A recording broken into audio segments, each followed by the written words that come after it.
A bit faster.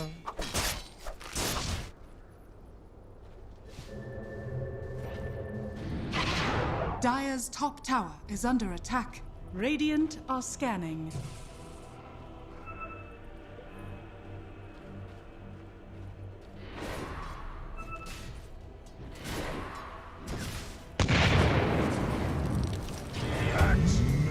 Blunted. Your fate line was unfortunate to touch mine.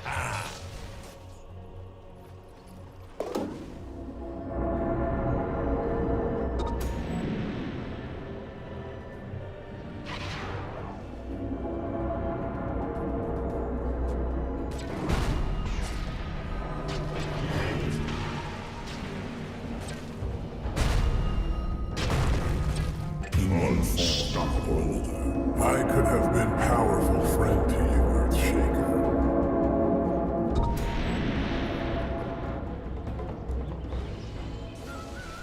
Dire's middle tower is under attack. Always refreshing. This should make my life path easier. leads to riches.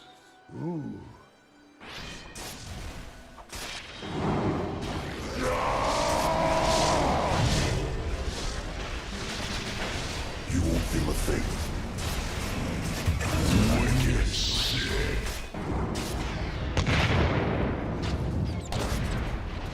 Monster kill. Power attracts its own kind distortions.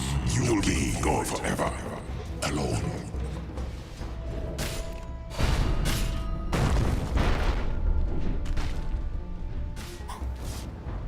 Radiant's middle tower is under attack.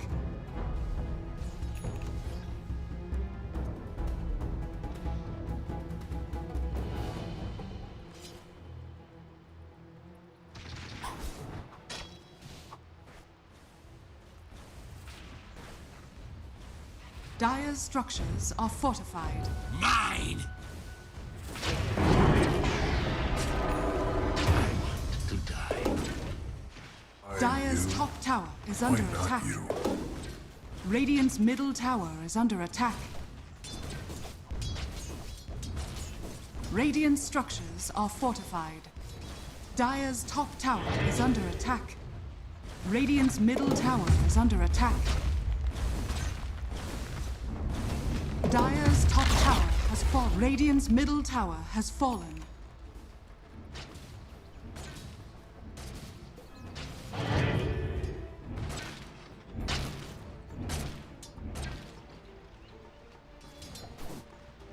Dire's top tower is under attack.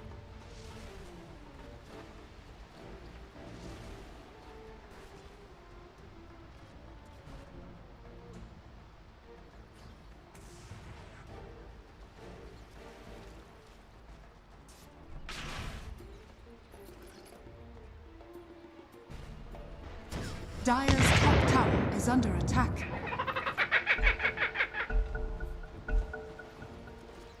I sense distortions in the void. Boiling rage.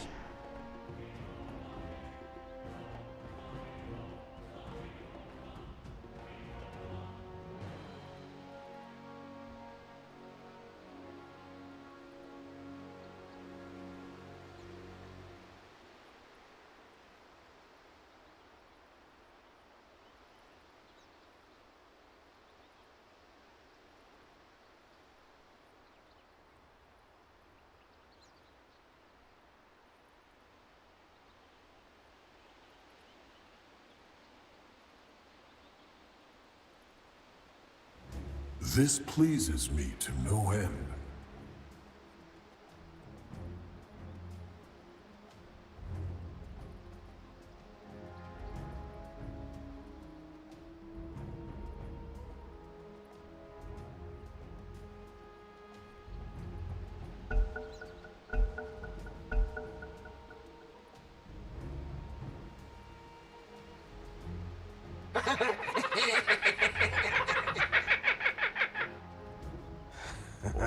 That's nice.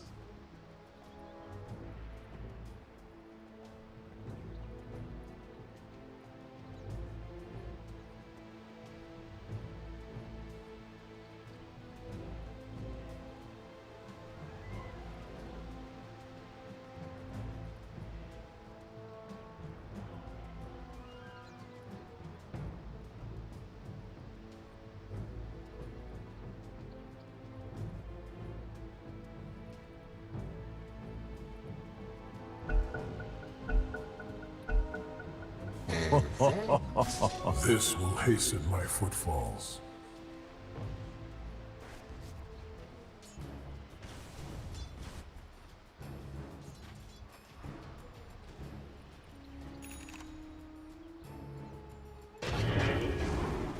Radiant's bottom tower is under attack.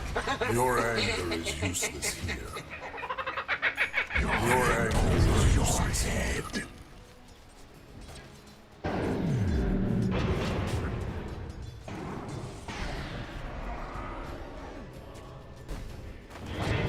Radiant's bottom tower is under attack.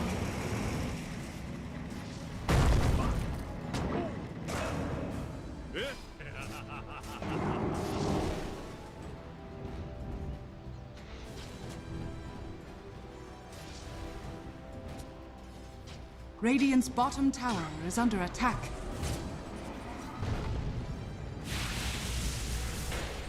Radiant's bottom tower has fallen.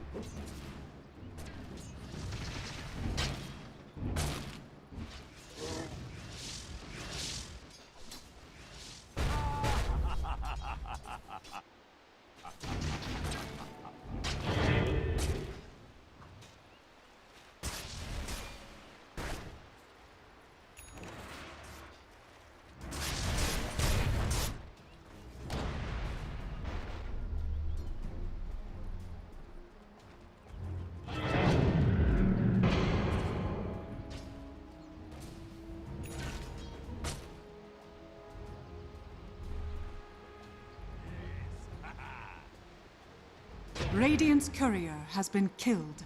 Radiant's middle tower is under attack.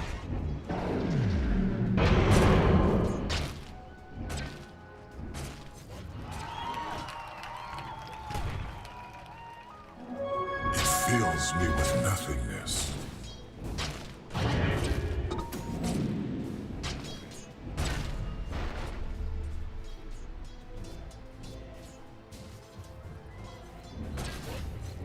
Wish fulfilled. Dire's top tower is under attack.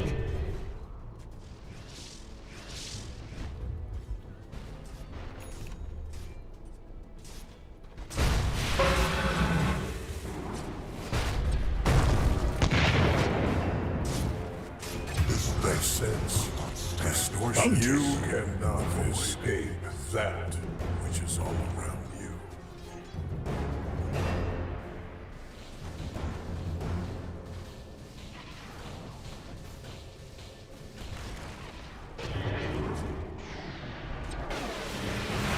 This should make my life easier.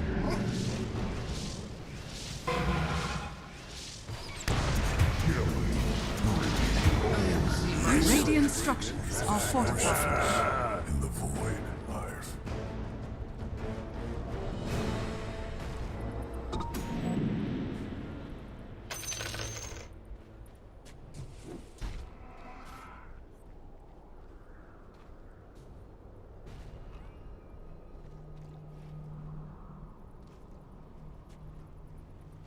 Radiant are scanning.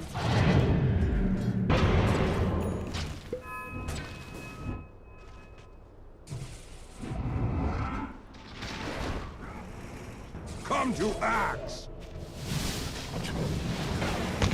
Radiant's middle tower is under attack. Void infusion.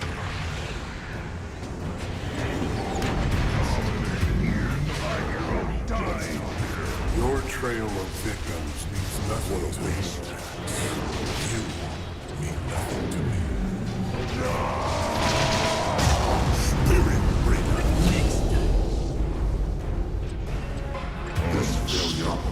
Triple kill. Surrender all hope to the void. That should help.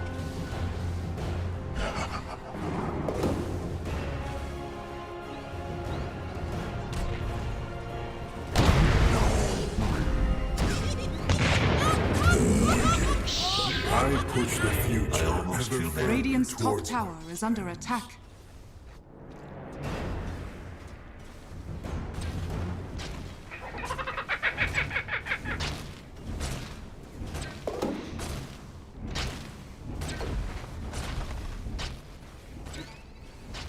Radiant's top tower is under attack.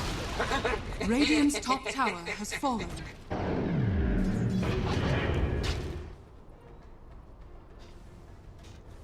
Radiant's top tower is under attack. I sense distortions in the boiling rage. Get some! Radiant's bottom tower is under attack.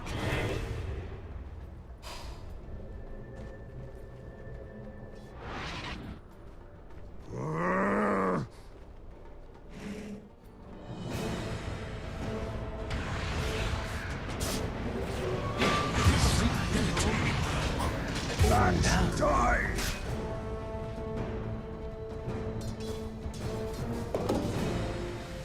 Yes. I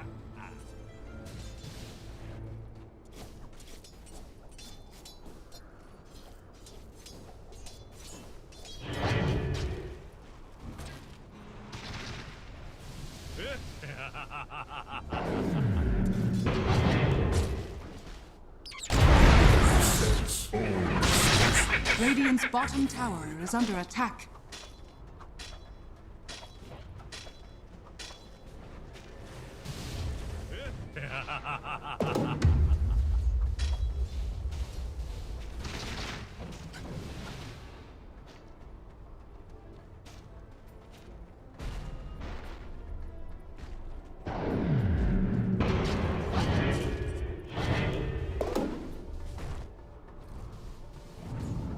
Radiant's bottom tower is under attack.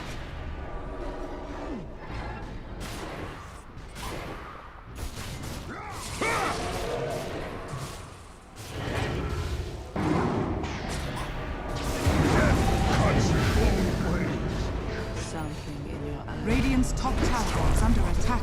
I expect.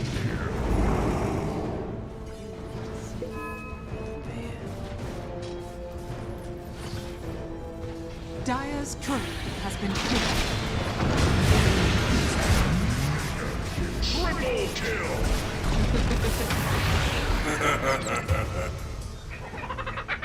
I almost feel bad.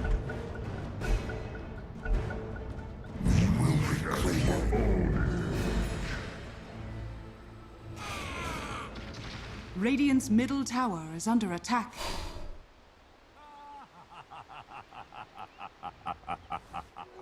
Mine! Let's shake things up.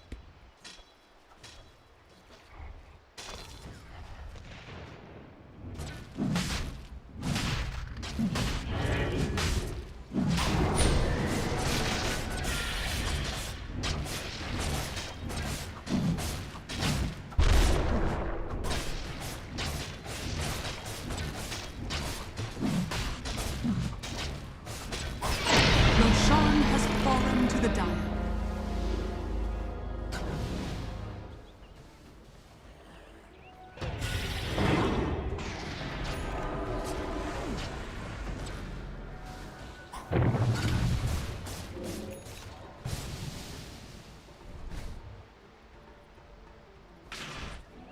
To restore the void within.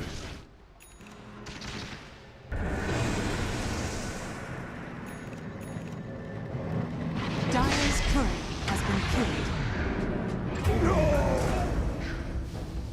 The obvious embellishment. Your stories have gone stale, Axe. Let's shake things up. Radiant's middle tower is under attack.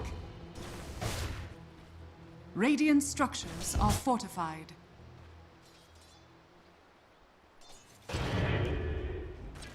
Radiant's middle tower is under attack.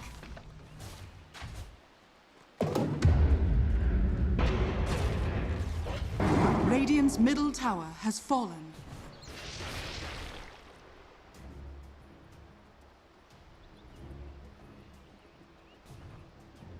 Radiant's top tower is under attack.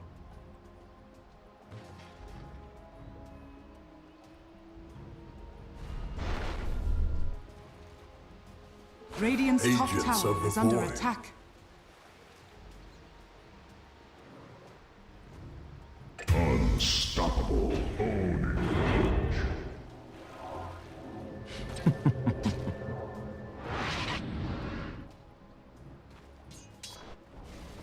Radiant's top tower has fallen. Radiant's top tower is under attack. Radiant are scanning. Radiant's top tower is under attack.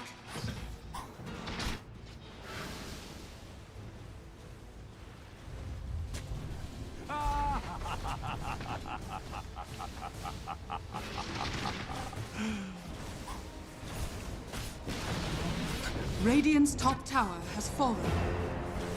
Radiant's top barracks are under attack. Radiant's top barracks has fallen.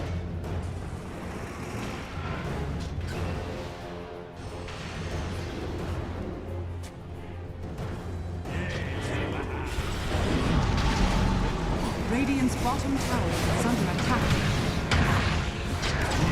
Think you're done.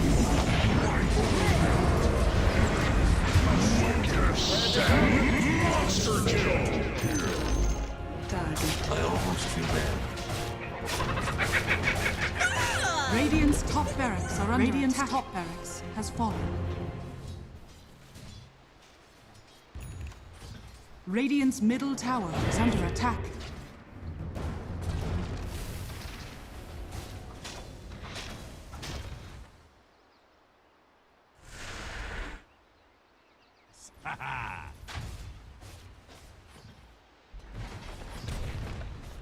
Radiant's middle barracks are under attack. Radiant's middle barracks has fallen. Radiant's middle barracks has fallen. Come and get it! Radiant's middle tower is under attack.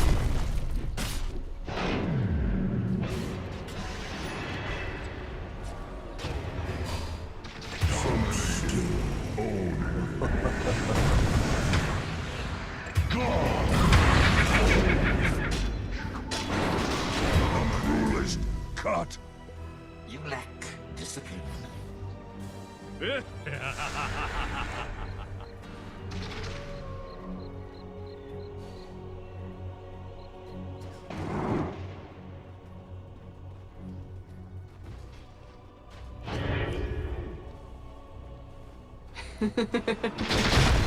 Radiant's bottom tower is under attack.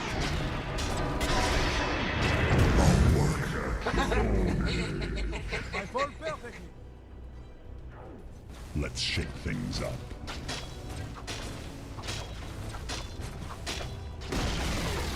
Radiant's bottom tower has fallen. Radiant's middle tower is under attack.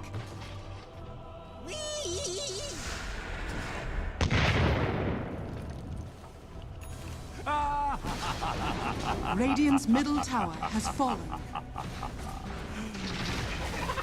Radiant's ancient is under attack. You and one whole army. To be chosen. Radiant's ancient is under attack. Triple kill! One down. Radiant's ancient is under attack. Dire victory.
Execution!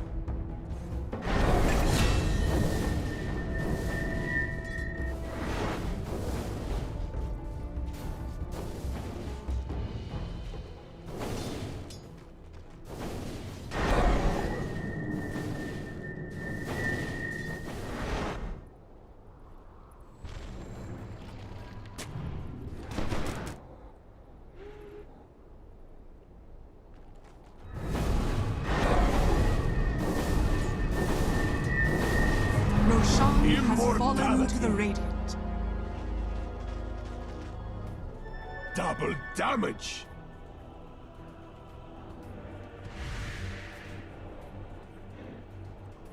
Radiant's bottom tower is under attack.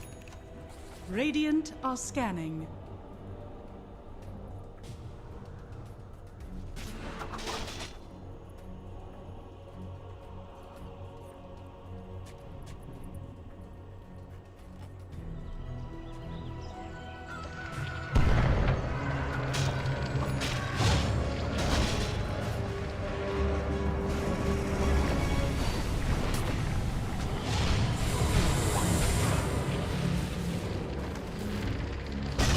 Chaos dunk!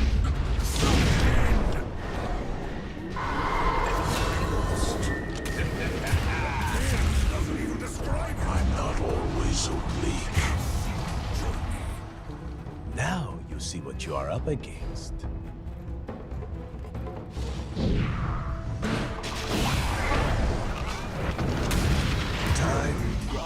Double kill. Dance. Illusion. Bounty killing!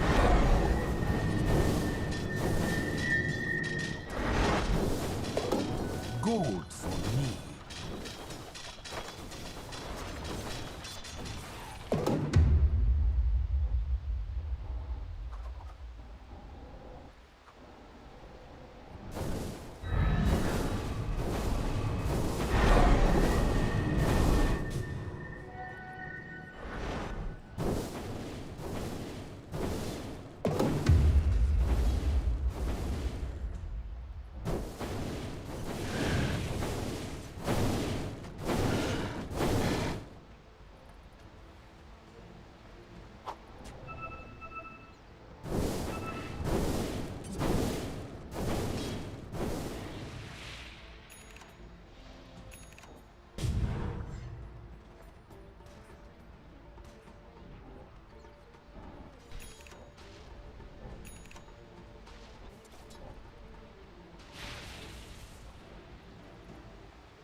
Haste!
Dire are scanning. Radiant's top tower is under attack.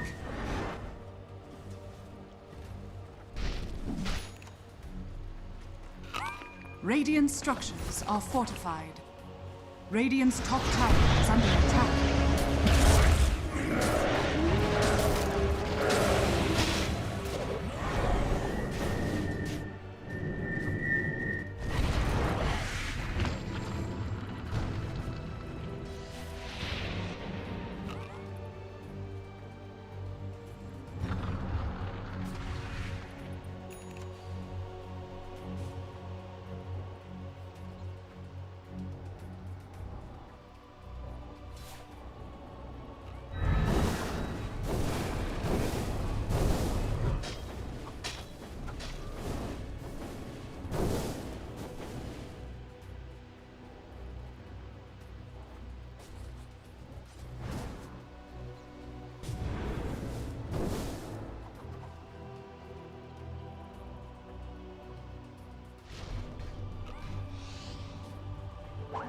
Dire's bottom tower is under attack.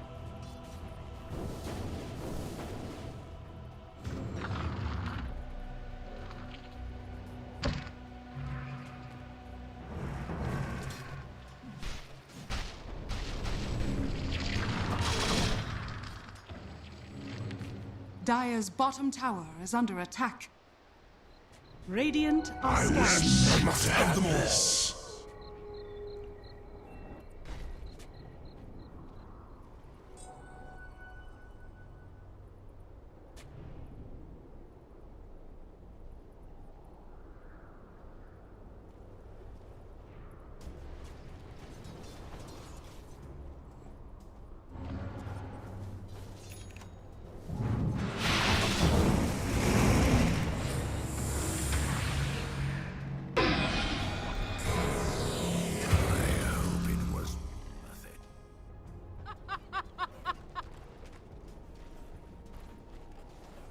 Radiant's middle tower is under attack. Radiant structures are fortified.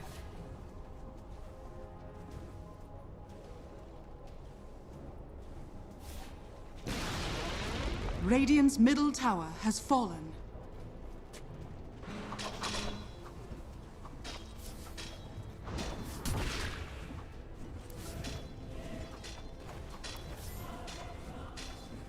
Radiant's middle tower is under attack.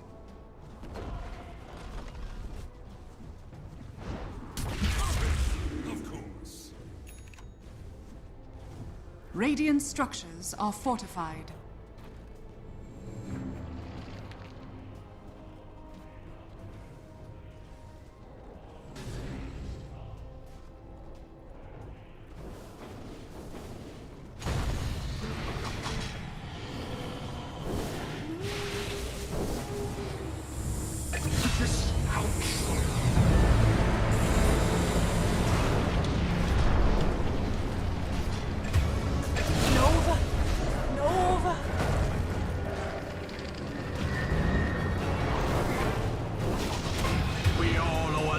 To the face. I wonder what sort might call this one cute.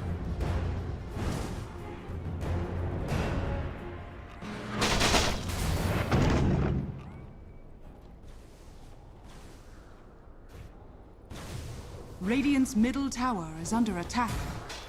Dire's top tower is under attack.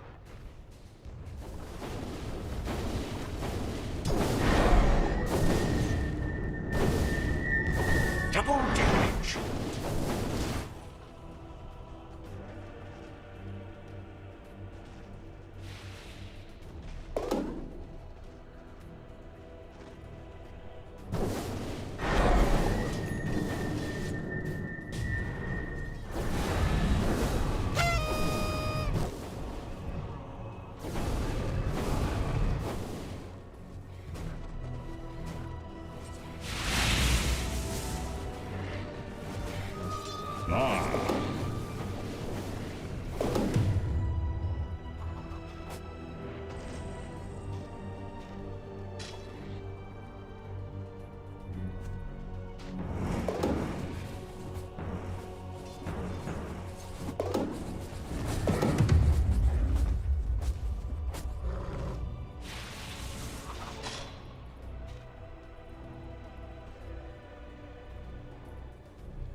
Radiant's middle tower has fallen. Radiant's bottom tower is under attack.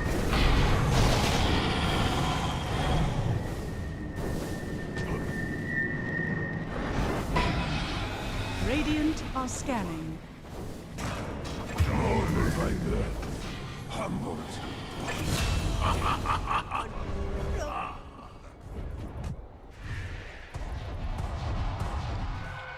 Radiant's bottom tower is under attack.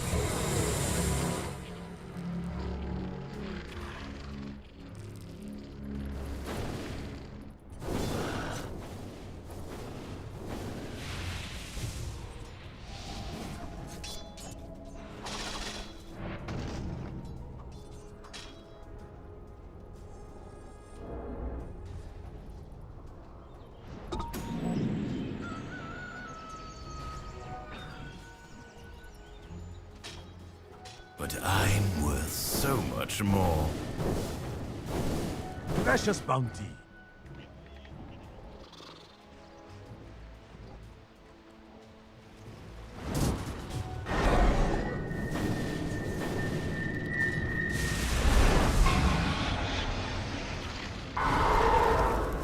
Just don't tell my father.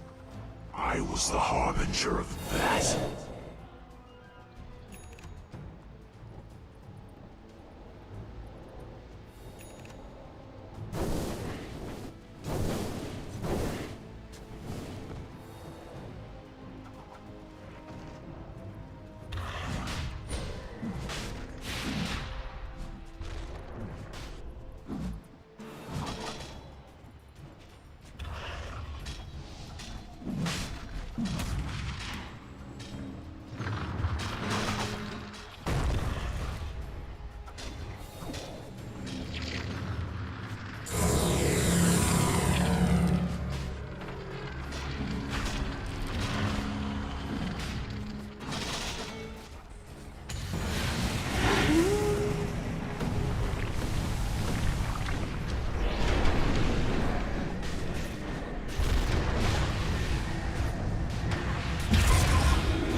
Roshan has fallen to the dire. Unstoppable.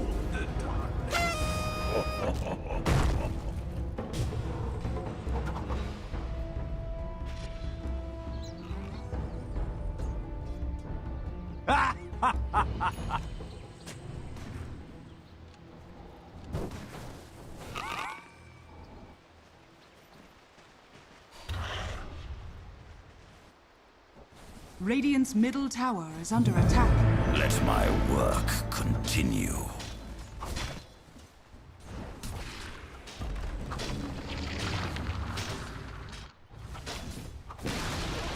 Radiant's middle tower has fallen. Radiant's middle barracks has fallen.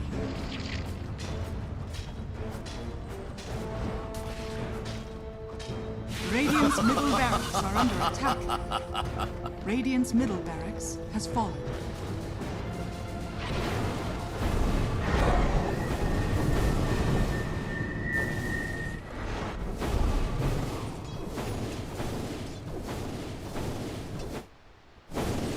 Double damage!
Radiant's bottom tower is under attack.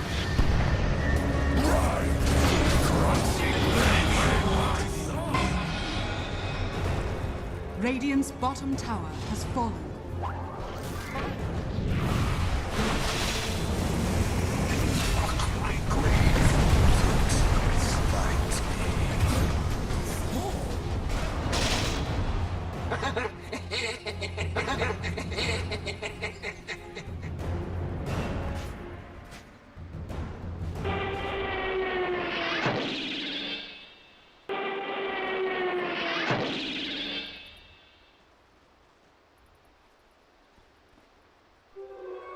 worry, Mortimer. I'm still here.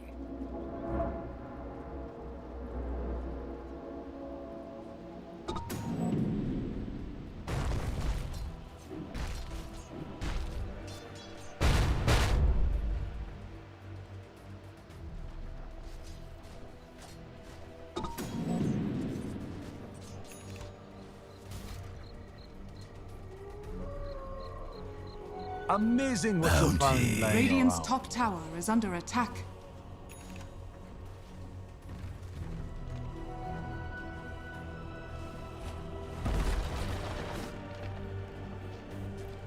Radiant structures are fortified.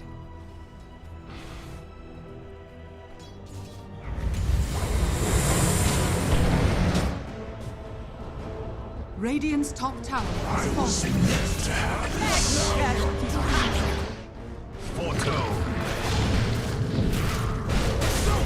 Another phase begins. Execution style.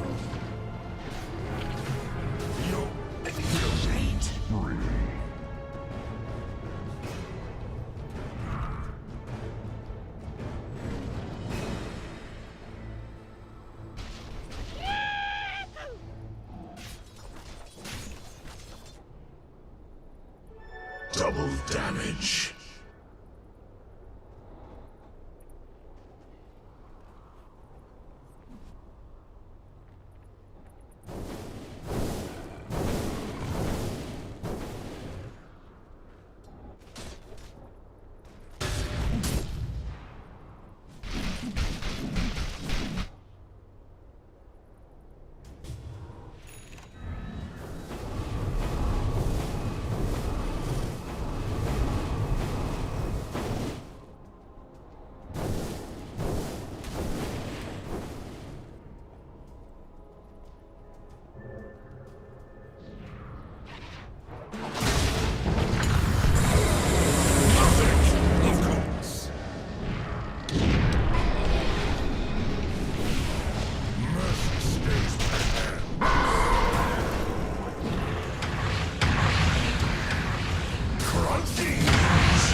You're just a glorified guard dog.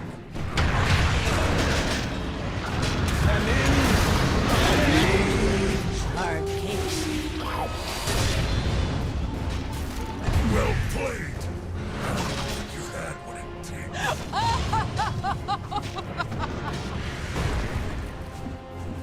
Double kill. He's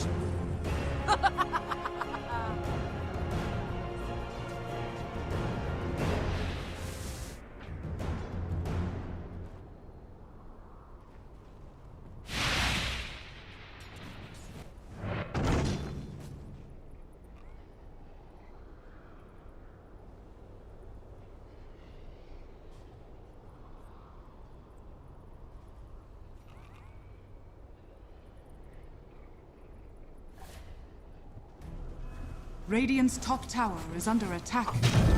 dead. Not me. I just got here.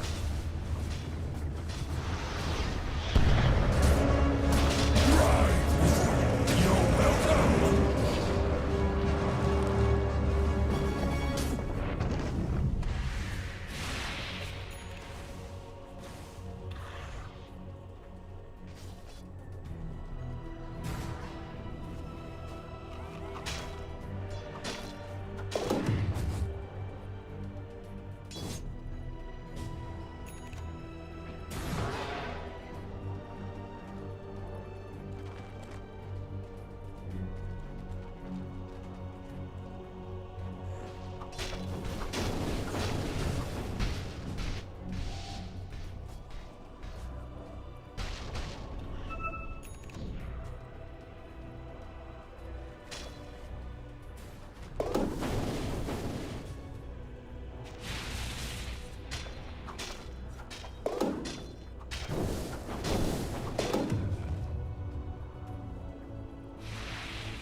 Dire are scanning.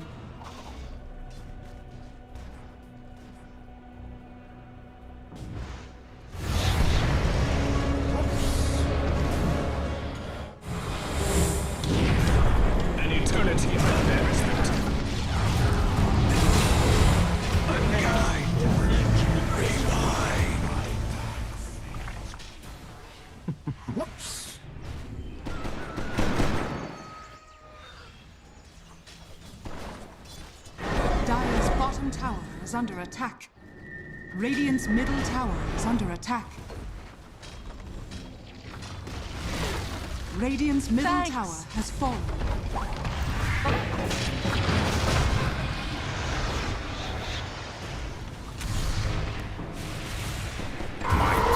Radiant's middle tower is under attack. Small minds are quickly broken. Radiant's middle tower has fallen. Radiant's ancient is under attack.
Team Liquid's turn to ban.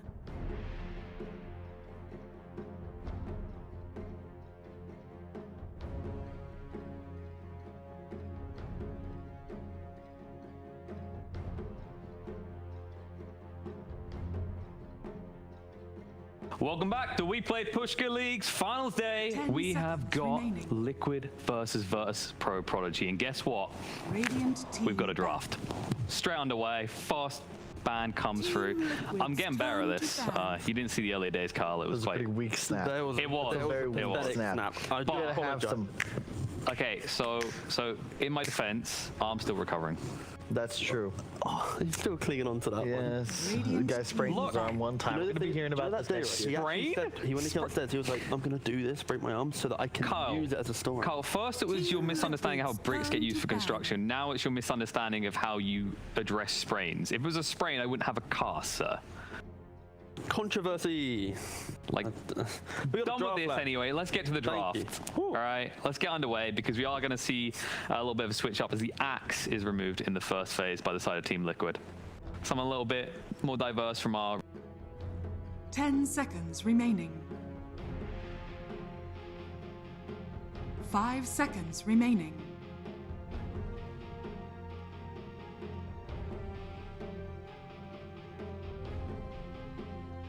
Radiant team ban.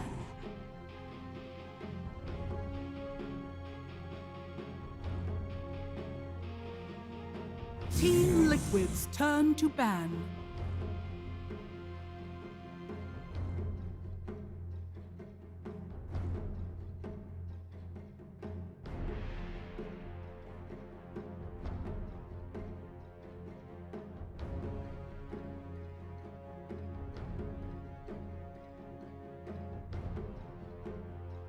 Ten seconds remaining.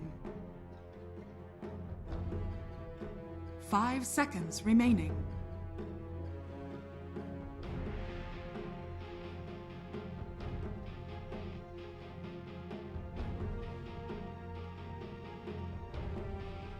Radiant team ban. Team Liquid's turn to pick.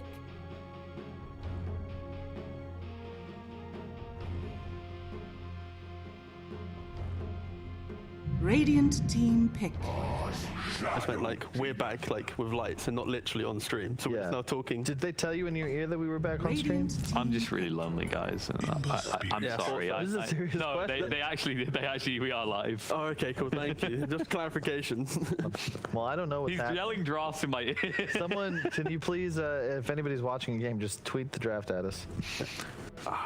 Is this the moment where you just literally the live open your draft with phone to delay. check the draft from your I think it phone? would be on track Dota. Yeah, probably I was has it. literally about to load it up now, mate. I'll get it for us. Don't worry. Thanks, buddy. But Yeah, let's talk walk about us what through we're expecting maybe to see in the openers from both sides. Like, 5 Some bans and then a couple seconds picks and then some more remaining. bans and then a couple more picks. thank you for that deep, Centaur deep got insight. picked. There we go. That's what I'm about to was say. first Are we pick? going to see the classic opener? I think that was the first pick Centaur. Yeah, Yeah. but who is first pick in this draft? That must have been Liquid. I've got this feeling. When it's Centaur at the moment, I'm thinking Liquid. Void Spirit? Yeah. Yep. So there's probably Liquid got the Centaur, and they're looking at the Shadow Demon as well. So Hold on, we need to hear the hero sounds from Yeah. you. Less discussion, more listening. hero sound finding. This is now a mini game. this is something you could do with the pro players at big Oh, events, they've done right? this before. Yeah. I remember doing this at like ESL kind of. It's like Radiant 2017. team No, but it Radiant ba- team pick. Rubik? Yeah. Was that Rubik? Yeah. It So- sounded a bit so- like Bristol back at the end. It was like, ah. We've had three sounds. Centaur first pick, potentially. But again, we might have tuned in later into the draft, so this might not be the first pick. This is a Anyway, third pick Centaur. so we know there's a Centaur, a Void Spirit, and a Rubik so far. And there's also a very small ground at the end of the Rubik, which I don't know if it's the Rubik or That's what I mean. Like, I was saying, it's a little bristly sounding. Oracle. There's an Okay. So Oracle. Oracle Centaur versus Rubik Void Spirit. Okay. Favoring Oracle Centaur. And I'm going to assume that the Oracle Centaur most likely would be Liquid out of those options, which I think is going to be pretty strong, especially the defensive capability. Well, we were totally wrong. Yeah. It's, can't see it's anything. That was a Ember, grip stroke. Centaur, and Wow. Oracle Wait, what? How for the wrong? side of VPT. You are. Wait, what? T-Gov, I told. Oh my God. How's that Grimstroke? Seconds remaining. All I'm Oh, saying. not Centaur. They were obvious, so to be fair. You All right. need glasses and hearing aids, my friend. He's been here a while. It's been a long event. You know, it's aged. How's that not Void Spirit? I don't know. Go figure. Go figure. Who'd have thought? Well, it was a Void Spirit band maybe that you heard. That's probably what it was. We heard the bands. Like a slight it's like grunting delayed in our noise, ear, right? perhaps. Who the hell knows? That's Look, true. Okay, let's go it with that doesn't one. matter. No. Doesn't matter. Yeah, it doesn't We're matter. back. Okay. Oracle, Centaur, Ember Spirit for VP Prodigy, Liquid immediately with their support duo, Grimstroke, Shadow Demon, and now a Monkey King. Ooh. Interesting. I think that's somewhat of a deny pick. You do not want to give that over to EpiKid, and I know for a fact that 3 players on Liquid are all very competent with this hero. Yeah, I think a really strong thing that Prodigy showed especially was against Alliance. When you're playing up against S4's heroes, it's these offlane, these clunky offlaners, right? S4 kind of exonerated that. It's the fact that this Monkey King does dismantle them. So now you're going to have just a really solid lane. No matter where the Monkey goes, right? If he's safe lane or if he's mid, you're going to have a good time. Ember and Centaur. You feeling really stuck there, Carl? We're not on camera, so now I can just kind of let loose. That is true. So you unbelt the pants, kick the feet up. Look, put them back That's on. a good idea. No, really, we should just... I mean, it's not like I can bring the cameras back to us or anything. Damn, they said it's bad for the microphone, so I have to move. I'll do this now. What? Trousers off? Oh, yes, we did hit the bands, by the way. I've just seen all the bands. There we go. So we've recapped now. We can see where we're at. Yeah. Whose drafter is looking a little bit stronger after these first 3 picks? Are we hard in the Liquid camp? No, both are pretty even in their concepts, right? Like, they're not really showing too much. Like, Prodigy's got that ability to be the aggressor. Centaur and Ember Spirit very strong. Oracle backlining that. Windrunner, though. Whoa. This is a curveball. This is normally safe. Yeah, that's what I'm thinking. This is also very strange against a Shadow Demon.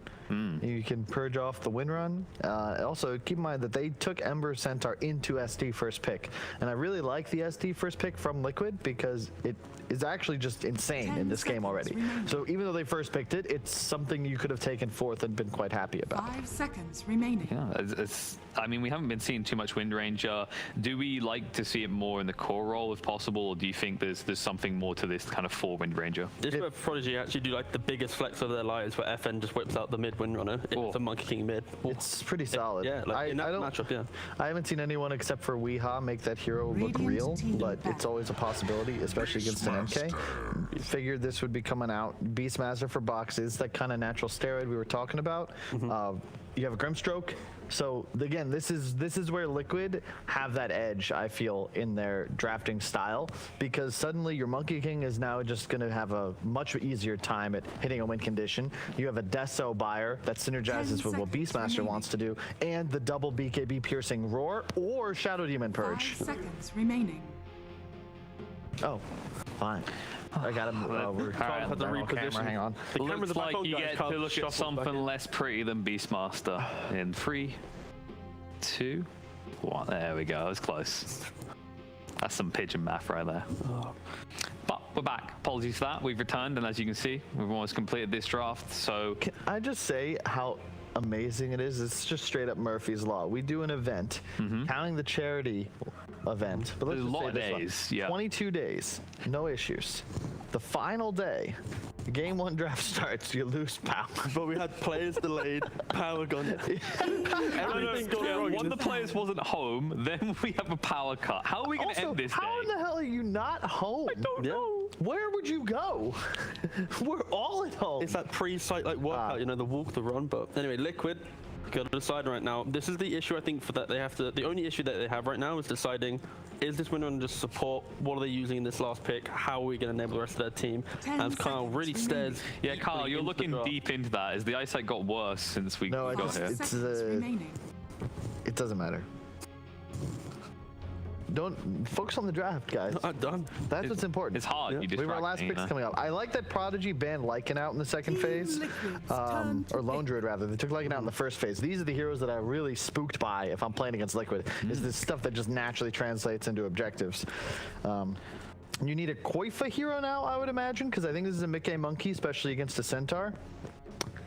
I think Quap is a possibility. Lena, perhaps, but not a huge fan. I think something a little more durable. Yeah, I would say normally in this position, you just pick the hero that can mid or carry, right? So it's the Quap. Ooh, use 5 Conga. seconds remaining. Do you just conquer On the side of Liquid. Yeah. Yeah. Radiant Maybe. team. Conga's really nice. Show FN how it's done? No. We're going to see a Bristleback coming out instead. Okay. That's right. It's really nice against Wind Ranger and Centaur, and you look at this draft, and all of a sudden you feel like they've exploited a weakness here for VP Prodigy, which is the sustained DPS does not exist. It's well, it's also the fact that like if they are the aggressors, they're going to run into this bristleback. He just parks himself in front of you. It's so easy for Liquid to play the rest of the map, and to get a kill, you have to commit so many resources to that one kill that it's really easy for Liquid to farm up. They did not ban Necro, so that's a possibility. Death Prophet is gone. That's not surprising, but yeah, I'd say. But see, once again, you have this problem with VP Prodigy where they don't have any tower pressure. Yeah. They're all like, yeah, in the start of this tournament, they're all in on the fight, and I was skeptical, like, this fight is so bad, but then they took so many good fights in the map. The meta has shifted a little bit, and I feel that playstyle, so they then go for the co-op, grounding themselves in the mid lane, giving themselves a little bit of presence, and it's all about those taking those fights. The issue is, they're only tower damage, the retaliate on the Centaur. Yes. Other than that, which isn't bad for tier 1. Yeah. But I like the draft. They have good matchups, but I feel like this is just sort of exactly what we expected. Where Liquid, maybe your cores don't have the greatest, you know, the co-op's a counter, quote unquote, to the MK, but you can actually win this game with Liquid. You can take Roach, you can take towers, and eventually these 3 cores are going to be super tanky, whereas the Co-op Ember will always be susceptible to just getting caught out by a Grimstroke ult into a Purge, into a Roar, etc. And Oracle can only save the 1. You're also operating from a vision disadvantage because you're playing against Hawks and monkeys in the trees. It feels like it's an easier game for Liquid to win. And even if they are the aggressors, right, how are they pushing out their waves to match that aggression, right? How are they going to make these clean moves? Because what do they have? Power shot? Scream on a co-op? Like, it's not clean. It's not that kind of OG-esque where all lanes are pushed out, they're running at you, you lose a fight and suddenly you're pressured in all lanes, right? So I understand Prodigy trying to focus more on the laning phase, but the biggest issue we have is the fact that Liquid, it's just too easy for them to set up a defense and take all the objectives like Kyle said. So if VPP are going to pull this off, are we saying it has to be outright gank spank constantly? That's their one hope in hell? Kinda, yeah, pretty much. It's maybe a little bit toned down to the idea of they have to play a very strong, aggressive game, set the tempo, maybe even force Liquid into Roshan, take the fight out Roshan, steal the Aegis. We just have to watch the game under the operating knowing that VP Prodigy needs like a 2-to-1 kill advantage. Yeah. To be even, and probably 3-to-1 to win. And that's the problem with the draft. It's more geared towards finding easier kills, having a stronger laning phase, but can you sustain that for 30-40 minutes? I don't think so. I think Liquid take this on the back of 1 or 2 big team fight wins, maybe with the buyback, but the beauty of this draft is that's all into Roach, into a tower, and suddenly map control's yours. And then on VPP's side, I think you'll notice they have to pray that Liquid gets Roche low and then catch them off guard because there's no way in hell they're taking it themselves. But we'll have to see how this one is going to go down. I'm going to test something because I think we got our boys ready. We got them back on the line as they are ready to go. And what a way to kick it off. We've got Toby and Cinder and the classic combo back together to start us off with Virtus Pro Prodigy versus Liquid. Yes, we're as classic as Na'Vi versus Alliance, and just as relative. Liquid versus VP Prodigy, not the real VP. It's the other VP, as all the greatest teams. The better one. It's like all the Chinese teams, second teams worked, right? That always supersede the original. I think they're probably the team that performed the most over the average expectation in this tournament. I thought VP Prodigy were going to do really well going into this, but I would probably not have placed them top 3 in the whole thing. So they've been doing a really good job here getting this far. And they're playing something... They're playing to their strengths, basically. This is the kind of stuff that they've been playing all tournament, which can be a little bit concerning because it also means that, you know, enemy teams are going to be preparing better and better and better for you. But their execution has just been so good, like they said on the panel, that it hasn't mattered a lot of the time. Save. We'll have to use Wind Run here. Get out. But... yeah, if they rely on their execution, this draft, this could be a hell of a fun game to watch just from Prodigy's side. This is a style of lineup if you can make it work. But as Kyle was kind of saying too, with Team Liquid, you just need one good victory and then map control is going to really start to be yours and momentum will start to be yours. But I want to see how Mickey goes on this bristleback. You were mentioning to me before, how he had a horrendous game as Bristleback last time he got to play this hero in the Pushka League, and now he gets to play it mid against the Queen of Pain. Actually, it was on the other side. The other side, Limp. sorry. It was Limp's Bristle, and it was yesterday. But he was playing against Shadow Demon, and I think Liquid, they made sure there was no Shadow Demon in the enemy team. They first picked it, so they can end off their draft with this Bristleback, knowing the enemy team has one counter pick, and feel like he's not too bad in the game because they have the protection of not having to face SC. Now, Bristol has been a little bit polarizing. Like, you go back 2 weeks and teams were like first phasing it, thinking it was insanely strong. And then solutions were found and it kind of faded. Then some teams have been pulling it off here or there, but it's kind of in this spot now where it seems like it's one of the last picks of the draft. And I wonder what Liquid really saw in it here, except we want a frontliner. If there's no matchups here that really shine for me. Maybe they thought it was a mid Ember, and they just wanted to counterpick that with a mid Bristle and force Ember onto side lane, because that's obviously a really good matchup for Bristle as the Ember mid. That might be a big part of the reason actually that they did it. But they already had Monkey King, right? So, yeah. I don't know.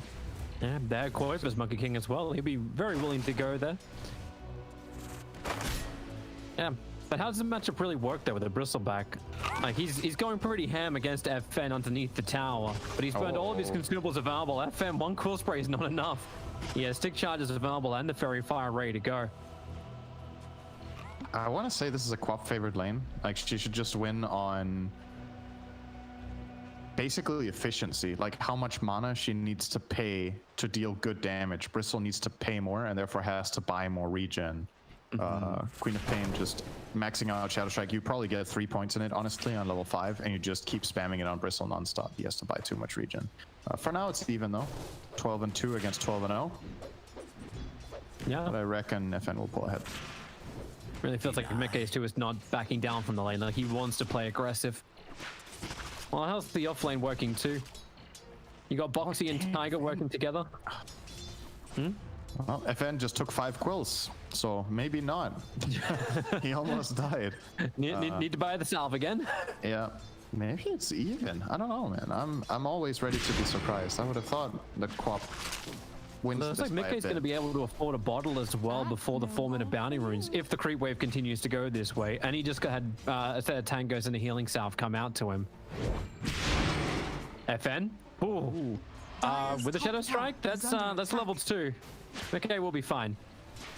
It's not a kill, but Mickey has to wait the whole Shadow Strike out before he can use his healing salve, and that means free CS here for FN. Okay, he missed it. I mean, it was free, but sometimes mess up. Oh, he'll get the deny in the range creep though. So yeah, it'll slow up Mickey's timing, and once again, like, okay, well, the salve and tango, he's down to 1 tango. For all the consumables that Mickey has had, he still can't get himself over 1/3 HP. He's trying his hardest though. Level 3 now. FN has really impressed me lately. I think, like, thinking back over the last 2 or 3 years, he's had like some standout games, but he's just had this tendency of making unforced errors, basically. He's just been so stable. Yep, Ein is dead. Good for Insanius got him. But yeah, back to FN. I know Lacoste was saying something very similar, where a lot of these Prodigy players, they just couldn't get themselves onto a stable team. And FN, he's lucky to keep his courier alive, lucky to keep himself alive. He forced a TP in from Shadow Demon. That's already nice. And he got the rune. So we'll have a bit of an advantage here over the next 20 seconds with the DD. But yeah, just to finish off on this, like, FN used to make quite a few unforced errors, like overextending or making, just having bad judgment calls. His mechanics have always been really, really good, especially in lane. But just feels like they've kind of tamed the beast a bit in this team and just got it way more under control. He's probably been the most improved player for me in the last few months that I can think of. He's just really shining in this team, so it's cool to see, really. I can't wait to see when he starts to rotate in the lanes. For the moment, everything's pretty passive. The 5-minute bounty runes are going to come up, and it's actually going to be a 3-for-1 trade-off in favor of Prodigy. And I don't think that's what Tiger wanted to have happen either. It's very rare when you get a bottle builder coming in the mid and he doesn't, and she's gonna die. I think he ticks. To fairy or die. He chose death. I think he lives there with Fairy Fire and turning his back, but he might have felt like this is the lesser evil. Sometimes dying is better than having to use your consumable, run all the way back to base to then TP out. This way he connects with the wave faster. That walk back to base is long when you don't have boots. It takes really, really long. Still seems pretty brutal to give Queen of Pain the kill in the lane, and she's having the free wave. Absolutely. But he'll be here for the catapult wave push, as long as he can keep his catapult alive. But FM will just begin where he left off. Aggressively in the face of the bristleback.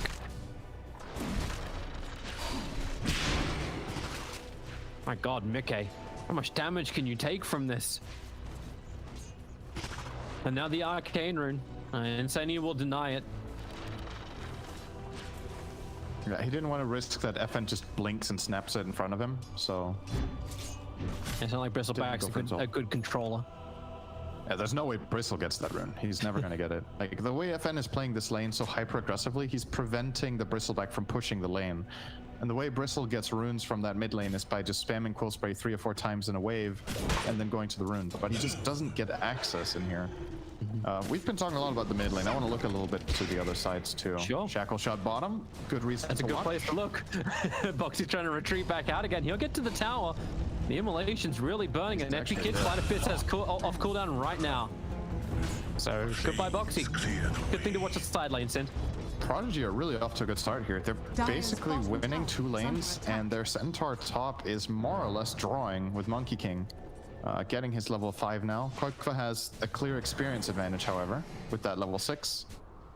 But overall, I'd say Prodigy are probably very happy with what has happened in this early game. Big XP and gold lead already. Tower is under attack. Yeah.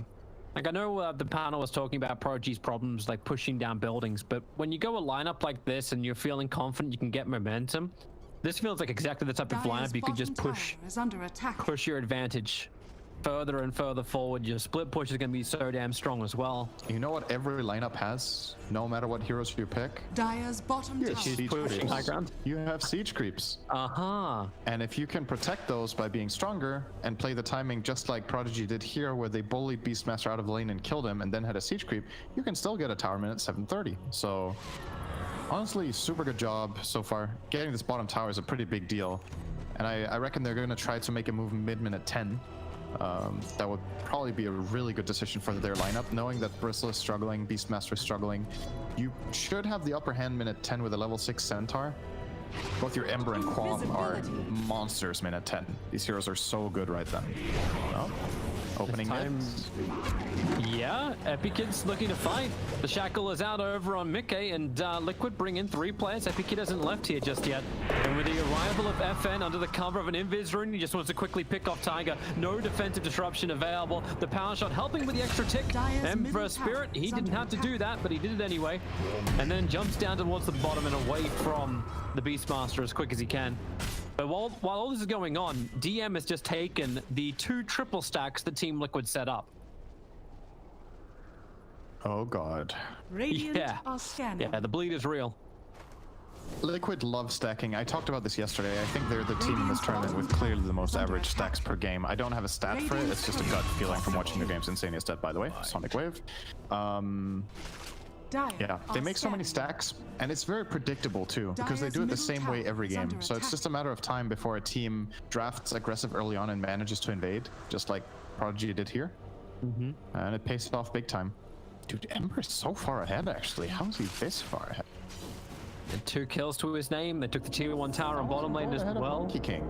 And Monkey had a good start. This is really, really big advantage for him. Boxy just can't pressure this lane at all. Win range is moving to the tree line, looking for maybe initiation if Beastmaster wants to come out a little bit further. Alright, Prodigy. They've got to be feeling so damn good. No tier 1 tower for Boxy to hide behind. Yep, 10 minutes about to come up, so we're getting outposts and bounty runes. Looks like a 1-for-1 split on the outposts. Yeah, speaking of bounty runes, no one actually took that bounty rune. Wait, was there a 5-minute bounty still there? Yeah, there was a 5-minute bounty on the southern northern one. Shackles are out. Grimstroke is 2 layers. Dire's middle tower. Time to get the searing chains plus the shackle shot. But now a quick spirit out. McKay needs to protect these ancients. They can't afford to lose yet another stack. And now that they forced this rotation, Monkey King actually TP'd bottom, and Prodigy saw that. So now Centaur will play aggressive top. He's going to push in the wave and start hitting the tower with his siege creep. And in the meantime, the Queen of Pain in mid wants to try to keep her siege creep alive with the following wave. Currently choosing not to destroy the enemy catapult to keep it alive long enough. Okay, now he's doing it. I think this is a mistake. Well, the creep wave's going to hold it back just enough, as long as he can pull it off. But Mickey, yeah, I think he knows he has to get rid of this thing. Yeah. Mickey can handle it with the physical spell damage. It's obviously really good against the siege creep, so didn't get too much out of this. Tiger's got the perfect trip stack. 3 camps all at the same time. Bottom lane, Ember Spirit, he's in a lot of trouble. Getting caught out. Oracle's trying to give him the extra survivability, and Epic Kid's able to actually have it. Monkey King within the perfect balance strike, and Hefang comes in. The Sonic Wave mopping up Boxy and Koifa, moving into Insania. Virtus Pro, they lose the Oracle. The Team Liquid's aggression does not pay off. So quick on that rotation. This is one of, in my opinion, the big weaknesses of playing Bristle mid in this patch. If you're playing against a high-tempo mid hero like Queen of Pain or Ember as examples, or Void Spirit, their rotation potential is just so strong. Like, every time your team makes a move, if Bristle is not a part of it, the other mid hero will join very quickly and swing it in their favor very easily. And obviously Bristle, in addition to that, also lost his lane this game, which I think is understandable. It's a hard matchup. Yep. They're helping Mickey recover. Like, they at least gave him now that the second triple stack that was prepared up by Tiger. So he's now #1 net worth for Team Liquid. But what does this item, what does this money really go into? He picks up a hood, but can you still stand against the Prodigy lineup?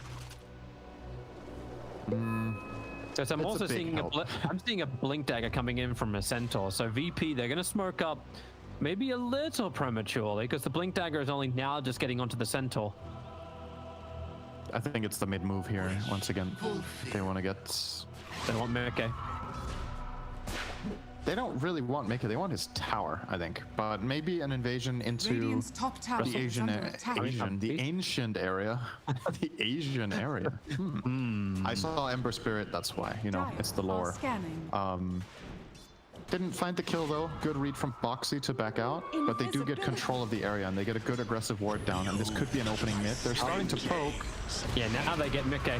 Insania got to wait in the back lines. He's trying to let off a quick little silence to control the Centaur, but... And no full hood yet, so just the cloak is not enough. And they can just keep pushing mid.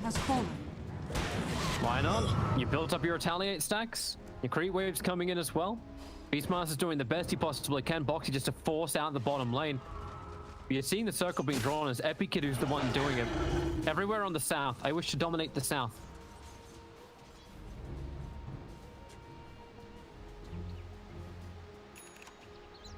And they're going to have exactly that when it comes to vision. But they're already trying to find Boxy again here. With Aina, he might... Boxy is standing in a pretty peculiar spot. If he cuts out and even tries to touch this creep wave, he's dead instantly. And there's no Hawk. Now there is. Now he'll see him. Brings it out. Oracle sees the force. Nope. not when DM cutting the wave. Something could have happened. Yes. It's the ultimate suspense. It's the announcement of the fight. Dire's bottom tower is under attack. There are 5 heroes from Prodigy. They're all gathering up together in mid. They really want to be able to find another engagement. Smoked up. Mickey farming up stacks. Feels like we've seen this before. And now the jump comes in. Perfect horse stop in from DM. Support can be there from Tiger for defensive disruption. He has to let it out now, but the Stampede lets VP just move forward to kill off Tiger first, then come back for Mickey, where they began this engagement. And Liquid losing 2 so quickly before the 15-minute mark. And what do you get in return? You get Koifa farming on top, you get Beastmaster farming on bottom.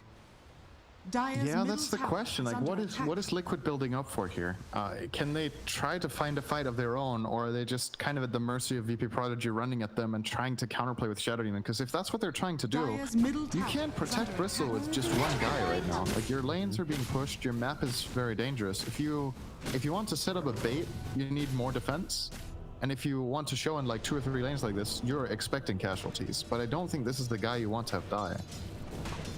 you might be better off sending Shadow Demon to do a little bit of wave duty, and then he can get killed as the target. It's not that valuable right now. It's only 2,000 net worth and level 7.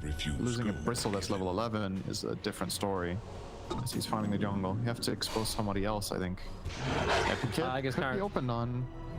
Tiger's on ward duty. Ina's coming up behind him, and Epi Kid, he's ready for this fight. FN's nearby too. There's one more Spirit Vessel charges. That's exactly what Ember Spirit will get. Commit one, get one. I mean, it's not great, but it's obviously much better than the alternative, which is to lose a core there.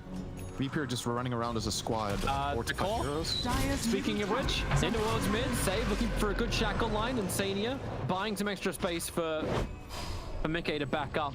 Triggers the hood, which is now completed. Bottom tower is under attack. But Epi wants his own fight.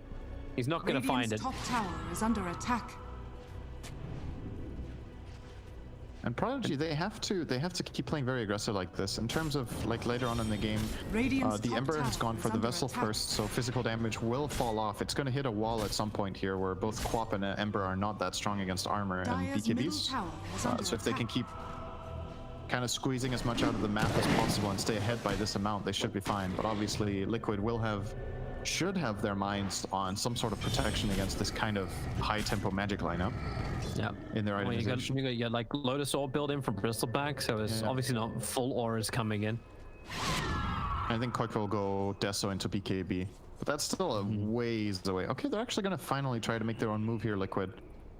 Where do they go? What prompted it? If they got a key item that I'm not seeing, I don't think anything really changed, but they're just tired of losing, I think. They just try and battle on bottom lane. Use the Bristle as bait, push the tier 1 tower, but if no one defends the tier 2 tower in mid, tower is under attack. This may also be another big flag. I love how Ember Spirit is going to pick up the Imp Core just before this fight might begin. And put the emphasis on might. At the moment, Prodigy are taking a tier 2 tower, potentially 2 tier 2 towers with the pressure from Epi Kid on top. So what will be the price of the tier 1 tower on bottom? They're going to force them back high ground, I think. It's very transparent from Liquid right now. They're showing 2 cores on this bottom tower. You can force high ground here and you're guaranteed to get the outcome that you want, which is to force the enemy team back to base so they don't stay in your jungle. I would at least like to see that. I don't think, at least their creep wave died. This 10-second or 15-second delay actually matters quite a bit. So maybe they're gonna settle for top. Looks to be the case. Yeah.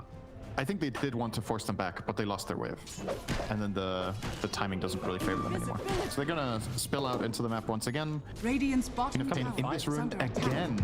If he finds Koikfa here. Every action rune you want. The Hawk is out, so Epi Kid is visible. Do you really want to fight into this? You're still not really a combat ready for Team Liquid. When are you, though? That's a very good question. Now, the panel was saying Liquid just needs to win one fight and then they can push, but it's not even seeing that. Bristleback in trouble. Tiger, defensive disruptions out. And now force Epic Kid to TP away to safety. Both these teams with good saving heroes, be it the SD or the Oracle.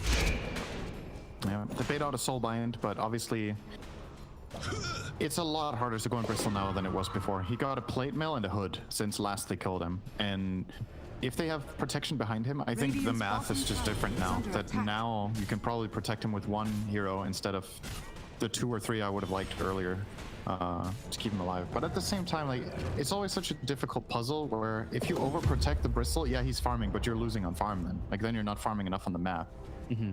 So that's why it's hard to play from behind like this, because you have access to less resources, but at the same time you feel like you need to protect the key heroes at the right times. It's just a very difficult balance to strike. Obviously Prodigy did a good job at identifying when they could invade and get kills on Nikki. They might try again here. Yeah, they are. Tiger walks up, defensive disruption, and they'll give it another shot. Fortunate it's not going to be able to connect, and even Grimstroke will be there for the extra silence, but it's a good route. And the Sonic Wave committal, and the blink forward from Safe. That was a curve shot. Remember when it comes to the shackle shot. It was happening. Yeah. Definitely did. 6 shackle shot, 5-man rotation, the Quap comes in with the whole shebang. I did not see that kill on this. I didn't think it was going to happen. I don't think Liquid also were. No, they were not expecting that to be a kill. They weren't even ready for the Blink Dagger, catching the back line. Now you've got more issues. Beastmaster well away from the rest. So what was it the panel said? You need to have a 3-to-1 kill lead as VP? It's 7-to-1 right now. That should be good enough. It's good enough. It does sound good. And bounty runes are all going to belong to them too if they do want to claim the ones on the north. You could tell on that bristleback kill that Liquid didn't think he could die because they didn't bring in more support, right? They weren't expecting that to develop into a team fight. They were just like, I'm fine. Disrupt me, give me Inkswell, I'll run away, turn my back, put on my hood. But it was still enough. And that's concerning now. If you can die outside your right outside the doorsteps of your base with Bristle to getting jumped like this, you might have to group up more, and your lineup just can't really afford it right now. At least this is a bit of a help point for picking up Deso. But you look at the itemization coming back from Virtus Pro. FN's going into Shiva's Guard, so he's already looking for his own protection, and the BKB is on the way for Ember Spirit. He finished his own Desolator as well. So you asked Prodigy to have answers to the armor buildup of Liquid. They are arriving. Yep. Radiant The Deso being online is really big for both teams, really. The struggle for Liquid, however, is still getting an initiation. Boxy has been so quiet this game on Beastmaster. I feel like I've seen one roar in 21 minutes. It's just Prodigy doing such a good job at pushing out the waves and at the same time regrouping all the time so they don't get... They haven't really been giving Liquid opportunities to catch people off. They're pushing it very wisely where they get like that one extra wave but don't overextend on their Ember. He hasn't been caught all game. The Centaur has, I think, did he die in lane? No, he didn't either. Like they're just... Not a single death in any of the calls to Prodigy. Only Oracle has died. Yep. 22 minutes. Only their 5 has died. Now 4-man smoke up. Is it time for Prodigy? Well, I don't know if it's time for Prodigy to do anything. Like, if they go high ground, they still run the risk of the Soulbind, double roar, double purge, all that kind of jazz. Like, if Liquid can just hit the combination. And Koiva's been doing a hell of a lot of work, pushing in these side lanes, wasting the time. Goes from the bottom, now up to the top. Liquid just have to wait inside their base, and Mickey kind of needs to play the close circle. Okay, inside this mid lane. This is the moment, actually, for Liquid. This is their chance. Gonna smoke up. Who they got? Headband, blink forward. Boxy able to get the roar up. The Chain Thunder work with the extra follow-up silence. Can they get the kill? Disruption is out from Tiger. It almost bought enough time to get away to save, but no, FN gets slapped down. And now the easy TP out from Centaur. They have enough damage? No. DM able to retreat, and that's a huge kill for Liquid to claim. We say they haven't actually died. Boxy just got 541 gold for that kill. It's a start. This is the first time in the last 5 to 10 minutes that it felt like VP Prodigy were actually out of position a little bit. They had the Ember bot. I think it was... I don't remember who the other hero was, but there was 2 heroes in the bottom half of the map and they had 3 top. And Liquid finally find an opportunity on that smoke to get a big key kill on a core. Unfortunately, not able to convert it into a Roshan. Their lineup is really good at killing Rosh, but it's still not enough. If they get 2 kills there, I think they might go for Rosh in this instance. They have to settle for... He feels safe right now. That he does. I suppose while Beastmaster Roar is down, there's not as much that's going to be able to control you. And Purge is also on cooldown too from Tiger. And Prodigy are going to make their own move now in the smoke. I think that one was spotted by Liquid's ward in the river, actually. It was. 100%. They should be backing up right now. Monkey's already, like, you see Koifa, he's just turned on the aggression.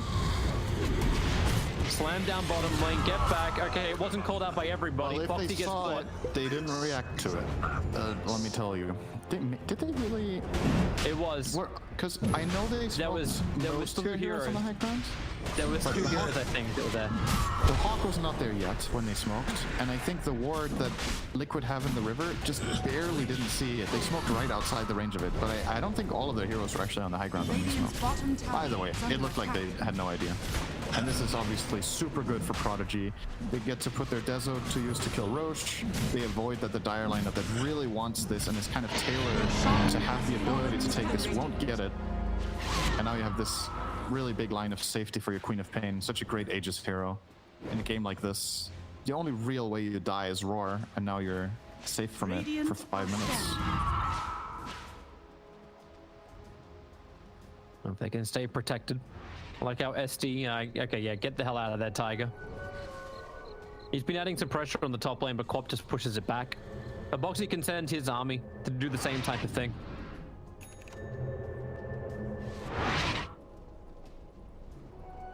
Mickey's going in for an S and Y next. I was kind of wondering, like, what would be the item choice that I don't know if you wanted to stand or if you meant to have more of a presence as a bristleback, or is it just pure survival? It's kind of a hybrid item.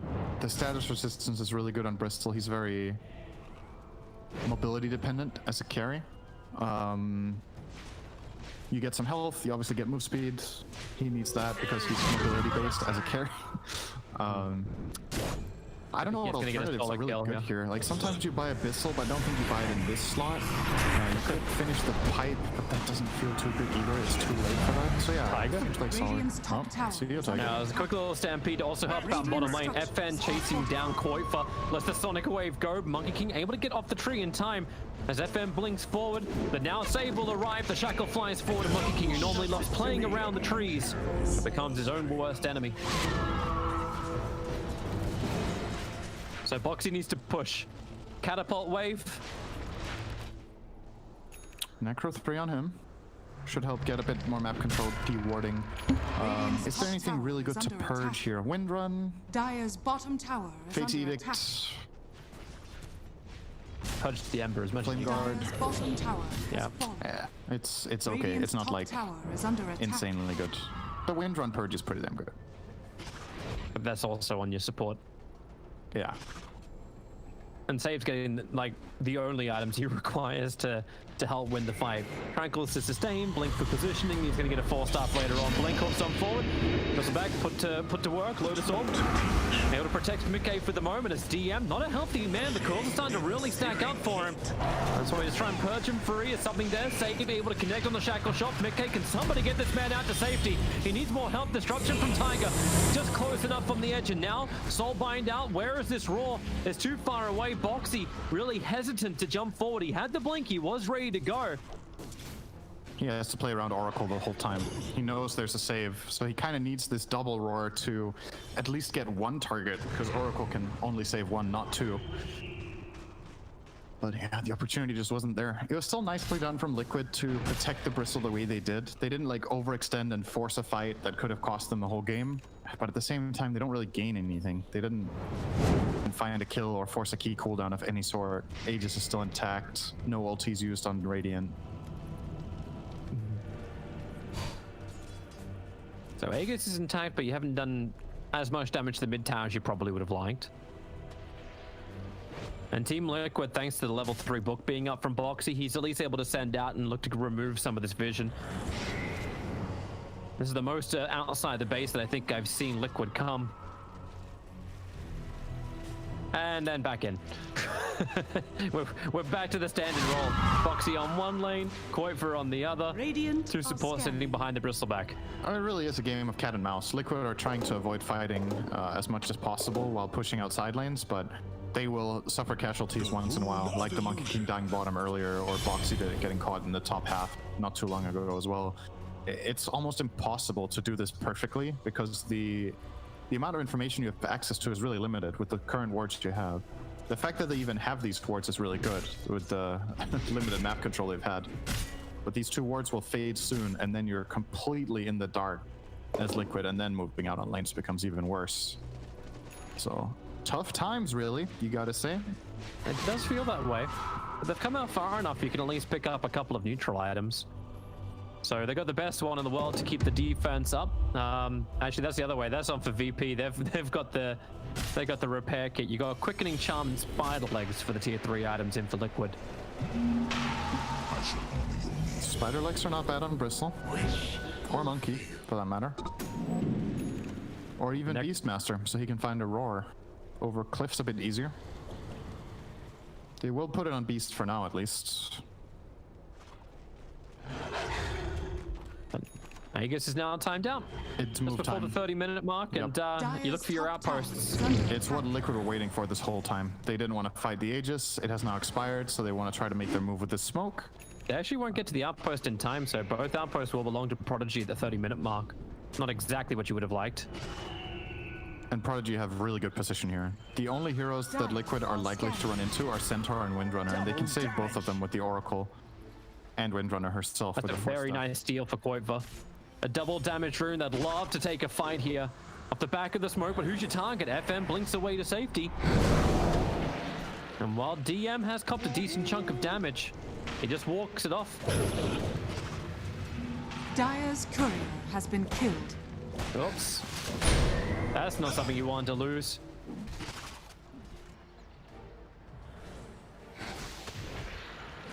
That actually would have been his full halberd for They are.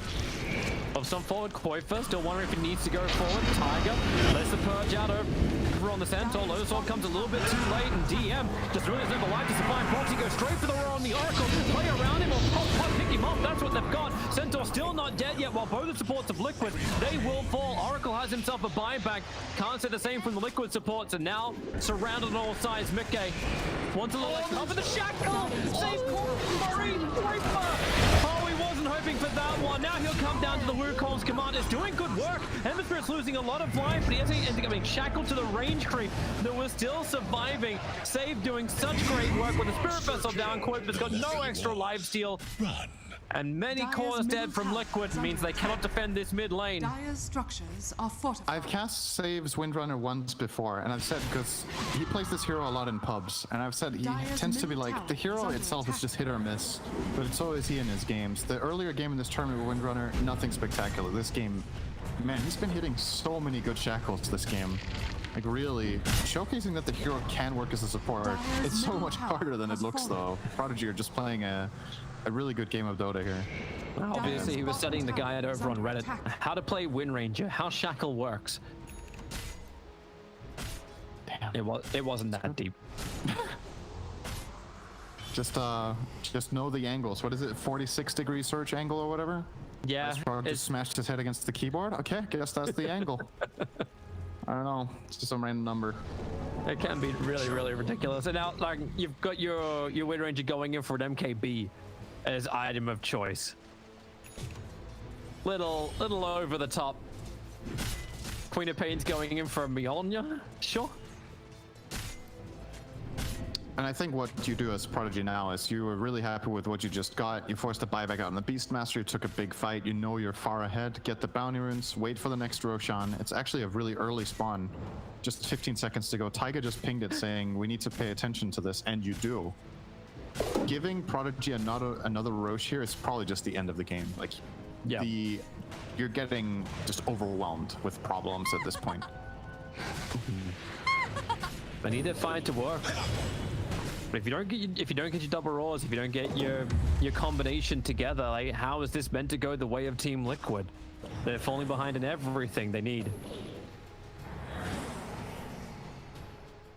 Dire's top tower is under attack. But with 33 minutes, feels like Liquid needs some kind of hallelujah. Do we actually just wait for? I say we don't have to wait for Roshan.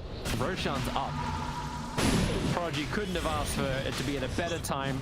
All the lanes are pushed back, so Liquid will have to just do the big higher ground defense of all crazy defenses to have any chance to stay alive in this game. Roshan has fallen to the Radiant.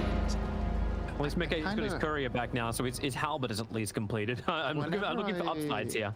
Yeah, whenever I watch games like this, there's been a few of them in this tournament. It's always hard from the spectator standpoint to really understand what's going on in the game, but you just have this feeling of, Liquid, you have to try to take more fights than what you're doing. And I know they're hard, and you're probably going to lose, but they've been so quiet all game, not really taking much initiative. And like, again, if I could only see their vision the whole game, maybe it makes a lot more sense. Like, maybe Prodigy are just pushing waves way better and having way more vision the whole time, as Boxy will get solo killed by Epikid bottom. Who then buyback?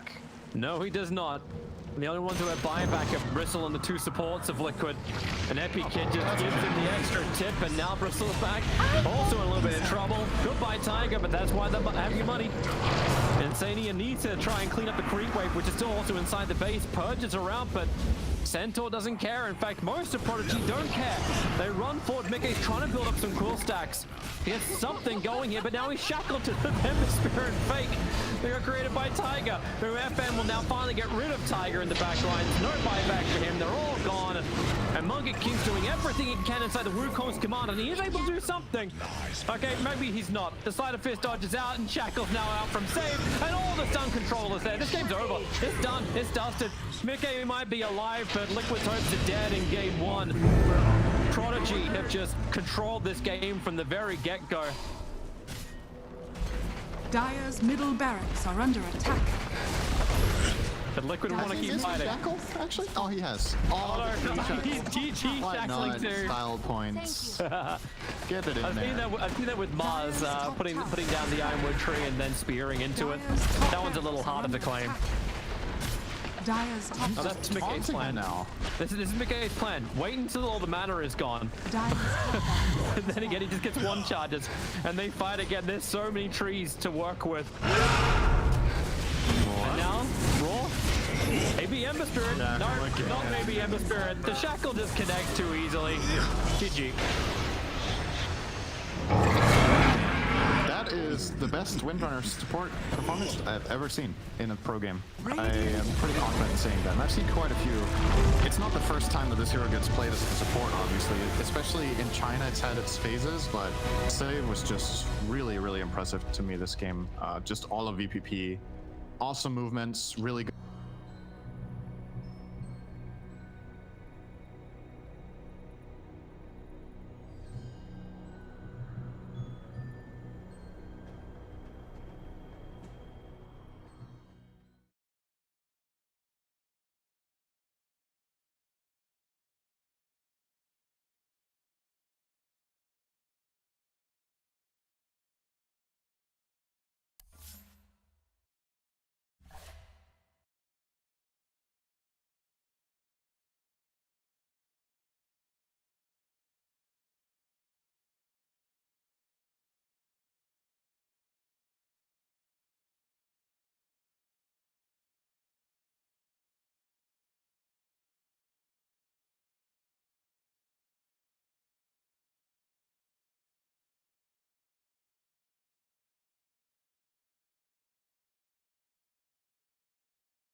style heroes. And if you have, say, a Bristle or Monkey mid, and your carry is like a Lone Druid or a Lycan, this makes a lot more sense, because now that pressure on the side lanes is more effective, it's a stronger laner, and you have like this centerpiece. Whereas now it's just kind of awkward, because you've got like a 3-2 setup, but who's the Monkey King ult? Like, who are you protecting? Who is Bristle protecting? You don't have a ranged core, and typically these heroes function best with, say, a Death Prophet, where you can sort of make space for him within the engagement. It also doesn't help that you lost your bottom tier 1 tower pretty early on. The Beastmaster was out of play, so even if the Monkey King wants to try and make a play, he doesn't have an offlaner, he doesn't have a mid. Like, you lose your lanes, lose the game. Basically the story of most games, right? Credit to Epikid as well. He was stacked as all hell very early on in that end, but we'll see if it actually gets through the first phase, because I felt like that was a pretty brutal force to be reckoned with in that early game. It's hard to point out. It was just a well-done game by Prodigy. You know, you win a game that hard, it really is a team There wasn't effort. like a standout person. They all stood out, right? Everyone did their job. Yeah. That's all you ever want in a game of Dota. But what do we want to see switched up in the opening phases this time around? Did we feel like Team Liquid's opening was the problem, or was it just the way they followed through? Or were we just saying, no, don't even talk about draft. This game 1 was just all VPP's execution. Kyle just touched on it, the idea of you have Bristle and Monkey King. Yeah. That's a key point, and I think it's mainly just about your presence within the lanes, right? Like, if you lose your lane, it puts you in a bad stead, right? So give yourself a playmaker, and then from that you can then take these 4v5 fights, right? So that's pretty much it. Ban the Void Spirit. Do you ban the Ember here? I like the way that Prodigy bans, actually. I like how they do the first phase Lycan ban, and then second phase Lone Druid, and then it pretty much like all DK, and it forces your hand on your last pick. You're like, what's our quick of a hero? They also keyed in, and this is what was missing from Liquid's lineup. They didn't have a hero that could hit towers. I think that's what I was trying to say, is that you're effectively building this lineup around this guy that's going to hit the tower. You're boosting his damage output with the Beastmaster, but they didn't have a guy to actually do it. And if you remove the Lycan, the Lone Druid, and the DK, you really cripple Liquid's core philosophy, which is to always have something that can pressure structures. And you can't replace that as easily as you can, say, you know, Boxy's hero or even just any individual hero. It's what that does for your lineup. And I'm curious to see if they first to a DK, perhaps. Will you go to a first to Lone Druid, or do you just kind of switch concepts? I'm just trying to think of the openings to the Oracle. Like, Grimstroke comes to mind. Obviously, lane, you don't lane it against him, because obviously Oracle just dispels it, but the game is perfectly fine. But do you like the idea of maybe Nature's Prophet in the early phase? Give that push, because that's available. I always like +1 actually, so it's pretty strong as well. The thing is, Insania, I haven't seen him. And I understand this too, because I think it might be something to do with him being the primary shot caller and captain. But playing micro heroes is super difficult if you're primary shot caller. I think it's a big part of what makes OG successful, is that No-Tail's free to like maximize his own gameplay, and because Seb has more of a role, they have more of like this organic flow to the games. No-Tail can just focus on Dota. But I personally know when I was playing Furion or Beastmaster, my ability to captain was like literally cut in half, because I just had too much to think about. So it was either play the hero badly or play with your team poorly. Or just go for the middle and just go average on everything. Or just bad, depending on where you actually average out. There's the Grimstroke, and then Centaur's available as well. The question was, would they still go for Centaur? Obviously without the pairing, but yeah, of course, you're playing against Oracle, just go for it. Why not? There's actually no reason not to go for Centaur. And I like this. This is a Prodigy. This is just, you know, laying it on the table. We knew you were going to do that. We're picking Monkey King anyway, immediately. This is good, especially with the 1-game lead. And from the way they were talking, we know Prodigy's been giving a little sass in their interviews. For some reason, getting called out about that, because apparently our community just wants everyone to give responses. Well, humble and nice. They played really well. But the flip side, though, they did actually wait for Liquid, because Mickey had internet issues, so they did actually wait to play the... They want to prove that they can beat them. They're competitive, but you know what? Like, I wish we rejoiced more when people were talking shit. It had storylines, character, personality. Yeah. You ever watch like other esports scenes, especially ones that are just starting up, and you've got those people just yelling at each other across the room? You're like, hell yeah, the pop-up, great, baby. I love fighting games for that. You know, the stand-up stare down. That was There's some good clips of that. But yeah, they banned the Lone Druid again as expected. Just trying to. It just makes sense. You keep reducing Liquid's ability to easily translate fights into objectives. And the benefit of Lone Druid is about strong laner. That's another thing I think we probably failed to mention, is that DK, Lone Druid, Lycan are always going to at least trade in their lanes. And then killing a tower is as easy as just walking at it. And then you have to think, what's left? Do you really want to pick a DK on the side of Liquid? Immediate Prodigy, baby. Look at this. They're like, we know exactly what's up. But they did get with the Phoenix. We have seen Liquid look pretty hot with this hero. Are you that concerned right now if you're looking at VP Prodigy, what they have about this pick? Not especially. I think that you have an Oracle, so you're already going to guarantee that the laning phase is all right. In addition, I think you have to see a whole draft before you can really say, we're afraid. Because Phoenix is another example of this really high volatility hero. Where if you have no egg hitters, it's like, oh God, we can't deal with this. Is insane. And then if you have a bunch of them, it's like, yeah, no big deal. Yeah, because like right now, it's like, oh, it's a good Phoenix game, no egg hitter, right? But then see 2 picks left to go. Yeah, Life Stealer, Jug, both options. Yeah, like the reason why VP's drafts are often so strong is because this early Monkey King pick, when they already see the beefy boy offlaner, right? Like again, I'll keep mentioning it against Alliance, right? You have these Centaur, Mars, SK heroes, you pick Monkey King, you know that lane's going to be solid. So even if you have to put him in the safe lane, it's a good lane. Like, unrelated, do you see the clip of Snoop Dogg being interviewed after his esports team lost? Oh yeah. It's so good. It's like what every pro player's wanted to say in an interview. When asked the question, like, oh, how's it feel? You know, you guys lost. He's like, man, I actually quote it properly, but he pretty much just said, yeah, it sucks. Yeah, it's that was it. Obvious question, sir. Move on to like someone a bit more interesting. This is interesting. So Clinks is another example of a way to isolate and expose dual squishy ranged intelligent support duos. You find them, you blast them off the map. And to win a fight against this Prodigy lineup, you need to be able to find the 2 supports. It's the double cage match, right? Yeah. Monkey King puts his ult down, Clinks puts his ult down. Do you want to stay in Wukong's? Because I got my boys here too. Yeah. It's a cage match. It's a bloodbath. And that is a wow. Underlord, you do not see this hero very often. No, that DM that does not have a stun. So we've got to imagine one of those Smurfs he talked about. Sorry to steal your thunder. Yeah. He probably put in work on the hero. We thought he couldn't play. He's like, no. That was the next level play. It's like, yeah, you always need stuns. No one will see this one coming on the final day. Underlord, man, this is VP's way of controlling the draft when they can't decide whether Clinks is laning, because the Clinks in safe lane against an Underlord might not be too hot, right? So you put now you're like, all right, maybe you have to put the Clinks mid, you have to pick up a new laner to deal with our Underlord so that we don't have a completely free Underlord game, right? That's maybe the way that you see it. But for Prodigy, and especially when you have DM in your team, you could easily put this hero wherever the Clinks goes. Like, DM used to play this mid lane with these quirky heroes, so it's a nice pick overall. Yeah. I guess you're maybe not as scared in that stare down you just mentioned, right? Where you put down Wukong's, the Burning Army gets summoned. Now you've got an Underlord to kind of bully away the Clinks. All he has to do is exist, and this game is pretty easy for him. Like right now, Liquid's damage is pretty much for like the big damage. It's the physical and Clinks, right? You have all like enabling damage, but it's not your killing damage is physical. So this is why Underlord is so prominent right now. And you pick up a pipe, and suddenly Crimson Guard as well. You look at the Liquid lineup. You just don't have too much raw damage output right now. Yeah. And it's primarily single target from the cores, at least.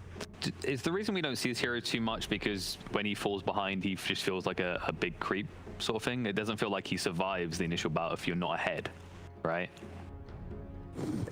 It kind of just... It's not really figured out in the meta yet. I think that in this spot, it's still solid because you're not picking the Clinks. You're similar to a TA, but with more volatility because you have stacking damage from your Q that like adds up over time, and you're more of like a hunter killer. You don't do as much structure damage, and you're not as durable, but you're still solid, especially I think against a Monkey King. It's a very low armor hero, and it fits the concept of what Liquid are going to try to do here. I think the main point is what you touched on about the whole killing sports, right? So here independently can move and waste so many resources, right? So that's why it's so prominent. Or especially in this draft alone. Yeah. Well, we'll see the Kunkka, Kunkka's an amazing ban. Like the best ban I think they could have done. I was thinking maybe I wanted to see them pick it, and I looked over and saw the ban, like damn. They could just quap again. Dire team pick. Is there anything else that comes to mind they found? Oh, hello. Another answer to the Clinks. Liquid are going to have a real tough time killing anybody, especially with the Oracle behind.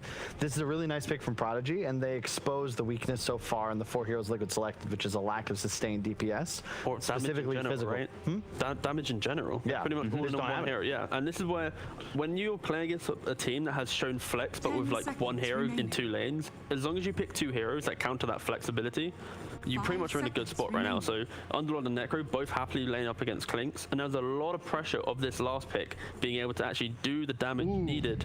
I know it's a sniper. No. That doesn't look like a sniper to me. New age. I gotta say, I'm not a huge fan of that pick here. The laning phase will be great, but I don't like Razor against Underlord at all, because you just kind of kite him through the pit, and the Rain of Fire does significant damage. It's max HP based. This is a tough draft for Liquid, and the double link doesn't work either, so it's not as if you get that extra usability from the Grimstroke. But outside of like route on Underlord, this is pretty much like the freest game for Liquid to control the fights, right? Like the Clinks can get the vision running first. As long as he doesn't get blown up, he's fine. Stampede gets you out. Yeah. As soon as Wu comes back, like the fights just go. No, you're right, because they don't. VP Prodigy can't make plays. They can't. Like the 3 cores like are static. just. They exist. They're boys. They just like they go to lane and they do their thing. Meanwhile, your Clinks will just be freely moving. It's the same support duo that we saw them Prodigy play against Secret, where they could play the moves, but they couldn't. Yeah, and they don't have a goddamn thing for the egg either. You know, thinking about it, actually, it's similar. It's swap roles. Liquid need to maintain like a 2-to-1 kill advantage, and VP Prodigy just have to exist, get so big that they just don't die, and then eventually walk down lanes. And it's the fact that Razor in this game, he has a free lane no matter where he goes. Of course, I believe this lane he should be mid, but again could be carry. He can then make those moves early on, pair that with the Clinks, and whatever lane he goes to, the call will be completely out of place. And you just I'm looking at actually Liquid, like their heroes can't die. They can go Roshan easily with the Deso and Clinks as well. They have lift and pit, and you know, you all mini disables. Prodigy need like a really solid lane performance to take this one. I don't know. I think we might end up with 3 games. Scythe's out of here too. Sorry.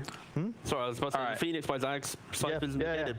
Boys, your eyes have been opened. It sounds like you're in Team Liquid's side. Is that where you could see it? Yes. All right. Well, Carl said it needs to be a 2-to-1 kill ratio, and we'll see if Liquid can actually pull this off and take us to a 2-to-1 score overall as we throw it into Game 2 between Team Liquid versus Pro Prodigy. You know, I think when we have a panel or an entire show without Alan, we could just forget about the numbers for a bit and focus on the feeling, Sin. What's your feeling for this game? Well, so when Alan does stats, he, uses actual statistics. Kyle just throws numbers around and hopes they land. It's kind of like a bingo, Just, if you say enough numbers, eventually you're going to have a line, right? So let's say 2-1. Okay, let's see if that's good enough for this game. Yeah, no one saw that from Insania. That was fine. So the thing about this game, and I think the reason the panel is a little bit like, I'm kind of with them in having a hard time gauging this game, because there's not like,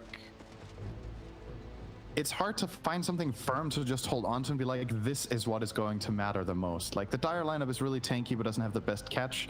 The Radiant lineup has pretty good damage and team fight, but doesn't necessarily have the best laning scalability or the ability to do enough damage against these guys. It kind of becomes a game of math, honestly. Like, can you pierce them or not? And for Prodigy, I'm imagining that what they want to do is they want this Underlord to get auras, and then they want to force a fight around Roche that they win so they can get Roche, because their lineup can't do that either. But the panel was leaning a lot more towards Liquid to actually achieve Roshan. So like you win the fight around Roshan so you can just finish the hard work that Liquid have done.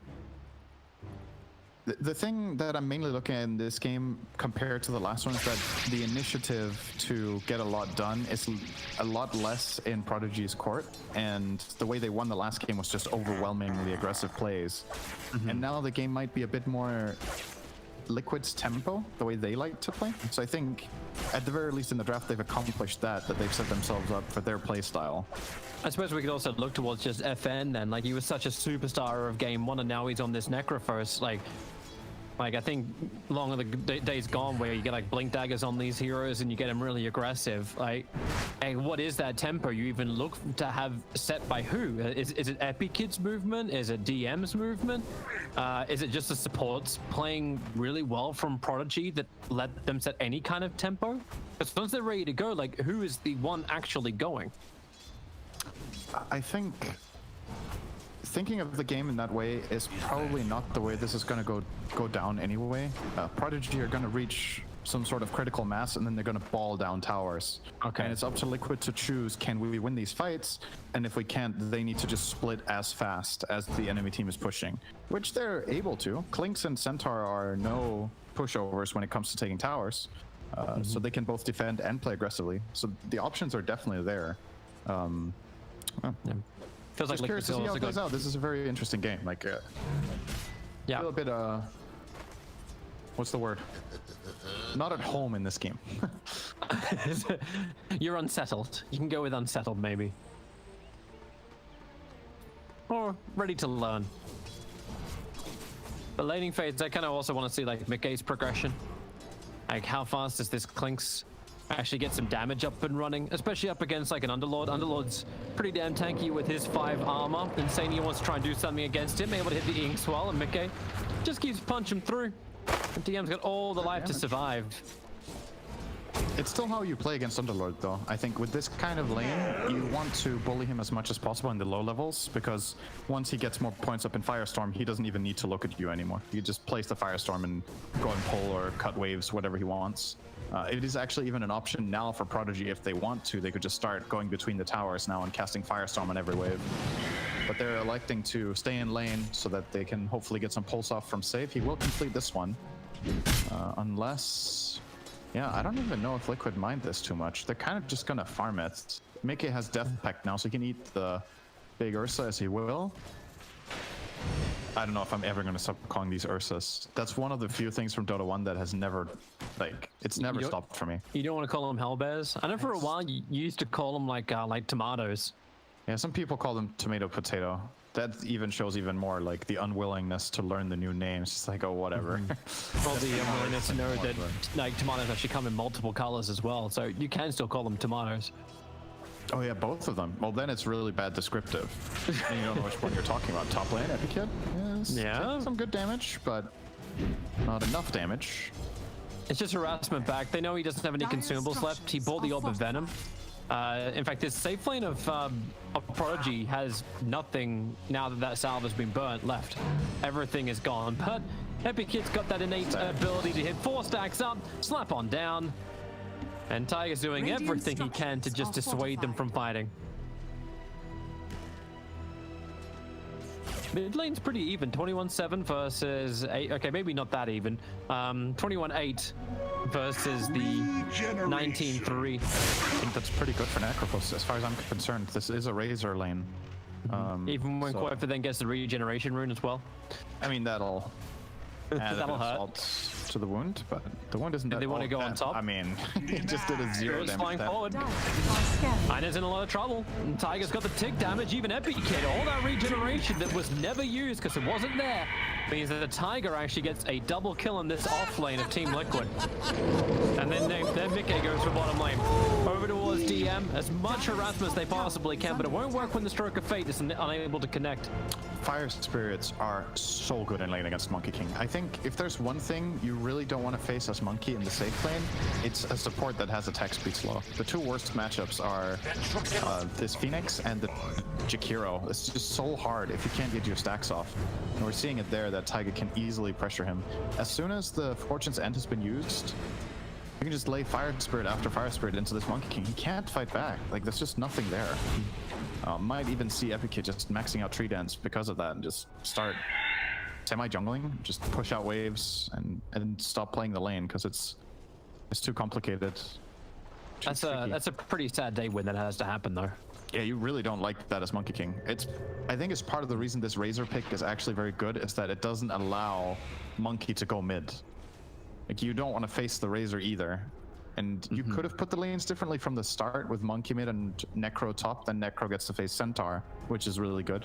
But I think they're concerned that the Monkey King's game is just too bad. So you kind of have to settle. I'm loving that game sense from FN. He's getting a static link now and has to be forced back underneath his own tier 1 tower. But Liquid actually TP'd in the Grimstroke to try and be involved in this, and Tiger moved down as well. And all they did was just have to back up, then gets to plant down the fresh Observer Ward, so we can see if that rotation will come again later. Sorry, it was just funny watching FN try to CS with minus 22 damage on the top. He's like trying his absolute hardest. If I hit it as late as possible, I will get it. It's just this perfect timing on the attack and deals 0. Like, why are you even trying? What's the point? Should it actually get to 0? Like, he was minus 21 damage. Uh-huh. His attacks didn't do anything. He was really trying to last it. That's funny. No, it just feels a little harsh to actually drag someone to 0 damage. Radiant's top tower is under attack. Welcome to playing against Razor. It's very annoying for some heroes. Very annoying. At least he's getting levels. And net worth-wise, hilarious enough, FN is ahead of the Razor. Only just. No, it's not bad. But he is ahead of the Razor. And now, beside, has he got enough damage? Koifa, barely alive. That one last attacker won't be enough. 50 HP will survive, even keeping the Agi treads up. That is still not bad though for FN. He forced out a salve, he sends Koikva back to base, and he will get probably a wave and a half for free as his reward here. And yeah, he traded off health of 2, but he's got 2 points in Heartstopper, so he will be getting this wave now. And there's the tip. Give some sass, please. He's number 1 net worth on the field. He is winning this lane as Necro against Razor. That's really good, I gotta say. I don't think this is how this lane goes, especially not considering Liquid probably agree when they last picked the Razor into this, that they felt favored in this lane. But now the funny thing is too, like the numbers that Kyle throws out, it's like, hey, they need to have this many kills ahead of them. It's like, well, you gotta remember that in Dota, kills don't always matter. And you just stay ahead in farm. Razor, you'll get the DD rune. I thought save, he started the attack and I think he early cancelled. To deny up the rune. And DM's gonna be sent all the way home. But he's fine with that, and he pulled the wave up, let the firestorm go, and then farmed up a wave and a neutral camp. Doesn't have as much net worth as Boxy, but still got a lot out of this offlane. Dire are scanning. Yeah, and Underlord always has the option. It's kind of a strange hero in the sense that he doesn't really win many lanes. And he has a lot of lanes that he loses horribly, but if he just does okay, it's actually one of the better offlaners to do okay with, because as long as you get this one item in the Soul Ring, you can go farm jungle camps, you can push out the lane with minimal risk, and your net worth is extremely high value because all you want to buy is auras for the team for your hero to perform. So you can skip a lot of items that other offlaners kind of feel like they need to function, like mobility items, upgraded boots. Epic Kid. Oh. They're just stalking him for the moment. Sentry wards down everywhere. Stampede has to be useless. Not enough mana for a hoof stop. Actually, he does have the one charge as Monkey King can't dodge it. And with the damage from Clinks, well, then again, maybe from the Boundless Strike, it could be Clinks who's the one to go down. That Finn came in so quick to be part of this fight. And the Centaur just continues to tick out. The Death Pulse is chasing him. And in fact, the heal from Oracle is now helping Centaur a little bit to get back. So now Razor can arrive. And we turn back the opposite direction. Static link it up. FM will get his TP out to safety. And Tiger has no extra control to really kill off the Oracle unless Oracle turns around and then just disarms the Razor. 95 stolen damage, hit what?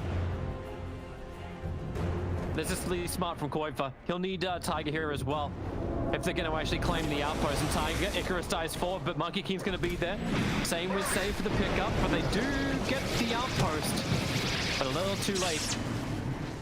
It's 150 both ways. Boxy will TP in, but nothing to connect on. They already disengaged.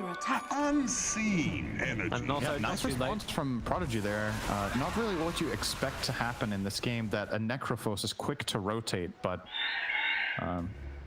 he did, and that was massive. Getting those 2 kills, especially Clinks to me in this patch, it's like, right? You get Death Pact, you want to find these kills to get the free damage, and if you make rotations and get stopped in your tracks, it feels like you get set back so much. Most other carries at this state of the game will be happy to just hit creep waves, but Clinks doesn't do that. Like, he's bad at pushing. He really doesn't want to. Try to fight the bottom. Catch out the Underlord. Extra slow is provided from Insania this time around. And a static link steal, not exactly what Rubik wants to have. And also keeping his offlaner alive is what you really want to have. Yeah. 1 point in ulti there and DM lives, but I think you want to max out Firestorm this game. Sometimes I've seen Underlords actually skill ulti on level 6, but I don't really like that choice most of the time, and I don't think this is one of those games where you're like, absolutely should have done that. Necrophos is going Blade Mail, so getting some armor against Clinks and Razor, making himself a really bad target. At the same time, it's not really a mobility item to any extent. It's not the best ramp-up item in terms of farming speed. It's not terrible either. It's obviously really good on int heroes nowadays. But it's not what I expected. I thought FN might go for something like Yules into Radiance in this game and become really big with the lead he has. But he's aiming for mid-game timing, it looks like, with this Blade Mail. And right now, he's the strongest hero on the field by far. Like, nobody can stand up to this Necro right now. Wait. Foxy's on the hunt. Oracle. Oh, he needs to stun right now if he's going to kill him. And oh, he does. Is under attack. Stuns able to connect. Koi for an Insania. That is a very long smoke rotation to come to the tier 1 tower. With the bug on him. That's annoying. Oh, what are you going to do? He is buying some time. Yeah, he is. It's buying time for the tier 1 tower on bottom lane to get taken down. Even false promising. Every other bit he can do just to mess with Team Liquid. I know we'll do it. He's still kicking. Dude, that's pretty good space. That was like 15 to 20 seconds that he bought overall. And that lets FN hit mid tower. He's going to go and farm the side, camp to the side. They get the bot tower as well. Overall, pretty good trade, I want to say, for a Prodigy. At least it was a death pack kill for Mickey. He really wants to keep building up. Dire's top tower has fallen. Yeah, I think he was actually probably a little sad about, I think the fight inside the Dire jungle before his death pack ran out just as they were starting the fight. Is under attack. I didn't see a creep nearby or...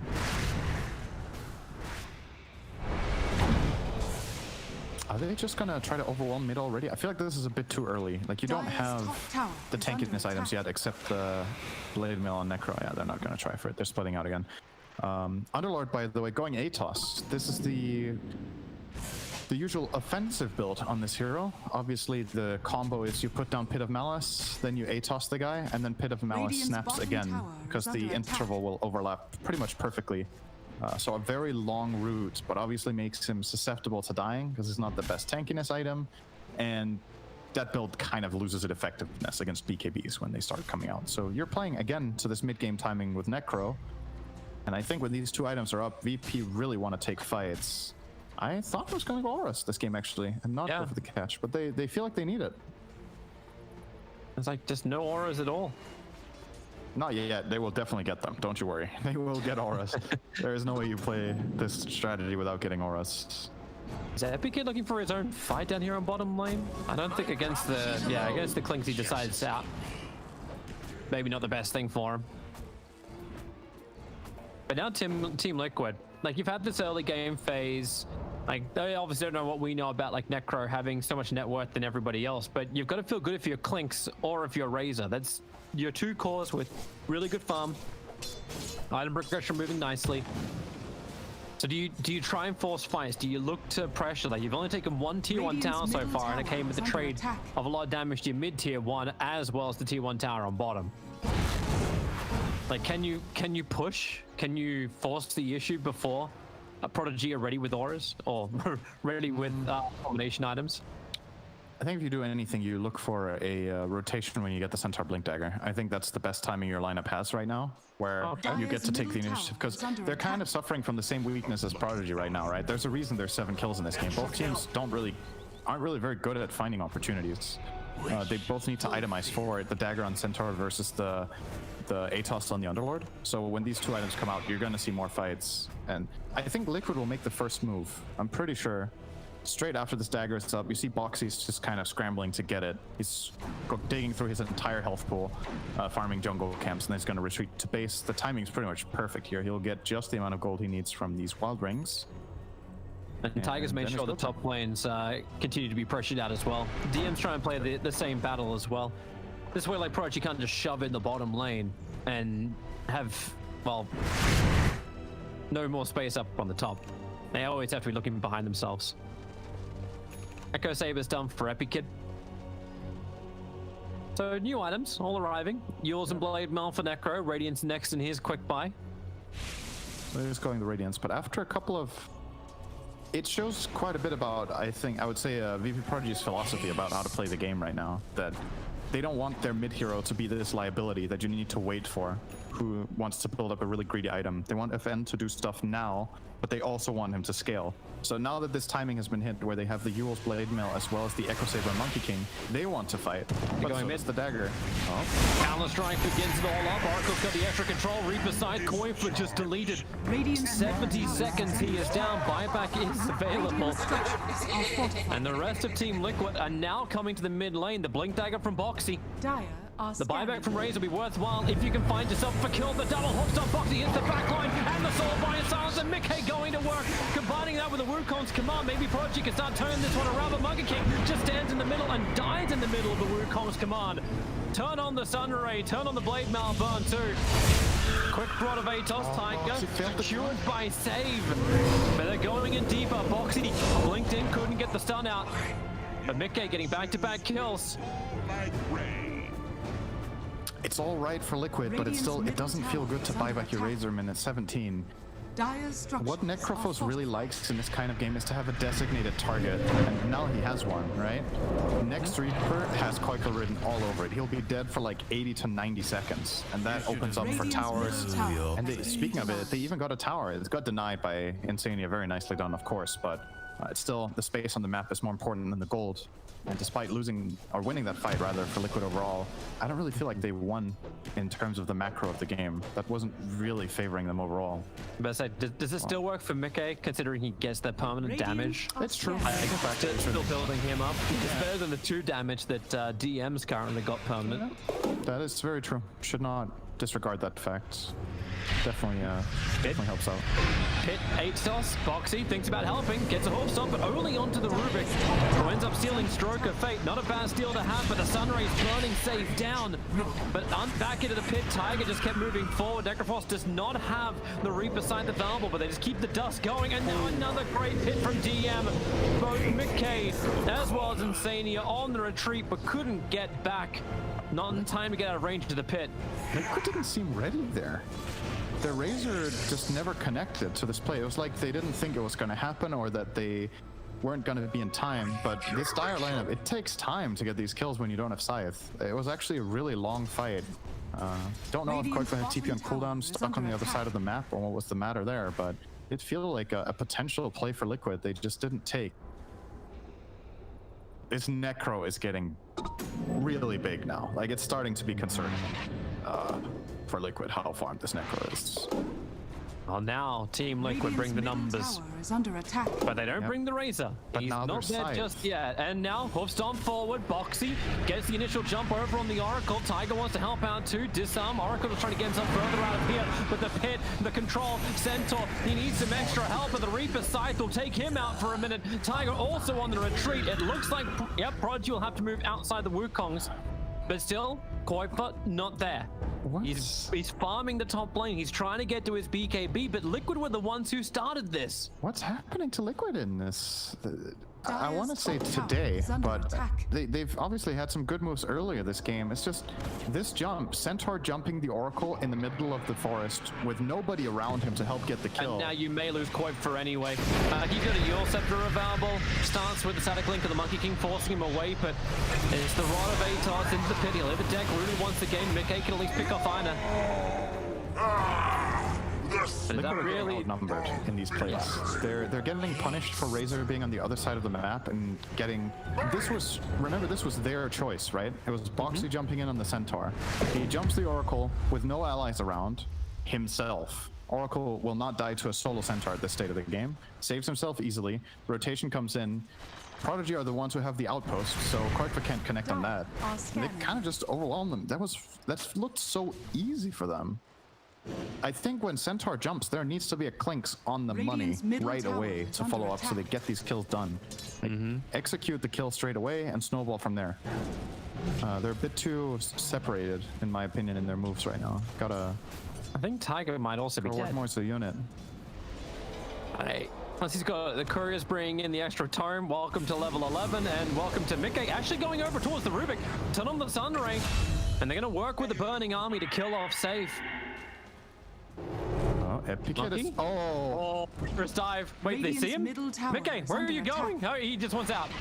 They don't want to take this fight. That's The rest actually a of really good call to Prodigy down. disengage. That is a super good call, and that is not easy to make for Liquid in that moment. 'Cause it's so tempting, you know? You cut Monkey out of the tree, you're 2v1, but they identify they probably can't get that kill in time before help arrives, and then they would both die.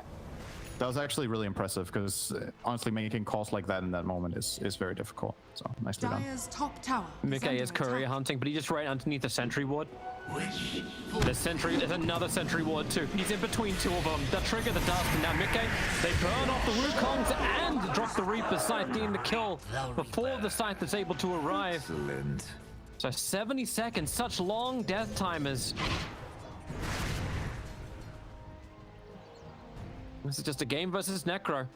And Necro already has a Sacred Relic. He's gone 6-0-4 in effort. You know what? I said like the whole, I do have Necro rotating around and getting kills and being the playmaker that FM was in game one. Yeah, you do, apparently. Yeah, you really do. With Blade Mail first item pickup.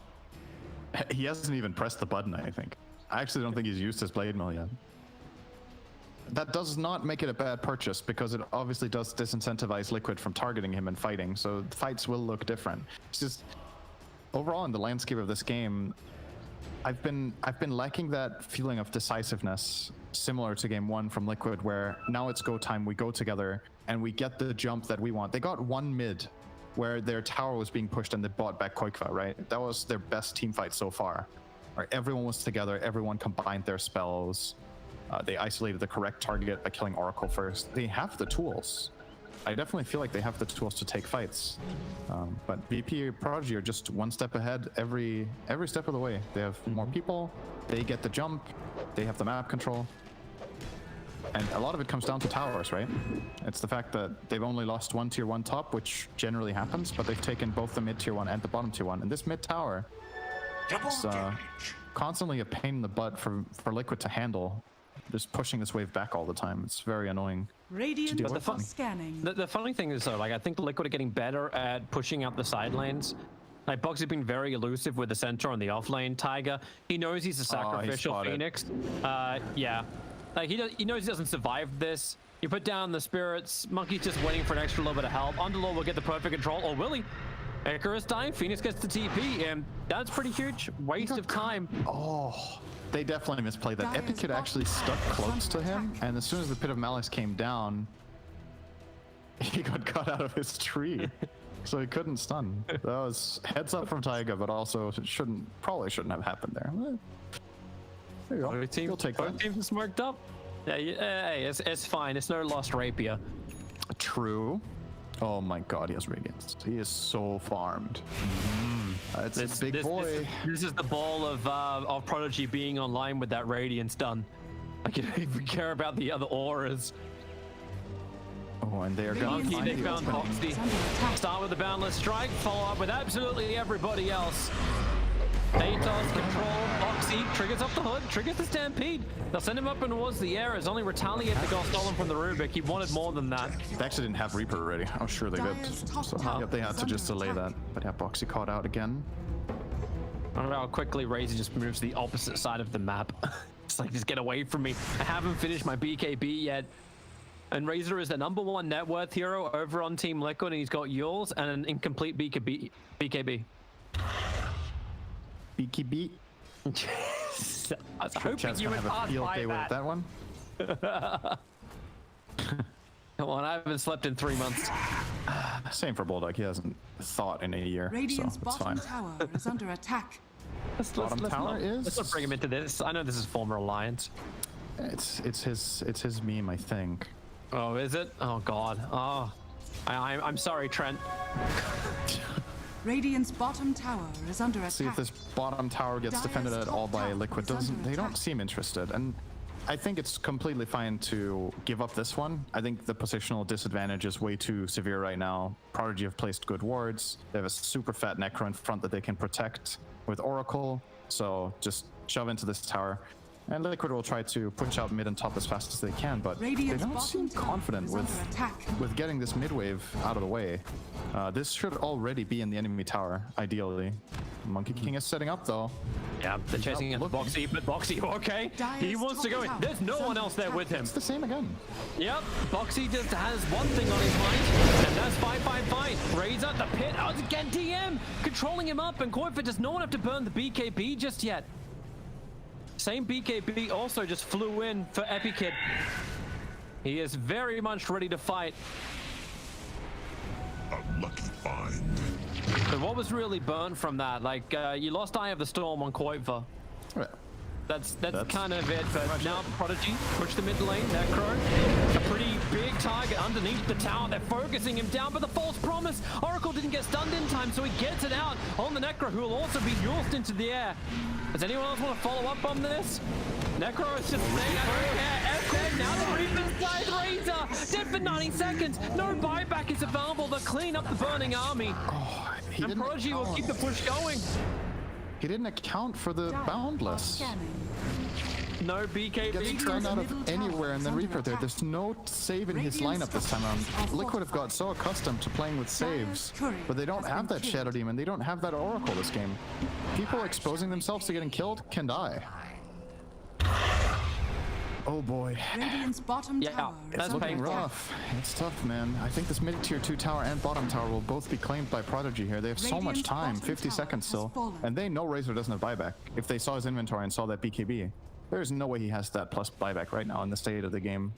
Not a chance. And Sunny needs to get down here and just nuke the wave as quick as he possibly can.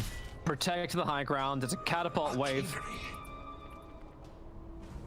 Like, yeah, Mickey just, like, he just goes top. It's like, oh, fine, I need to get out of here. I need my Desolator. I need my damage. Boxy's trying to get a halberd up and running, but I'm not even certain that's going to be enough control. This is just all coming up Prodigy once again. But Liquid do have good delay. Is under attack. The split push works well for them. They've got good wave clear. And pushing high ground, like, we still haven't seen a supernova from Tiger, and he has managed to wait long enough in this game to hit level 2 on that ultimate. Something Prodigy doesn't have great things to deal with. And that's an interesting TP from Koifa. They're going to come in behind the mid-tier 1 tower, looking for a target. They need to find Oracle. They just need to. It's the access point you have to this fight. They're wrapping all the way behind, and Oracle is going to be there, but I'm seeing 2 couriers coming in. One's got the headdress and the tower. I see 3 couriers coming in. The army, the squadron has arrived from Prodigy. Grimstroke quickly deleted, and now Razor isolated inside the Wukongs and the pit. He has to BKB. At least he's able to get that one off this time around. As they bow the burning army inside the tree line. This might be okay if Liquid can get a couple more kills. They got the Oracle. Now into the Supernova. Prodigy have to go on full retreat. FN cannot do it, however. Mule's brought down. Underlord stunned up. Box, he wants to get the chain stun out. Your buyback comes in from Oracle. So Fortune then now is actually going to be there. False promise. DM, get the hell out. Full Uber back to safety. Probably not exactly how they wanted to use the buyback, but hey, your core stay up after FN goes down. That was not bad for Liquid whatsoever. They, even though they're insta-killed, what happens is Prodigy are caught in this awkward limbo in the middle of the map where they have used their Boundless Strike to kill that support, right? It gives a lot of freedom for them to come in, combine all their spells, use Stampede to just overwhelm. And Prodigy losing that Oracle early on, the safety net for Necro is gone, and he does become a target. Now this is a key moment in the game. Like, under Sentry Ward. Key moments indeed. Mickey being picked up. The Sunray from Tigers giving him his life as Mickey just silences the Rubik. But Klinks is continuously stunned. They're not gonna get it.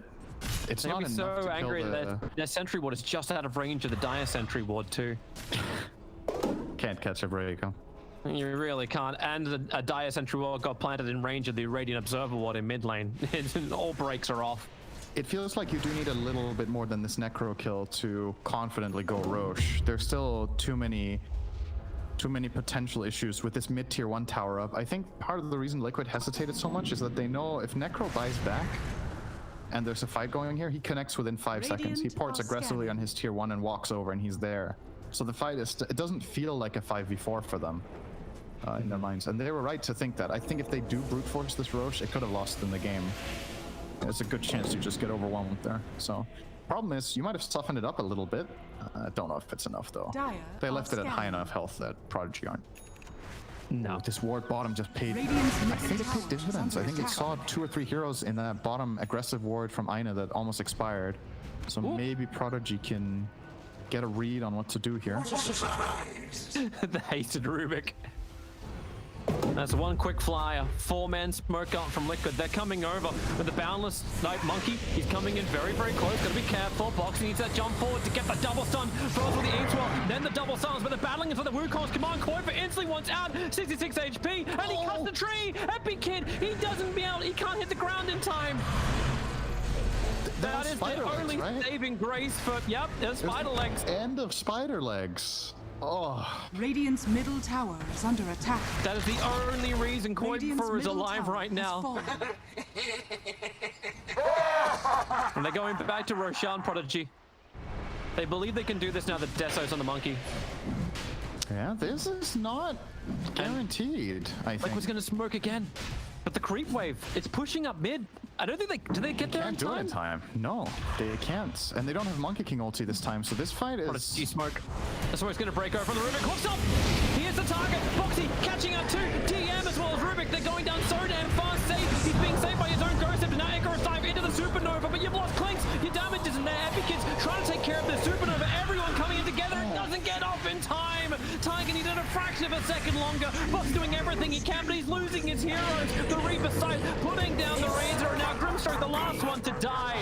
5 gone from Liquid. Prodigy, everybody is up. Of course, you bought back on the Rubik for that to happen, but they're coming down mid. They know the death time is so long from Liquid. They can end this right now and get that grand final position. That egg goes off. Radiant structures are That's a different story, but so many things going right for Prodigy here. Even a small thing like Aina purging off a Fire Spirit might have made the difference there for getting the egg broken in time. And it looked like a good jump from Liquid. They caught 2 heroes, but their Clinks walking in to start dealing the damage immediately gets lifted by Rubik and just taken out. Clinks is the majority of their damage, and he couldn't get it done. Without a BKB, he just gets isolated and killed every single time he comes up close. This is my primary gripe with this hero right now, is even if you get the jump, if Clinks doesn't get that free angle, he is so counterable right now. He goes so fast, like, you're still a frail carry, right? Like, anybody who gets on top of you, you're in trouble. So you have to not only get the jump, but Clinks has to be kind of free for the first few seconds. And VP Prodigy, they know, and they're just on top of him instantly. Yeah. 1.5 lane Rax and Roche. This is bad for Liquid now. It's real bad. Prodigy are just so quick with everything. It feels like they've always got their next objective ready to go. Take the mid, take the bottom, only the melee, because you want to be quick about it before anyone's going to respawn, and then up towards the top lane and move the final outer towers.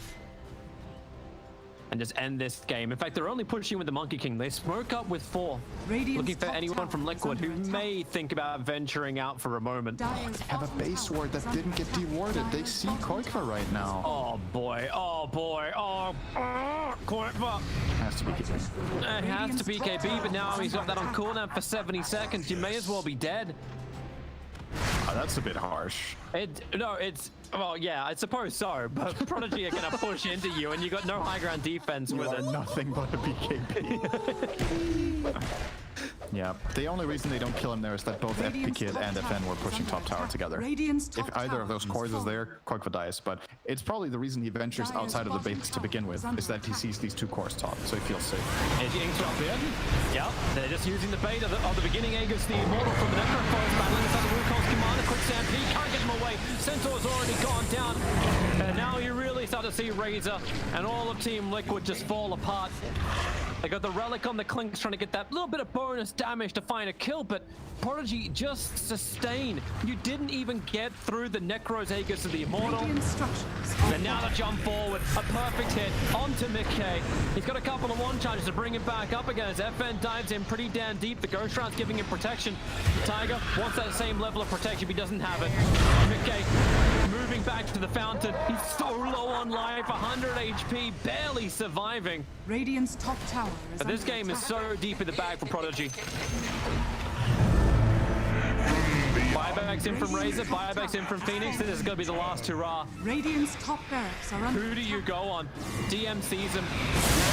FN feels like an interesting target, but remember, he's still got the Aegis, the Immortal available. Tiger slapped down by the Boundless Strike, controlled by the Pit. No Supernova available anymore. In fact, Rubik is taking Radiant's his top place as the barracks Phoenix. has fallen. They are just trashing Liquid today. This didn't even seem close in either game. Like, Liquid had a little bit of a...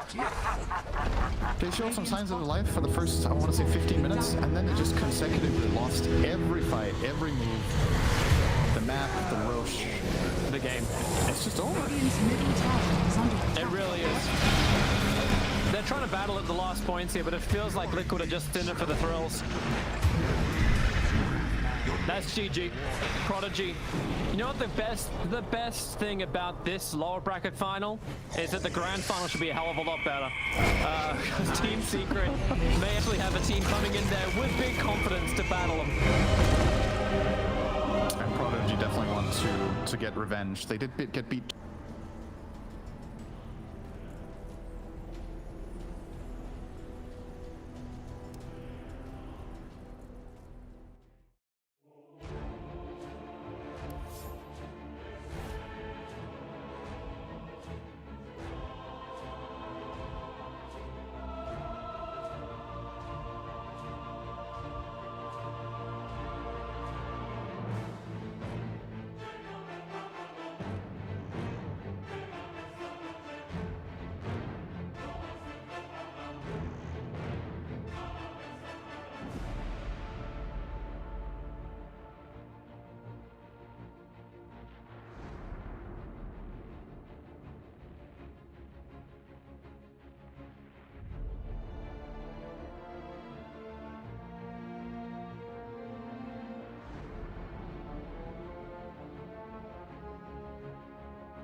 match, not over series, not single match, as they 2-0'd twice, then they got default win against aggressive mode, and then YOLO Knights had to forfeit from the EU Grand Final. Dandy wasn't only making I'm not gonna make this joke, never mind. Were you about to say Dandy was helping out Viking more than he was helping out Bait? Yeah, because half of aggressive mode went to play for him, right? That's why they... Viking made more money out than Bait did because of that as well. We have a draft going on already. Look at that first ban, it's so beautiful. There's no first ban. It's Ricky, you just can't see it. It's not Ricky, guys, calm down. I was watching these two teams. Actually, I was watching their drafts as well, right? Me and Harry Freak, Nicola, we were preparing a little bit, seeing what heroes they like to ban, like to pick. Viking obviously are a known team to us. They've played in recent tournaments as well. ESL 1, they did well. They destroyed, what was it, Secrets, right? 2-0, something like that. But Team Unique, maybe they aren't as popular in the West, but all of these players, man, they go back. Yeah, they go back, and you know pretty much all of them. Perhaps Illusion is the one that's kind of new. Zitrax as well. Well, Zitrax, I think of him, it's like straight away when I saw he was on the team, I was like, is he going to pick Drow Ranger? Right. Oh yeah, it's actually the player that got known because of that Drow Ranger. He made it to top 1. Didn't he play in team with Immortal Faith at some point, who is the coach for Viking GG? I think he did, actually. So they know him. Yeah, I think they know. Is there any bad blood? Do you know that? Okay, that I don't know. But he was building. You see, you just want the drama list. Zitrax is young, so if he maybe got removed from some stack or something, there's gonna be some bad blood.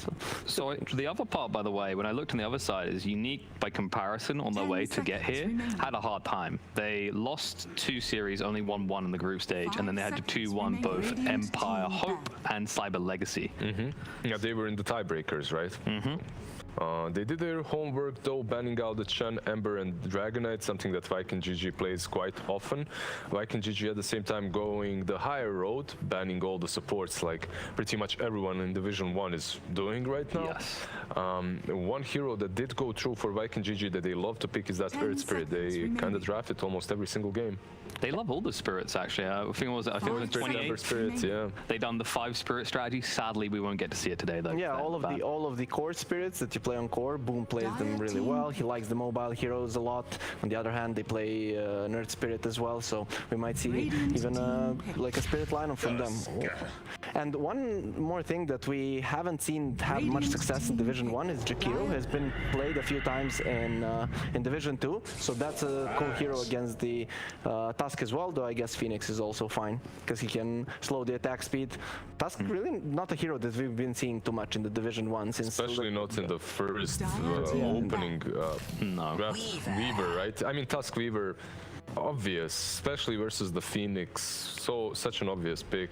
Tag team with the Weaver is really strong as well.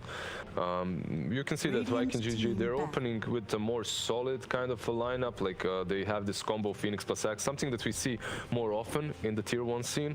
While Team Unique, they're opening with Tusk and Weaver. It's easier, right, to play this because there's so much damage and it's focused mainly on the laning stage early on.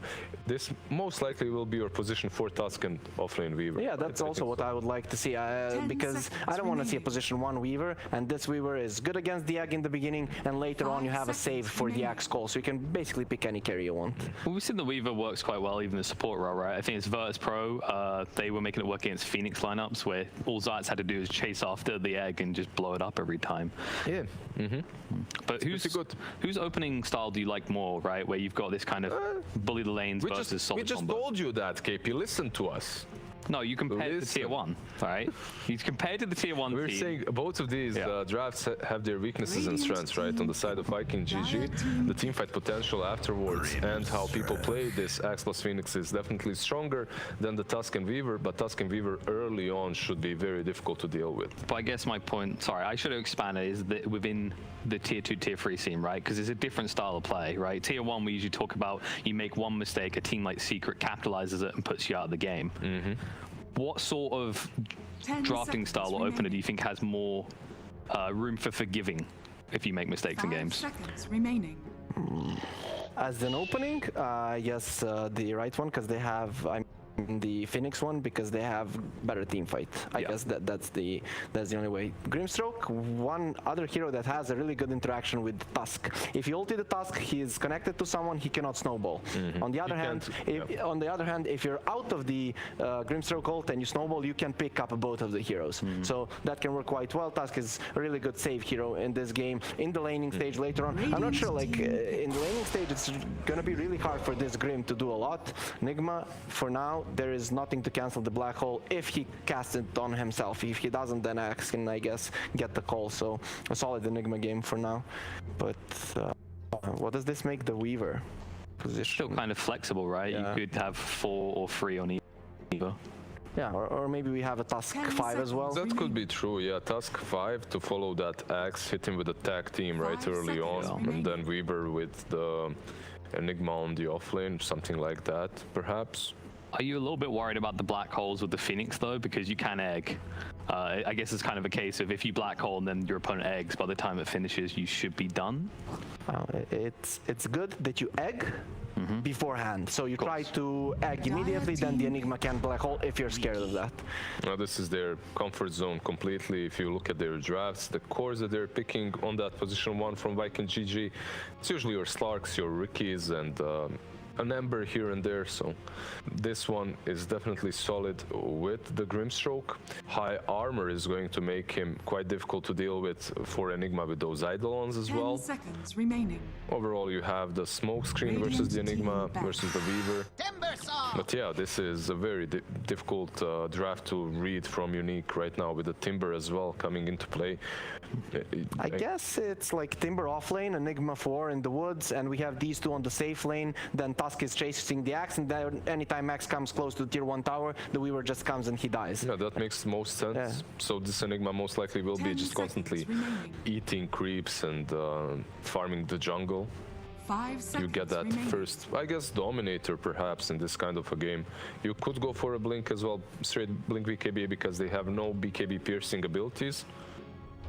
But the Dominator looks really good in this game. I mean, yeah, it looks really good. And both of these drafts are solid so far. Obviously, Viking GG are doing something more standard right now, and Team Unique is showing us a curveball a little bit with the Enigma. But and one thing that we usually don't like way too much is a Weaver core, and this most likely makes this Weaver a position 1. Position 1 Weaver versus an Axe versus a Ricky isn't really that great as well. You're not building that Aghanim's to save anyone, you have to itemize into damage, and it just doesn't look like the best game for Weaver to be position 1. And there's not a great save for you, right? Like, we can talk about tough snowball you want, but it's very hard to be in the right position at the right time. And when you have a Ricky in team, especially if this Tusk is going to be a position 5 with an Enigma, 10 seconds position 4, remaining. He's not getting the farm, he's not getting the blink, he's not getting a 4-staff, so it's going to be extremely hard for him to kind of play this game. His job here, as I see it, if he is position 5, is to shut down this Axe, and that's it. Like, early game, he does his job. If he gets a lot of items, he can use them, he can utilize them, but in the end, his only job here is win the laning stage. I guess the other worry is that, you know, you can't even thumbs up the idea of ice shards to cut up the fights, because it's a Ricky and a Phoenix. They can move around the fight quite freely. So how do you fix it? Like, what are you missing right now on the side of Team Unique? You're missing your mid laner, most likely. Timber is offlane, and you can go in many different ways. I'm not sure, is 19 playing their mid? He is, right?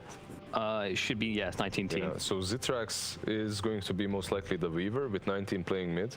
I'm looking at these players, and if someone else is on mid, I could pretty much tell you what their heroes would be, but 19, I haven't seen him way too many times. He was, I believe he was in the team with GPK, right? When they just started so. I think there was a gentleman squad that he was part of at one point. I always recall him for his Invoker. He did play a decent amount of Invoker in the past. I mean, you could go for your standard mid laner. Okay, DK is banned out, that Prophet as well. You won't be Queen of Pain banned out now. Something like Alina, maybe. Alina's haven't been looking so good, but you have, like, it's solid. You have this Ricky that's able to just cut in the back lines.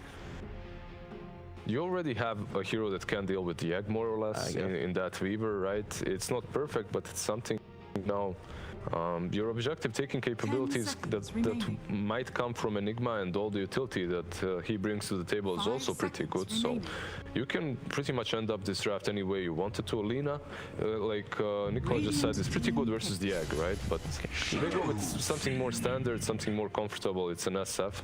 You can itemize it anyway. You can also have a hero that builds that Yules versus an axe if he goes for the Yules build. You have the potential of minus armor coming from the Weaver, coming from the SF overall. Yeah, not a bad pickup. Feels like that's usually when we see SF look best, when you have a hero that can build a minus armor item or has an inherent minus armor ability. All right, all your spirits. We called the Void Spirit the Ember Spirit. There you go. The Storm Spirit picked up for Boom. Definitely the star of Viking GG, right? Boom is shining on some of those plays. That Queen of Pain is scary, but Queen of Pain banned out by Team Unique. Ends up picking a Storm. Now that lane shouldn't be very easy for him, but you can always fall back to the jungle, farm it up. Gives you more catch, gives you a way to break that Enigma Black Hole before the BKBs are up. Both of these mid heroes can just fall back to jungle if things go badly. I guess the thing that's really nice about Storm is now you have your primary initiator and then Nax who can follow up. You get the damage for Timber Saw as well. Yeah. So who's after we like more? Oof, that's a hard one. I guess when it comes to draft, I'd go with Unique. I feel this Tusk can do a lot against the Axe, against the Storm in the laning stage, and you don't have ways of dealing with the Enigma, so you just black hole this Storm if you get the BKB, and he's in trouble. Though Viking GG, Immortal Faith has been very good when it comes to tier 2 teams and those snowbally 25-30 minute drafts, so I guess I'll go with Unique. I guess my gut's telling me. You know? I'll split the draft again. I'll go with Viking GG. I think they have what it takes, and it's a little bit easier to execute. All right, well, Nicola's gone for the unique choice, while Lizard maybe gone for the standard one that most people believe in here. Let's see who our casters believe in. As we head into this series, we've got Lyrical and Trent ready to take this one away. Any moment now. Like sing into my ear. This is where like you usually pick it up, dude. Oh, hi guys, how's it going? I just did my little, voice activity click on again. How you doing? Trent, what a savior. Fantastically. Trent is always the savior, though. Yeah, I'm feeling it, man. We're here. Division 2 finals, the grand finals of that bloodbath that was just spilt all over the place. And Trent, Unique, I wasn't fully expecting to see them here. Viking GG, I think people were expecting, though. Yeah, they've been tearing it up for a little bit here. An up-and-coming squad, of course, coached by the famous guide maker at this point. You see him everywhere. Immortal Faith. Tasty. I can always who put in so much time for guides. That was a ton. Now he's getting the bag, got the cash flow coming into. He earned it. Inevitable. That's the way that you do it, man. You always got to start somewhere, and then you zig and you zag, and you find yourself on to helping out these pro teams, and suddenly you're in the money. It's easy peasy. So all you people out there in Twitch chat, just transition from chip posting to making your way onto a team, and you'll be set. Easy. I think they call that the social media people. All those Twitch accounts. I assume they all just started in Twitch chat, judging by how the tweets go. They're very impressive. Yeah, I like it. So interesting things to watch for this game. Haven't seen an Enigma in a while. I think the last time that I saw one was Southeast Asia. It was like Boomy playing it or something for a droid. But now we've got Illusion playing, already starting with the headdress. So this is going to make that offlane a little bit easier, it feels like, since they're actually sending the Weaver down bottom with Zitrak and Vanscore. Yeah, I'm not sure what this setup is. This is like super greed, I guess, is the play here, right? Like he's pretty much going to be a jungling Enigma. The battle begins. It seems like it. Maybe take over some of those range creeps along the way as well. But as we see, Shad and Celery taking a lot of damage over time. They have another Blink Strike on Ricky, so he should be okay here. Yeah, he just gets the walk away. Yeah, it looks like they're just going to try and play it as greedy as possible. Doesn't work that well anymore, obviously, with how long the creeps take to spawn. Yeah, he's gonna be AFK here for a little bit, guys. Don't worry about it. He's gonna take the first wave and now he's just gonna body block the next wave. Is that the plan here? And he's just dancing. He's literally standing here and taunting. Yeah, now he's gonna use his illusion. No, he's not even body blocking. Okay, he's gonna use his hero. He's done with them. He doesn't want those Eidolons anymore. They are past their prime. Pure oh, meanwhile, mid lane though, Aramis, very nice. He's on the hunt. He's like, all right, where is this Enigma playing right now? I'm gonna come and leech from this guy. You never expect him to just be sitting in the lane taunting. Block a camp though. Oh, that would have been so good. That would be nice. Top lane, we can keep our eyes on that Enigma versus Phoenix matchup, but Timbersaw versus Axe, Toby does need to be a little bit careful here. Things can get dicey quickly playing against that Whirling Death, and maybe some early points in Timber Chain as well. Yeah, I would just be ditching. Just go farm somewhere else, right? Like, you're not going to gain any benefit being next to the Timber. You're not going to kill him with counter Helix, so might as well just go get your own farm and find a jungle camp to pull to. And immediately that's what happens. Aramis over here trying to mess with Illusion a little bit. He's already cleared through one camp and is making his way towards level 2. Shadow Fiend versus the Storm Spirit mid. Panel was saying that they felt like that one was going to be a little bit annoying for Storm, but then can head off to the jungle afterwards. So it feels like really the main area is going to be this bottom lane, and if there's any potential action here. Yeah, that's the most likely place for a kill. Aside from that, I guess, like, if they can sandwich in Illusion, but he's just on the run from this Phoenix. Maggie's, oh, Courier. Oh my god, he's not looking at his hero. Oh god. Oh god. Oh, it's so painful. I still know that exact pain. Sometimes you get too good at Dota, you know? Yeah. When you're like bad at Dota, you spend the whole time looking at your hero. And then when you get good at Dota, you like never look at your hero. And then sometimes that happens. It is funny that we've been sort of building this storyline around Illusion kind of being AFK, and he just like walked right by a courier. This guy is a professional juggler. He's on Facebook right now. He's just like checking out some tweets. Did you know that he's going to hit the sickest black hole later on and just win them the game too? That's the best thing about it. Oh, Zitrax. Oh, bottom. Gotta be careful. Goes for the Sakuchi. Now the Snowball pulling him into Shad, but we've got the Ink Swell afterwards. This might just... Celery drawing first blood onto Zitrax. Yeah, a pretty formidable lane duo here. Yeah, the Blink Strike with the Ink Swell. Very annoying for many heroes to play. Even someone like as survivable as Weaver, they couldn't really get those favorable trades going. Weaver's like relatively weak at the start, just cause, like the long cooldown on the Shikuchi, and you don't have your swarm to like force aggression on them, where they have to decide if they're gonna like fight back or try and kill the bug. So things I think will move further in their favor as the lane goes on, unless they manage to get some really good smoke cloud plays. Right, we haven't even been seeing too many smoke clouds taken early on. Feels he just lost like half his HP, dude. The Weaver just, like went in under that sentry and got destroyed. They will deward it now though. And they do manage to take down another courier snipe. Aramis taking down the Shadow Fiends yet again. That is very frustrating for him. We are also seeing a bit of a rotation. So Illusion came over and took down the range creep from Toby, so soaking up some more experience. Now he's coming and contesting his farm, but only level 2 on this Enigma. Axe isn't really that concerned, it doesn't seem like. Yeah, Illusion's looking a little lost here. I mean, he can keep farming this one camp, but he doesn't really feel like he can go over to the eastern half because the Phoenix is just roaming there. I mean, to be fair, Aramis is also level 1. So yeah, he's been killing couriers and stuff, but he's still further behind than the Enigma is. So he's going to come leech some of this XP. Yeah. And take off that clarity. Who's getting this creep? Wow, you midnight pulse for that? And you didn't even get it? Oh no, and now Illusion in some trouble. Toby, he's level 6 on this Axe. The call comes out, and well, this is gonna be a dead Illusion, I think. Yeah, just gets dunked. Not the greatest start for Mr. Illusion, unfortunately. Someone just got dunked at 4.5 minutes. I don't know if I've ever seen that happen. That is one fat Axe. He's huge. I don't know what you do against this now, because it feels like he has free reign for everything. And I don't know. We'll see. Vanscore down bottom getting chased out by Zitrax. Or rather, Zitrax coming to help him. And Celery, now they turn. He ran out of Sakuchi. It's on cooldown, and he drops. Viking GG just rolling over Unique right now. Really cooldown. It's just a little brutal. Good snowball there from Vanscore, but is it enough? He's getting dropped yet again. And now he's going to lose his courier. Oh, wow. They're getting outplayed pretty hard here. This is a tough one right now. Yeah, I can kind of see why I went for that though, just because like he knew they'd already cast a bunch of spells and everything. All right, here's the comeback though up top. Toby.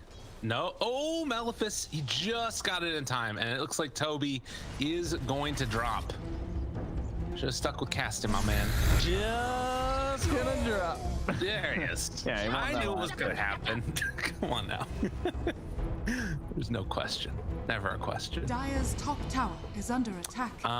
Still Aramis just level 2 on this Phoenix. One's been a bit rough. I'm sure he's having a lot of fun. I don't even know if he cares what level he is. He's been killing Courier, just stalking this Enigma, just laughing at him while he's jungling. And now helping on this kill against 19, as they will be able to dive all the way through, find that kill. Aramis, Malefice, is it enough? No, he's got a Fairy Fire. So that is going to be a living Phoenix and a dead Shadow Fiend. 6,500 gold lead, and Viking GG looking very strong. What is your play right now if you're unique? Probably try and capitalize on your Timber, right? Like he is BZZ's the strongest guy in the whole game, so he's the one you have to try and rally around. And you have decent heroes in the Tusk, but the Enigma's no help because he's just not a. I mean, he can push towers. That's one thing, I guess. Maybe they could try and use it like that and just like force aggression in that sense. That might be a decent option for them because Boom's going to be a little bit busy farming for quite a while. Yeah. Well, and the unfortunate part is that it's, yeah, I mean, he still needs those levels to get the Eidolon points up before he can really start pushing towers. And like you can see, he stacks up that camp, trying to be efficient, but he can't really take it either on Illusion. And in fact, Toby might be the one that comes again. They're bringing everybody. They're bringing the house here. They really want to take down Toby again. They got that one kill earlier. Need to save Snowball or Malefice, one or the other. Snowball used. Now Illusion, the only one that can break a TP. Toby trying to escape, but it's not looking like it's quite gonna happen. Gets brought down by BZZ. Good reaction by Unique. That's what they needed. So mad if I didn't get a kill on the score like he didn't, because like there was so many units hitting him, and he aggroed that whole double creep way or double creep camp, and he still didn't get like more spins. But it's okay because they have the Weaver. Guys, they still have Smokescreen down here, and they're killing Weaver. That's pretty brutal. How does that happen? I guess just good Sentry Ward placement and Inkswell. It's just, I mean, it's pretty brutal, right? Yeah. As long as they can keep vision of him. Boom, showing up, wanting to be a bit of a butthead. Snowball goes through, Illusion is there too. They got the Malefice, Control, trying to get the kill and then get out afterwards. Boom is crazy. Boom is out of his mind. He's booming people. He got boomed on. Vanscore's gonna make it all the way back home. So, pretty even game, net worth wise at this point. It's, you know, no one's getting a crazy lead. I feel like Illusion's actually recovering fairly well, considering the way his game started. I thought it was gonna be a lot worse. And they've rotated Zitrax up top, so he's gonna be away from this Weaver and Grimstroke, Ricky and Grimstroke rather, which he desperately needs. Chad loses his Courier to a right click from Timbersaw. Haven't seen that happen too often, but it's cool. And they do have Celery down here also, but it feels like they're gonna need so many heroes to really try and kill BZZ. Feels pretty impossible. Probably gonna have to look elsewhere. Just like, I'm out. Oh, thanks. Could they kill him with Storm? Probably. What does Phoenix have? Level 3. What's Sunray? I don't even think level 1 Sunray would help that much. I mean, there's a chance you can kill him if you bring everyone, but it does seem kind of risky. Yeah, the thing that's weird about it though is that Chad still wants to farm up, right? He's trying to get towards that Diffusal Blade, so it feels like him staying here is a liability also, because BCC just does this, and your life is terrible. And in fact, they're gonna bring 19 teen down here too. So we've got 2 cores down bottom, and well, they're coming for BZZ. Inkswell is there, the silence afterwards. He didn't get in range, but he will have the pullback now. And if he stands still, then yes, he's killable. Well, he did take the outpost. Or no, he didn't. All right, never mind. Silence on the I was like, maybe that works. Is Boom gonna get this kill too? He already used his other little raise. Silence comes out. Oh, great reaction. Will find that finish. And Illusion now throws out the Malefice onto Boom. But even with this Helm of the Dominator creep, it's not gonna be enough. And in fact, they might lose the Helm of the Dominator creep too. Just more gold into the coffers of Alright, well that play did look kind of terrible from my perspective for BCZ, but he also had no idea that like the Storm and the Grimstroke were all like lurking right there, so it's a little bit more understandable. However, Toby, oh yeah, give him the tip. Shad, you know, was just watching that one, enjoying it as Toby manages to take the victory as they duked it out. Yeah, that is real nice. Just get in the call and a couple lucky spins, and he takes down the Weaver. And Aramis just runs in the BCC and is gonna try and take down the egg, but that will keep the Phoenix alive at the very least. Yeah, egg to survive. I think that's worth it for Aramis, definitely. Silver linings, guys. It's only a 1K lead and it's 10-2. You're probably feeling a lot worse about this game if you're playing in it, because you probably don't feel like you're this close net worth wise. Right. But in reality, like your cores aren't doing that terribly. Like, sure, they have a pretty strong tri-core up top, but you've also got this Enigma who's like 600 gold ahead of any of the other supports. And you have a good timing here, right? You have the Helm of the Dominator. Oh, but that is such good time for this Blink Dagger. This could be very good for Toby, because they're pressing in on the mid lane if he wants to come there and try and get the catch on the 19, or he can go bottom and try and mount a defense with his teammates. Maybe it's actually going to be a little bit too late, though.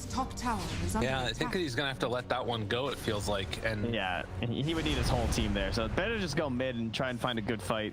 Oh, the solo smoke. Toby, you better make this play, dude. Yeah, this is a frustrating one. Oh, and they got a regen rune on Boom.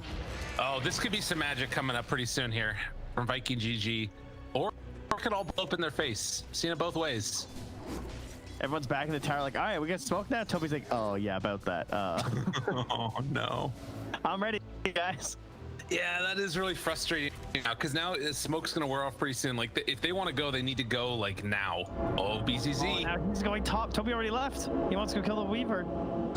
It's frustrating.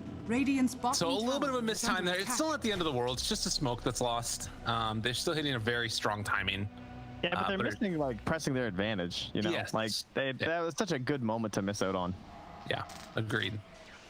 I think that it sort of speaks back again. You're talking about how this game feels worse for them than it probably actually is. Like, the fact that right now the Weaver is 0-4-0 as your hard carry probably feels pretty terrible. But like, you also have this Enigma that's been able to, like you said, catch up, but also to me feels like almost a win condition late game. You know, he's going to be a real menace to deal with. Structures are fortified.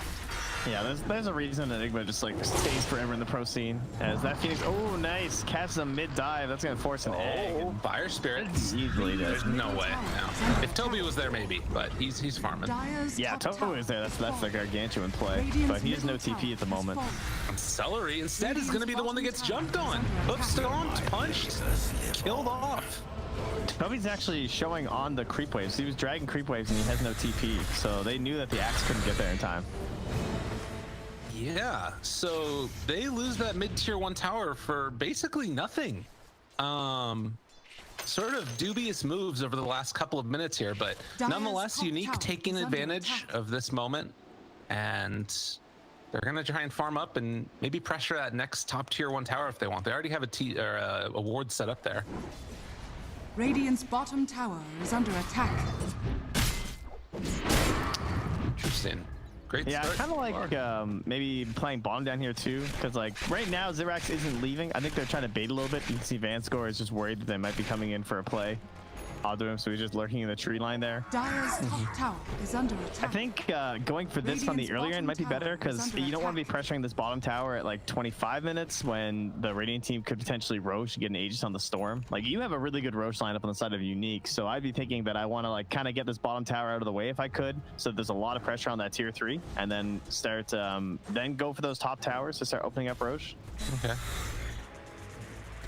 Well, it looks like that's sort of their game plan a little bit. Zitrax here, just keeping his clarity going while him and Illusion farm up on those Ancients.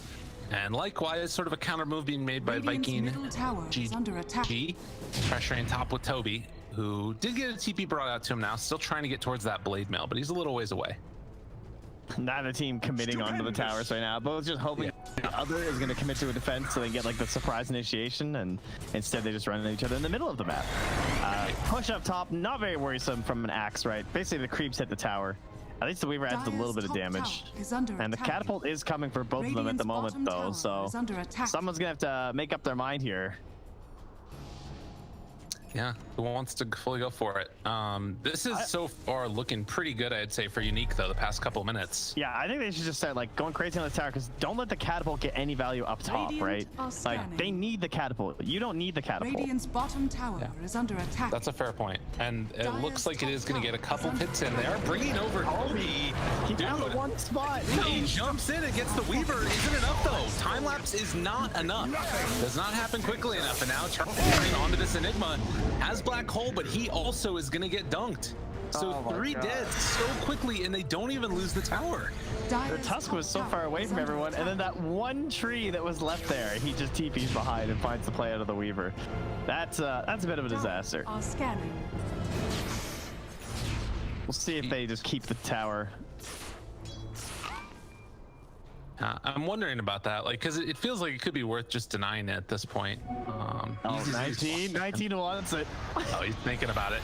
Oh, Requiem comes out and lands immediately. I can play this. Holy crap. Get away, my dude.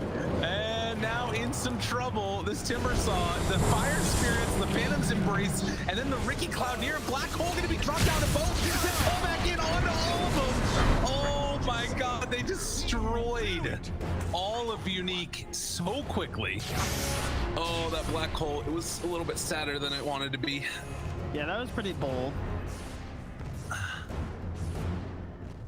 I mean, I'm sure, obviously that's going to get a lot better once there's a BKB later on in the game, but for now, a struggling Enigma player is Cyrax. Oh, he goes down again too. Yeah, just chain comboed, no way out. Trying to get towards that BKB. Yo, but this tower down bottom. Look at these creeps. I believe in you. Dire's middle tower. They're gonna get it. They even glyph it. Nice. Tower claimed. Tower has fallen. Mid lane as well. They're gonna send in the Timber. I don't know. You just saw your Weaver die to this. Oh my God. Yeah, it's pretty bad. It's pretty bad. All right, I'm checking it. Yeah. Yeah, I'm good. I mean, I'll wait for game 2. That one was rough. 3,000 gold lead now, 18-5. They spot Van Score. Toby jumps forward, gets the call, gets the blade mail, and that is another hero dead. This combo of like the Phantom's Embrace, the Fire Spirits, and then also having the Cloud on top of it is just like death for anybody. It's also just 0 chance of retaliation. How do you attack back when you're not only in Smoke Cloud, but Phantom's Embrace, and you have the Fire Spirits? You can't even right click. You can't, yeah. You have no options. It's deadly. Like you need to like TP out, but if you TP into it, it's probably still not going to work. Yeah, 19-5, 3,000 gold lead. They have Diffusal Blade done on the Ricky now. And the other thing is that it's like it's 2 separate heroes that can open up onto somebody, and then Storm comes in for the big zip afterwards. Just rocks your world. Well, they were in a bit of a hole when the game started, and they managed to dig their way out without too many kills. So 19-5, it's still not a gargantuan lead here. They still have some things going for them outside of Unique. Like I do think their roashing's generally pretty good. The eventual BKB Black Hole should also be a real threat for the side of Viking GG. There's some things here that look all right, but as time goes on, some of their advantages are waning. Like the Timber Saw starts to become this like, he's a nuisance, but he's just not this like horrific threat that just dominates the whole game, you know? He just started to fall off a little bit. Radiant are scanning. Well, I mean, there's kind of, I guess what you gonna hope. Wait a minute, did the Storm took the overload damage? I didn't even realize that.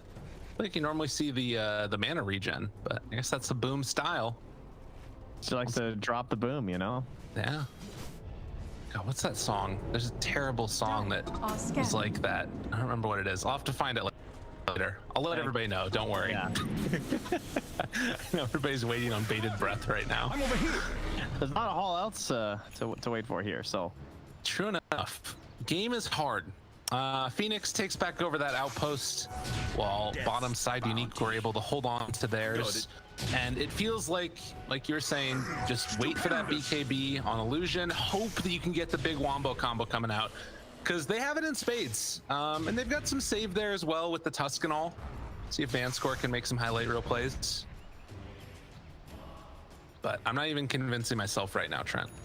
I don't know. It's again, it's not that terrible. Like if BZ doesn't die here, this is really good. He's able to push that wave in. Now it's in the tier 3. So Radiant team is Radiant's up top, and they want to pressure that is under tower. They have the attack. catapult wave, but you have pressure into the tier 3. So someone wants to be back for this. So currently Grimstroke's not up top. Dire's They do top have the tower outpost is under over, so attack. for that then TP that could be Dire's good. structures But if you're are you, fortified. there's definitely an opportunity to either push mid Radiant structures or to are go top fortified. and contest this tower. It looks like they just want to cut the wave mid. They're gonna try and use their catapult mid. And BZ's even walking high ground right now. So they're just kind of flexing on them right now. Like, we know where you are. Unfortunately, all this space just gave Radiant's Aramis middle the tower Spirit is Vessel under with attack. 4 charges. Dire's top tower And that is under Yules is attack. not quite done for BZZ. Yeah, they also went that Bloodstone on Boom. He's going back for the Orchid afterwards, has an Essence Ring Dire's in top tow, tower so is he's falling. feeling like he could Radiant's hypothetically go bottom tower is under unkilled attack. this game if things keep up in this style. Is Celery moving on out? Do they have a smoke anywhere? This could be one of those moments where it's good for a smoke cross map, but doesn't look like they have one, so instead they're just gonna have to sort of take the more normal path as Toby cuts the wave. Boots of Travel for the Shadow Fiend. Yeah, Very he had those interesting. queued up with a BKB too, but it looks like he's just gonna dodge for a Radiant's while, I bottom think. tower is under attack. He's going for the YOLO plays, you know? Probably the right move. Oh, Vanscore down in the trees. And takes full afterwards, and he is super dead. At the same time, though, Zitrax is cutting up top. I think BZ just cleared a wave down bottom, so his death was not completely in vain. It did offer up like a little bit of space and knowledge to help protect his cores, which is pretty much the only thing you can do in a losing game as a support like this. You just try and stay in between your cores and the enemy team, meaning like either break smokes or just break roaming initiations like that. So Vanscore, way to go, buddy. And he's only level 8, so he Radiant's respawns top fast. tower is under attack. Easy. That's the way to do it. That's why you play Dota. What a player. See if he can do it again. Where's he going to die now? He's heading up top lane. See if he can make that move. Ooh. Jump in and find it. Jumping for the kill onto Illusion. Sunray coming out afterwards. And Shad's there. Oh, that hit onto both of them. They get the cloud afterwards. Supernova down. Oh, God, this feels so bad. The chase down is there. The call afterwards. And BZZ going to drop. Man, they weren't even trying to save their buddy, and they still just died. They were like ready to ditch, but that jump and the ink spell timing, that was such good recognition from Shad to just be like, yeah, this guy's dead, I'm going, and gets the double stun like instantly. Oh, however, it looks like they did blow up a storm at the same time. Got him with the old wombo combo from the Shadow Fiend. Citrax gets called. No mana, no answer. They lose the Weaver.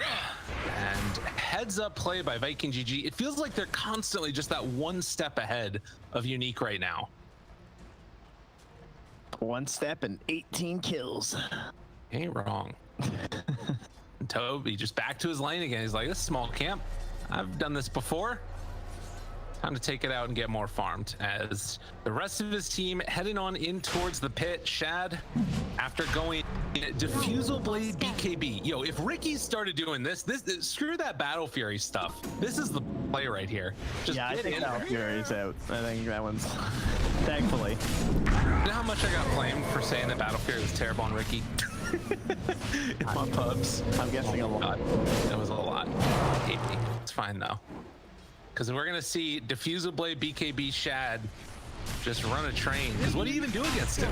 He just gets in there. Punches people. Immortality. And of course, the Aegis will go to the Storm Spirit. Life is good. So where are we at for Illusion? He's about halfway towards that BKB himself now, a little bit over it. Feels like that still could be one of those big moments, hoping for an overextension by Viking. I mean, at this point, we know exactly what's going to happen. His first one is just going to magically get called somehow. Despite the AoE, you know? Yeah. All this build up, it's still just, he's going to get hit by like, he's going to start it at the end of Supernova or something. Right. Something will happen that ruins this potential savior. I mean, it does feel like it's been just sort of one thing after another for Unique. They've really been struggling here. to get it all done. Maybe you can like snowball into black hole. I don't know. There's a play. Oh, there's so many BKBs on the Radiant now too, though. You have one on the Ricky and the Axe. They just finished BKB on Weaver, so it is going to be like 6 BKBs done around the same time. If you can just wait a little bit longer on Team Unique, by a little bit more time before this high ground push, you've potentially got a chance to take that fight with your BKBs together. Is under attack. But it's going to be hard. Top lane. Ooh, good blink out there. A 19 teen, able to make his escape. Man, he almost has Basher too. Damn. Shad is stacked. Dire's middle tower big guy. is under attack. As back towards mid, Aramis level 15 now. Just healing up. Boom, while he takes down that mid tier 2 tower. Orchid, Bloodstone done with an Aegis, and he also is going for BKB. Viking GG are just giving no cares to this bottom lane. Under attack. Yeah. Like they keep pushing it and then backing off because they're worried about something, but no one's coming. And now Illusion finally will be found. Jump forward, they got him. And he's just dead. There's no possible answer here. So they lose the Enigma, and now Ping's immediately coming for BZZ underneath the ward. Toby, the long range jump in, they will eventually find him. Tried to time it with the Ink Swell, but it wasn't enough. Doesn't matter. Yule Scepter lift up into the Remnant, into the dunk, and nowhere is safe. Meanwhile, 19's down here just like farming camps. He just stacked the Ancients. He's gonna go push a wave. This guy, he's doing it all. Oh, is this enough gold for BKB? Yeah, now is he going home? Or is he gonna risk it for the biscuit? He's crazy. Oh, he wants those neutrals. Yeah, he has. Yeah, that makes sense. This is actually a pretty good play. That's what he needed to do. Bottom tower is They're under coming attack. though. Oh. And that Storm and Axe are making their way. Looks like they're getting distracted by their own neutrals though. They're like, oh yeah, we gotta farm them up. You know what that reminded me of? You remember Lord of the Rings? They are coming in the dark. Yeah. You know what I'm talking about? Yeah. It's great. 19 teen realizing danger is on the way, and he is going to TP out of there. So heads up play, keeps him alive. Got a couple of items. There's a Mindbreaker and a Craggy Coat.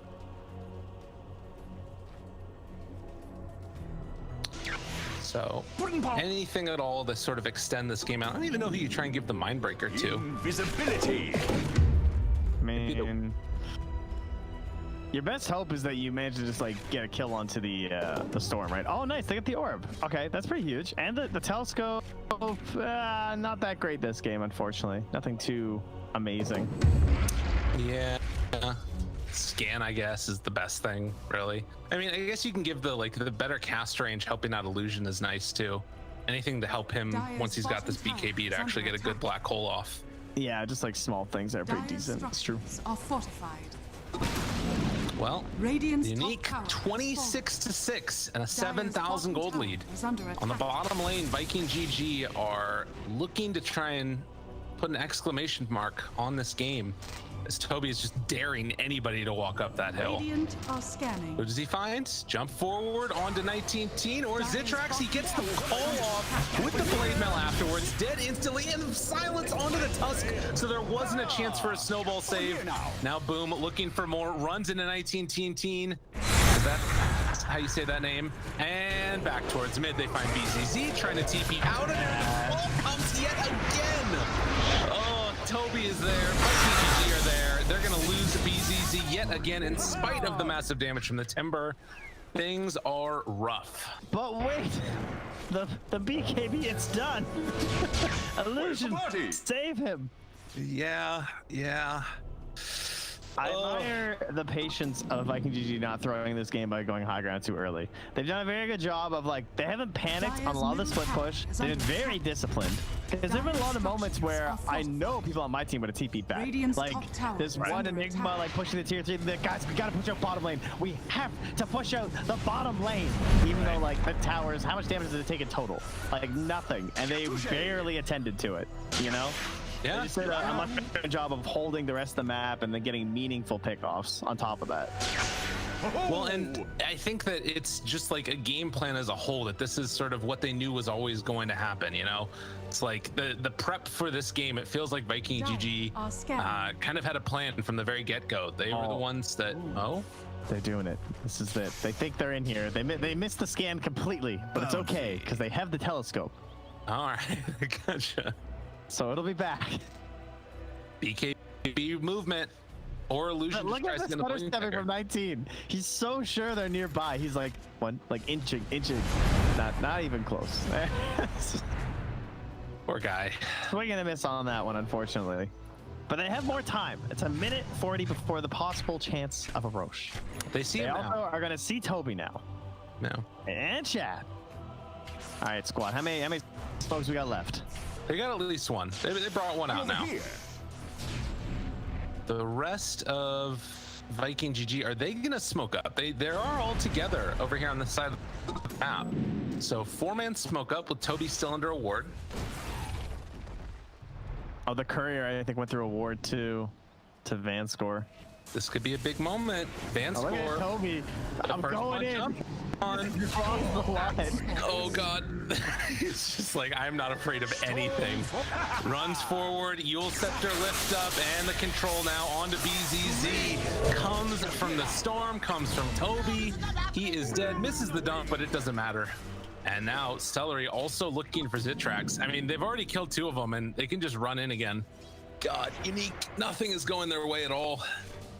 Yeah, they really are just kind of getting read here by Viking GG. Very well played by them so far. I mean, as expected, you know, we kind of felt like they were going to be the better team coming into this, but I would not have expected this much domination in the mid game. This isn't just like, you know, getting out lane kind of stuff. This is just like, they know exactly what they're doing. Another Inkspot play. Dude, has he used that BKB?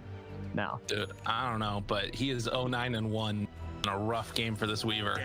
Well, the problem was like he got the Ogre Club for his BKB and he was still just dying in chain stun. So it doesn't matter if he gets the full BKB now, right? Like, dude, Toby, they find him again. No, the snowball, it's on top of the supernova. It's gonna pop in a second. The slowdown is coming. They get 1 kill off, and can they find maybe another dodge? Actually, Illusion trying to go for the silence. He cast it without the BKB. He didn't BKB. My man, that was what you waited for. Oh no. There was no way that was getting off anyway. I mean, maybe he might have killed Boom. I don't know. Dire's bottom tower has fallen.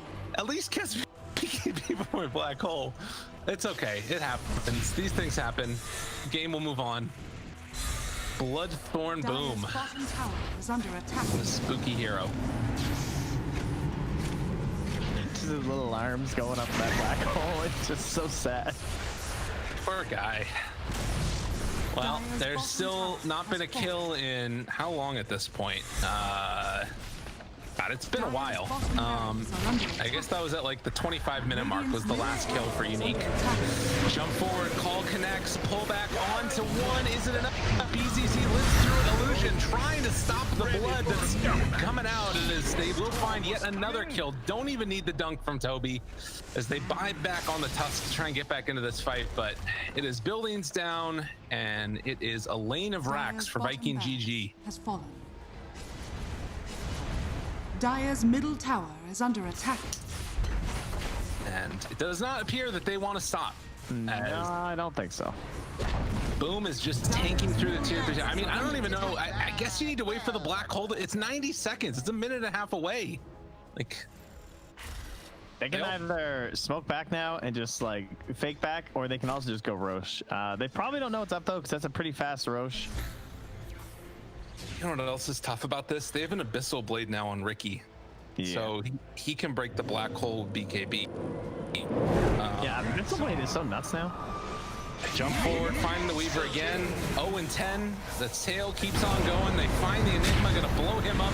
No snowball save at all. Vanscar is dead again. Can they bring down the axe? Can they kill Boom? Is Boom going to get a freaking rampage? I think the answer to that one is a maybe. Well, Chase forward, looks for the last one on the BZZ, low on Mammoth. Stun now is the call, but here it comes, GG. And before the GG, do they get the rampage? One more time, one more time. Oh, God damn you. GG is called, lots of tips. And he's like, nice. 42-7. Oof, oof. Viking GG looking good though. They played that one super cleanly.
was actually just a minute or two away. I was thinking we were going to wrap up, and they're like, no, don't. We're going to have a draft. So don't worry, people home. It's right there. Draft is here. Their production hears me instantly. No problem, Twitch chat. I got you. I'm not going to fail you and make you listen to us forever. We can actually look into the draft and talk about the heroes. That Prophet Cham banned out immediately.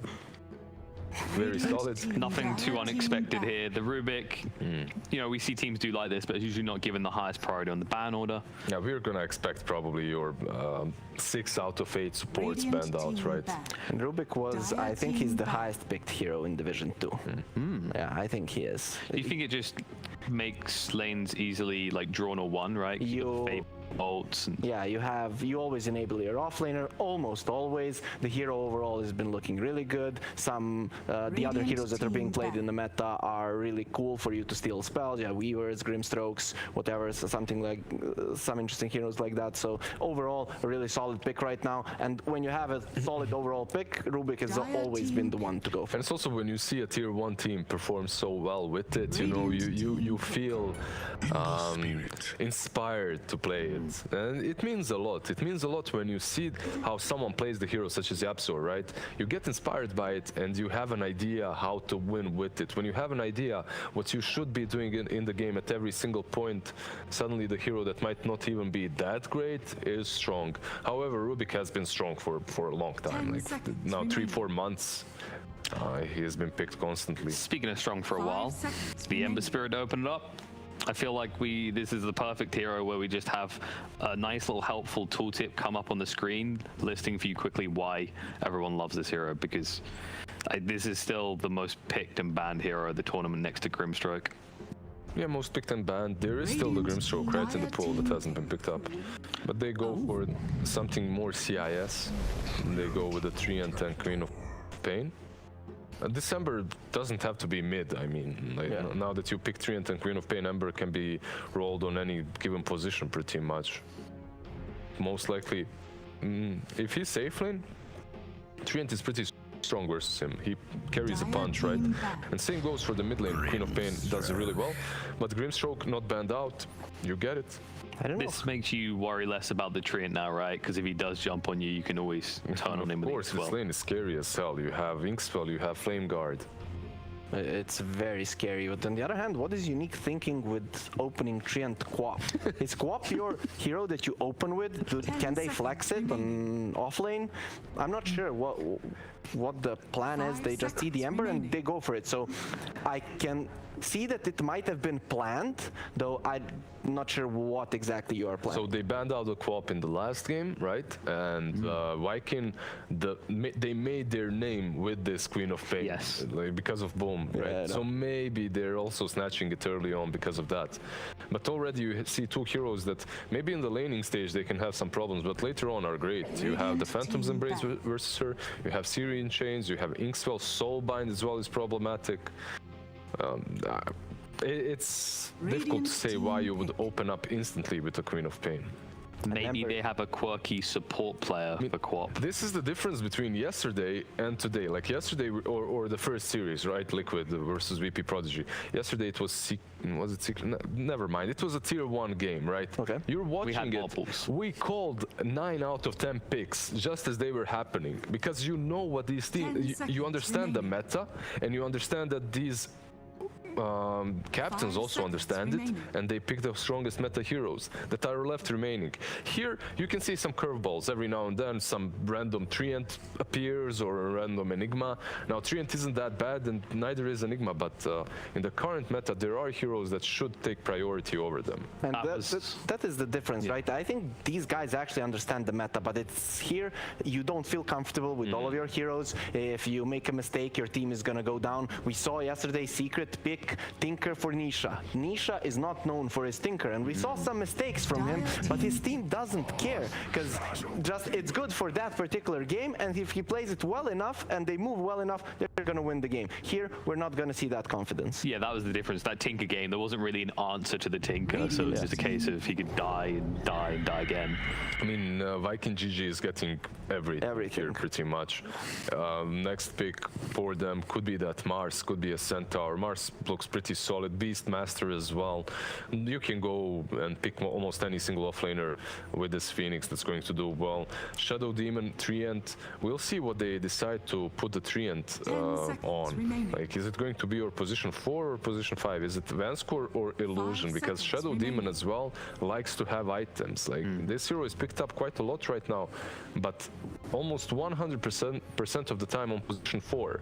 And Treant, he can be played as 5, maybe even offlane.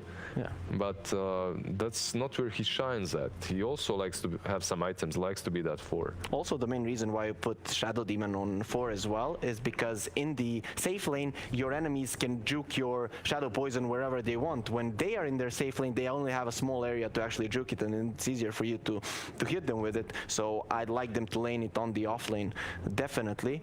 So you don't mind as much if you push in the lane as well on the offlane. So if those poisons hit a couple of creeps, it's not a big deal. True. I guess you could get like a strong kind of lane combo with the Treant. Is that one for you? Treant plus Juggernaut? Is a good rundown potential here? You don't. It's good only to kill the egg. Yeah, it's pretty much the reasoning is for that egg. It's a hero that will be able to deal with the Phoenix. I mean, I like it. Why not? You did need a hero that will be able to have that built-in BKB that can deal with the egg, and now they got it. That's something. Pango, you're playing versus it, but you also have the Treant Protector.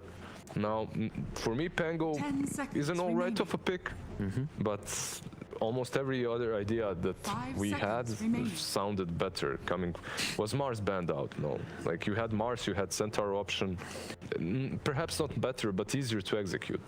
Could we see Team Unique rounding out their draft with a Centaur? Because you'd have the Centaur SD on the lane. It would give you some in and out with these more kind of precarious heroes. I would like them to get a stun. Centaur sounds good because they have no stuns, literally 0. 3 heroes on the side of Viking GG are very elusive. Where you're gonna kill only the Grimstroke. The other thing I see why they picked this Pangolier is maybe they don't want to get this Jugger off to a good start. If Team Unique is gonna win this game, this Jug needs to be fat. He goes to a tower, he has the healing ward, and you can't get to it. And if he doesn't get the kills in the beginning, he doesn't have a lockdown, you're gonna be in trouble. So that's kind of maybe the logic behind this Pangolier. It's a fair point. Centaur, something like that, would probably just get beaten to death in the grasp, right? So how are we rounding this out on the drafts then? What do we want to see next? What is Viking lacking? They lack some true win condition in the end. Yeah, tower push win condition. They could, like, right now when you're looking at it, even something like Meepo would work for them. Some cheese coming from Viking GG would also work. Not necessarily what they will go for, but it's possible. Does it? No. I was just gonna say, does it feel a little bit surprising that they banned out the DK themselves? Because it feels like that would have worked quite well in Vikings lineup, right? Yeah, that's true. Dragonite would give them some pushing power, would also be a hero that you can lane versus the Queen of Pain, right? That would be pretty sick, actually. Surprised they didn't go for it. Was the Ricky ban? I like 2 last bans from Team Unique. It's like they opened up Dota buff, you know, you go on Viking GG Dota buff, you see what last cores they played, and you just ban those out, and that's pretty much it. Slark and the Ricky both played out by Viking GG in their last series too, so they did their homework. I don't know, Viking GG's draft just looks... These are the 4 heroes that are picked constantly. On the other hand, we have only Shadow Demon. The other ones are all situational heroes. I don't really see the situation. Queen of Pain is also pretty strong, right? Yeah, like she's but not as strong as Ember, Grimstroke, Phoenix, right? These are like the picks that are... These heroes are constantly being banned, and for a good reason. So right now, Viking GG's lineup is looking great. They can go for whatever they want. Tower push like a Pagna or some late game scenario. They basically have anything. Okay, get a Weaver for themselves and ban out a Puck. So this makes the Ember still mid lane, right? Yeah. So core Weaver, we were just saying in the last game how we weren't the biggest fan of a POS 1 Weaver. And we're still not, but there is no lockdown for him. I guess it's kind of a hero that's gonna replace your Slark that they might wanted to go for. So it's another Invis, right? You have your Slarks with his ulti, you have your Ricky, now the Weaver as well. Interesting. You do have Sukuchi to deal with Omni Slash, sort of, until he gets some Basher or some sort of a lockdown, that Abyssal when it comes later on in the game. You are very elusive, and like, I like the puck ban, definitely. They need a lot of lockdown. So I like the puck ban, but definitely now Unique needs a stun. Just get a stun, something that you can combo with the Queen of Pain and actually kill heroes. The puck ban, not only would it counter the Weaver that's right now picked because of the leash and the silence and the burst damage, it's also really good versus the Pango and the Ember. Pango just can't use his ulti. Okay, no stuns.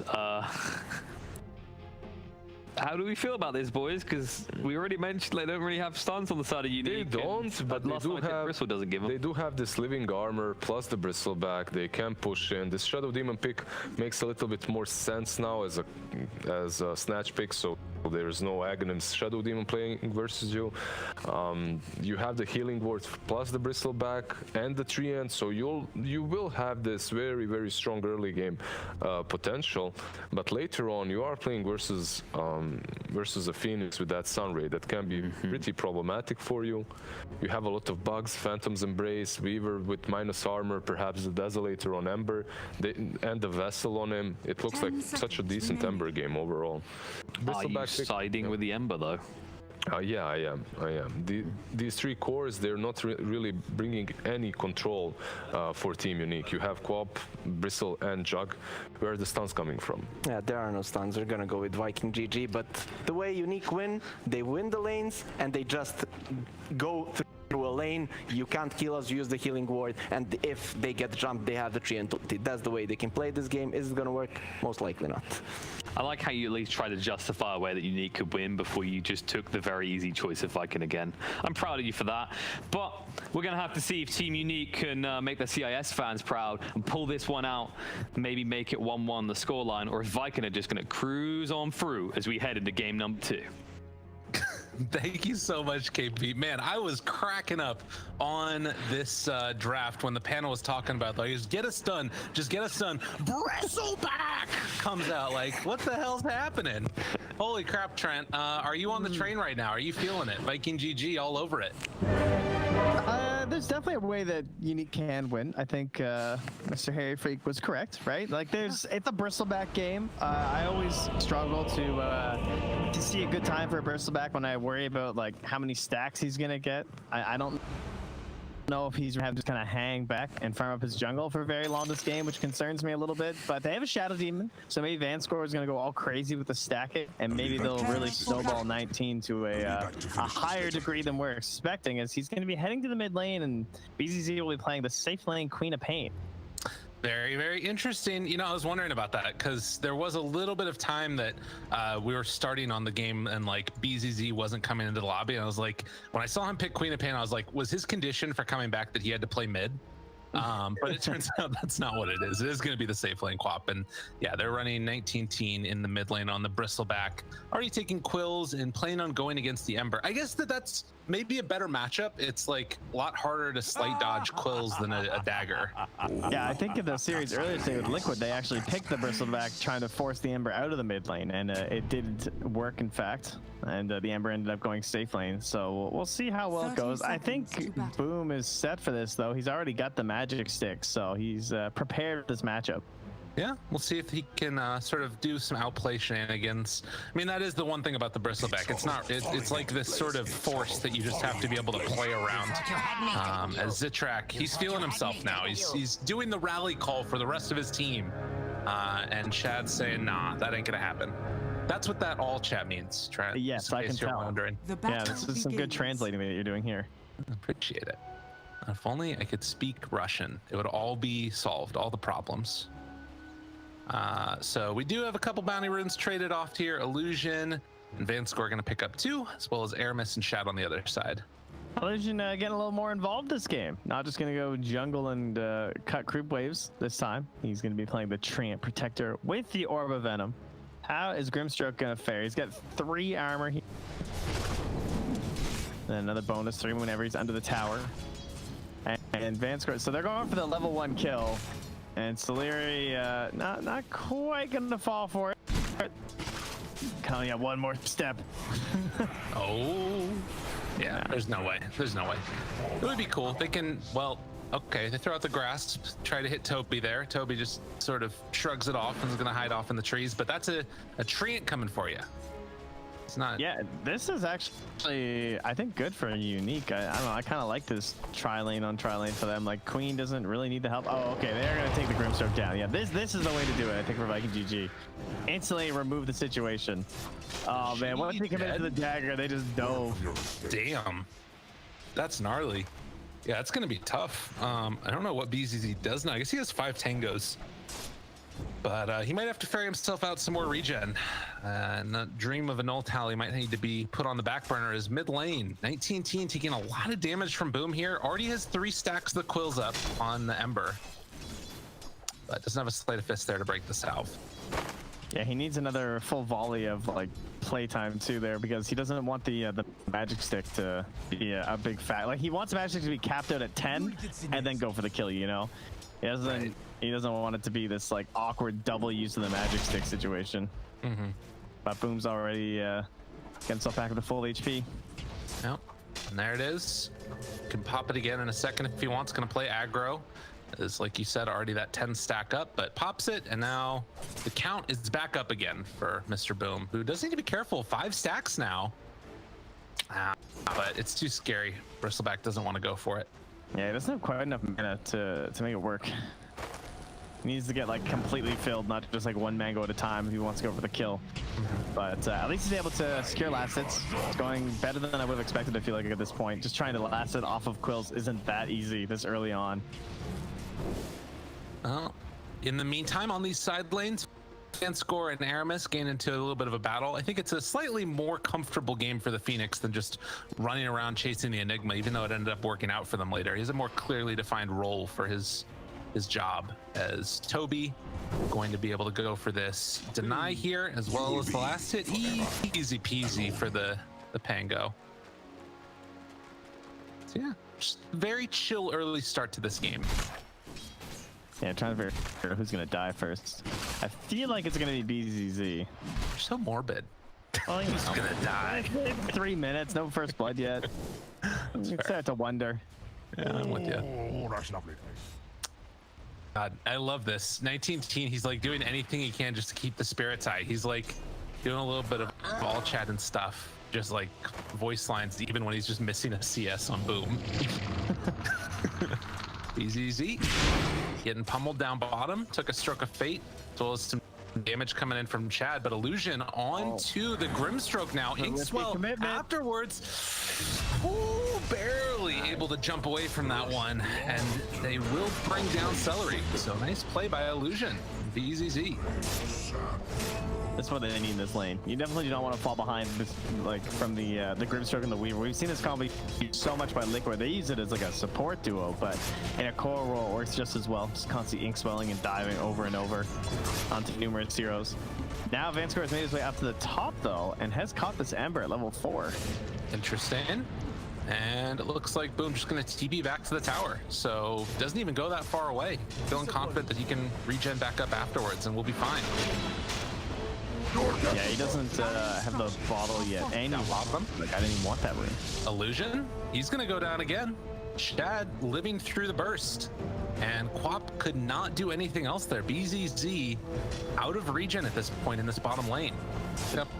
Very carefully. Anything coming? Nah, man. Oh, he dropped the salve, so he's waiting for the tree to bring it. Okay.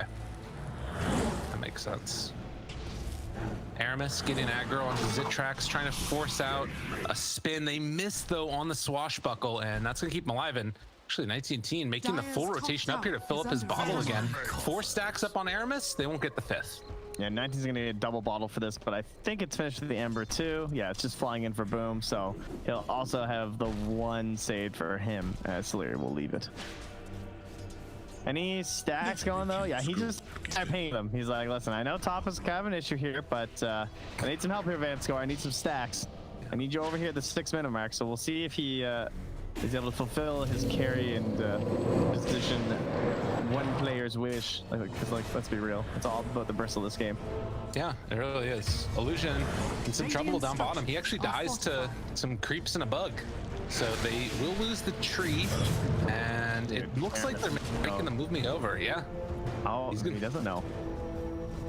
Oh, he's heading over there. Shadow Demon trying to make this happen. Oh, he's gonna do rune control. That's why. That's the 6 mark thing he's doing. And Van Score, does he get both of them stacked up as the dive is going on to Boom? He remnants over to the haste rune, and Aramis actually picks it up and takes it away from Van Score. They didn't manage to get a stack on the hard camp, but they did get the other one. Yeah, he had to try and do the double stack moving to the east, which is a lot harder than going up or down. So, but that was to try and contest the rune. Otherwise, Boom would have a haste rune, and 19 will be dead. Well, unfortunately. Well, you know, sometimes it happens. A little too soon, but he definitely would have been done with a haste rune. And down bottom, they're gonna lose BZZ2. Chad barely able to get away. I don't know, man. It's starting to look a little bit like last game. I'm starting to think that Viking GG is just the team to beat right now out of Division 2. They're looking really strong. Yeah, I don't have a lot of debate there. I mean, they're looking like a potential Division 1 squad. Now, mind you, these teams will both be Division 1, as we know. Yeah, just fighting for the higher prize right now. But Unique maybe looking like they're going to be a bit more worried heading into that next tier of Dota. It's all things that you can try and work on together. Oh, 19 Teen, is he dead again? They have another remnant here for Ember if he wants to commit it. But it looks like they're going to let him be with the tree armor on him. A little bit too scary. So important to get those levels up for Illusion to get that armor. As Toby on up top, they jump through, find the kill on the Van Score, and now it's Jug that's left alone. He is level 6, and Spin comes out. That's going to keep Zitrax alive. Had the Omni Slash afterwards as well, in case things got dicey.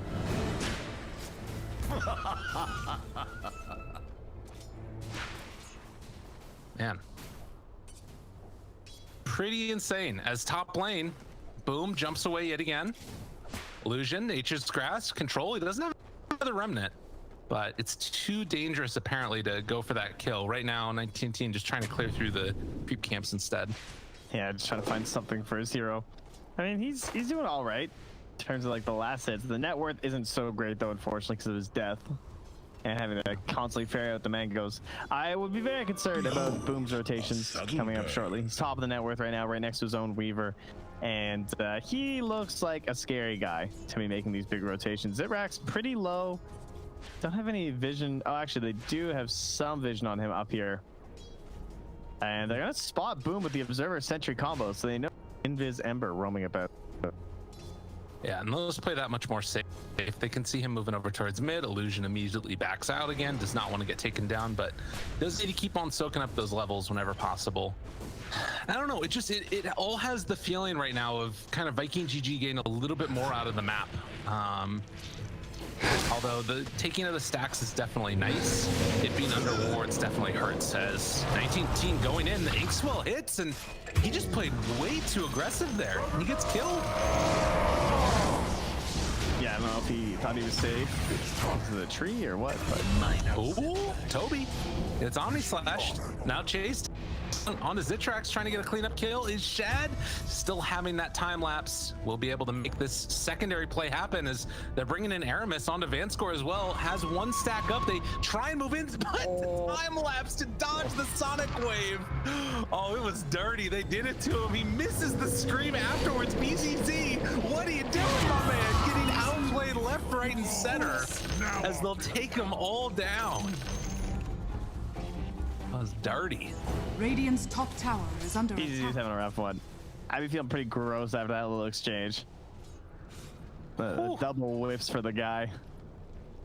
And 10 minutes at least. Oh, well, maybe not. Aramis, is he going to get this? Oh, he got it. Oh, my God. Run, Aramis. Get out of there. Anything, dude. It's nothing. Precious bounty. Oh, every bounty rune. Every single one going the way of Viking GG. What about the outpost? Did they have one at least? They didn't, did they? Nope. Oh no. Trent, what's going on? Oh no, not again. This is real bad. Well, 2-9. It's 4,000 gold lead at 10 minutes. Some TI7 grand finals though, you know. Apparently. One of those grand finals. Unique is looking like bait out here. This is a rough one. Jesus. They got Deso coming soon on the Ember. 19 teen trying to get towards any type of item right now. Looks like he's going back for the Vanguard, but more damage being traded. You can see Boom just has like no fear at all. He doesn't even have a remnant out right now. Just knows they can't do anything. And is he gonna solo kill? He's thinking about it. Yeah, kill off another like triple kill, kills him down. What? Are you kidding me? How did that just happen? I mean, it was kind of close. He needs some crazy play, but I think he just didn't count the wand. Oh. Wow. That hurts. Yeah. Alright. Celery realizes Shadow Demon is there. Vanscore gonna get jumped on. Phantom's Embrace. Come, let me hug you. BZZ does not have a blink again. He blinked backwards. He's dead now too. Can't even get the Sonic Wave off. Dies to the burn. Aramis tears him up. 19 teen just goes in, tries to make something happen, realizing I might die yet again. Time lapse, round 2. They'll find 1 kill. Omni slash out isn't enough. Boom. They need that kill and they will get it. Finally, they get something going their way as they take down the Grimstroke and the Ember Spirit. My God. It's all coming together. Feed him a little bit of gold, get the kill, invest it back into your Juggernaut. Tail as old as time. And now Zibrex will start diving until he also feeds. Chase that courier. Get it. Never stop. My man's the doesn't have spin TP right now, but he does have reinforcements. He's like, Aramis, you want to mess with me? Dive away, run, try and hide. We are killing you. You in particular are dying. Unique, getting on the board. Yeah, making it happen. Sonic Wave to also defend as they push here. Illusion is down bottom. He's throwing up some living armor on the tower, trying to hold this back. Trying to stabilize a little here. A little bit of a crash cart arriving for Unique. They're gonna be okay. They're gonna until be okay. Viking GG start, moving forward again. Yes, that's a good point. Celery hasn't even opted to take a point yet into the Soulbind. Just going for the maxed out other abilities. Silence is there. Boom. Trying to chase, trying to get the kill. They have the disruption for the moment, but it is going to be a dead Vanscore. While keeping eyes on the left side, BZZ going to take the bug off of them, but the wraparound coming. Do they take Zitrex? No. No way to stop that TP. Is under attack. He's basically trying to say you're not even worth Inkswell, but then realize he eventually would have to commit it. Yeah, that's fair. All right, they're going to kill down bottom. Sonic Wave used. Toby rooted, trying to live, trying to stay out of there. Swashbuckle has the Rolling Thunder again afterwards, and nothing to break it. Unique. Wasn't particularly close. 19 team. He's going crazy. Disarm's there, trying to walk away. He's got more stick charges now. They got the Phantom's Embrace. I can't believe that they tried to turn onto the Bristleback there. I mean, with more rotations, it was definitely possible. Like, he still TPs out because he's a little worried. I think I'm really surprised they didn't wait for a third hero, because that seems like a very unlikely kill with those two. Because, we've kind of talked about how the stuns are a bit of an issue there. So trying to rely on just the tree to hold them is just so unlikely to succeed. Yeah. Well, I mean, I think it's that feeling of like, we got to do something, How about a mech on your Queen of Pain? Do you think that's the way to do it? Is that what she's going for? Okay. Maybe. You never know. I've seen weirder quap builds before. I'm sure Fada's done it, Never forget the Blink Dagon quap. Yeah. Oh, no. Well, she's dead. Now, if he had Greaves there you go. Me oh my. That'd be the time. I think not. So 15-minute mark now. Next round of bounty runes. Does look like they'll be able to pick one up on Shad. Are they getting all 4 bounty runes again? I think Viking GG are going to get all 4 bounty runes again. It most certainly appears that way, my good sir. Yeah. But look, his bottom tower is full HP again. All right. Eventually, you have to take a tower. Can't win without taking a tower. It's true. I mean, unless the other team GG's, but, you know. We already saw last game that wasn't going to happen. That's true. Fair enough. Well, let's see. 6,000 gold lead right now. This is looking pretty rough here. Not giving a lot of break time to our teams heading into the grand final of Division 1, you know? I guess with all the delays getting this lobby, that was the best break time we're going to get. That might be longer than the game itself. True enough. Boom.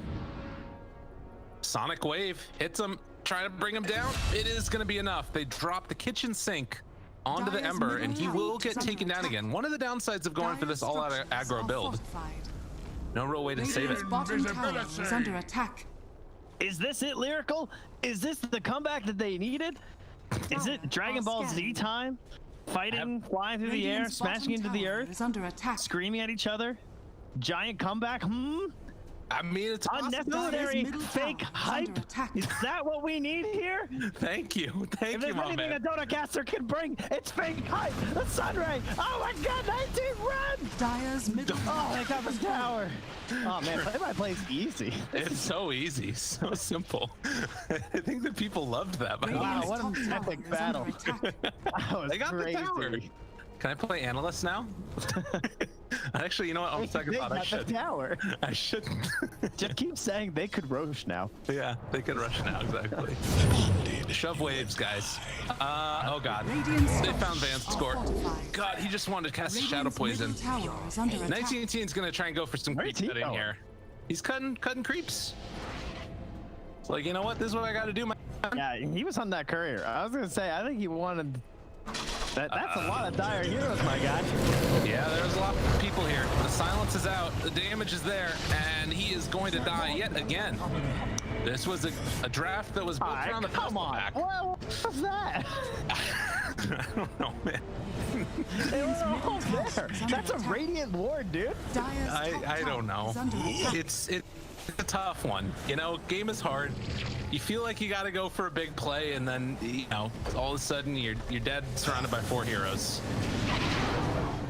So, moving in, Zitrak gets silenced, Soulbind onto both of them, Overgrowth onto 3, but all the damage coming from the Ember Celery is not even dropping. Can they kill the egg? They will, but the turnaround is painful.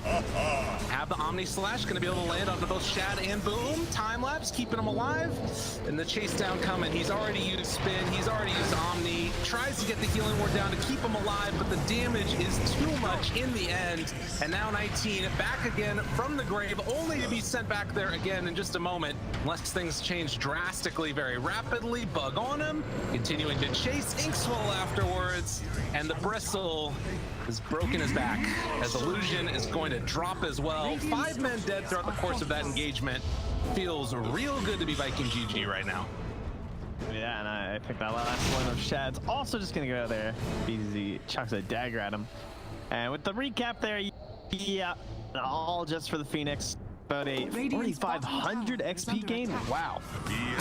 They're already ahead. Oh God. Yeah, he realizes that could have gone south quickly. Gets out of there. Man, wow, that was so much experience. That like doubled their XP lead. Yeah, I don't know what you do at this point, because it feels like every step forward. I mean, I guess, what do you need to do? Try and just like hide away, keep living armoring towers, maybe go for like tanks. They're trying to make Zitrax like an absolute beast. I mean, before that engagement, he was actually top of the net worth, shockingly enough. So I don't know if they're just trying to get him up into like Manta Diffusal and then see if they can get a fight from there. BZZ is cutting waves. That's pretty much all he can do, and 19's just delaying the eventual push of his towers. I mean, at this point, I actually don't even mind this. The last one to feed was like way too short. If he dies here, whatever. He's pulled them all off that tower. That's true. The Treant is still like grabbing creep waves from and healing up to full HP. This is working. Delay the game. Outpost, one of them was taken. They got it. Zitrax took the top outpost. And now the chase. I mean, Like you said, they're going to kill 19-teen here, but it might end up being okay because, you know, they're not taking objectives while that's happening. Now would be a good time to Roche, though, I think, if you're dire. There's the analyst. There he is. Yeah, it's feeling like they're kind of, I mean, I guess that's one of the problems, right? Is you end up in these situations where you're like, you have so many options of ways that you can play because they're not under any danger of unique, but they kind of have to make the best choice about where to go. A tool to teach. Kind of feels like me just like walk anywhere too. Oh, tree spotted. They have the dust. They got him. Chase, illusion trying to get out of there, and we'll complete his TP. And didn't break it. It's well right away or anything. Radiant's bottom tower is under attack. So, Tier 1 tower finally going to be assaulted, and this one should finally be the second tower of the game taken. Therax is getting pretty low up there. That's an arcane rune ember. Chase is coming, boom, he gets perched. And now the turnaround, though. Disruption to try and save the Quap's life.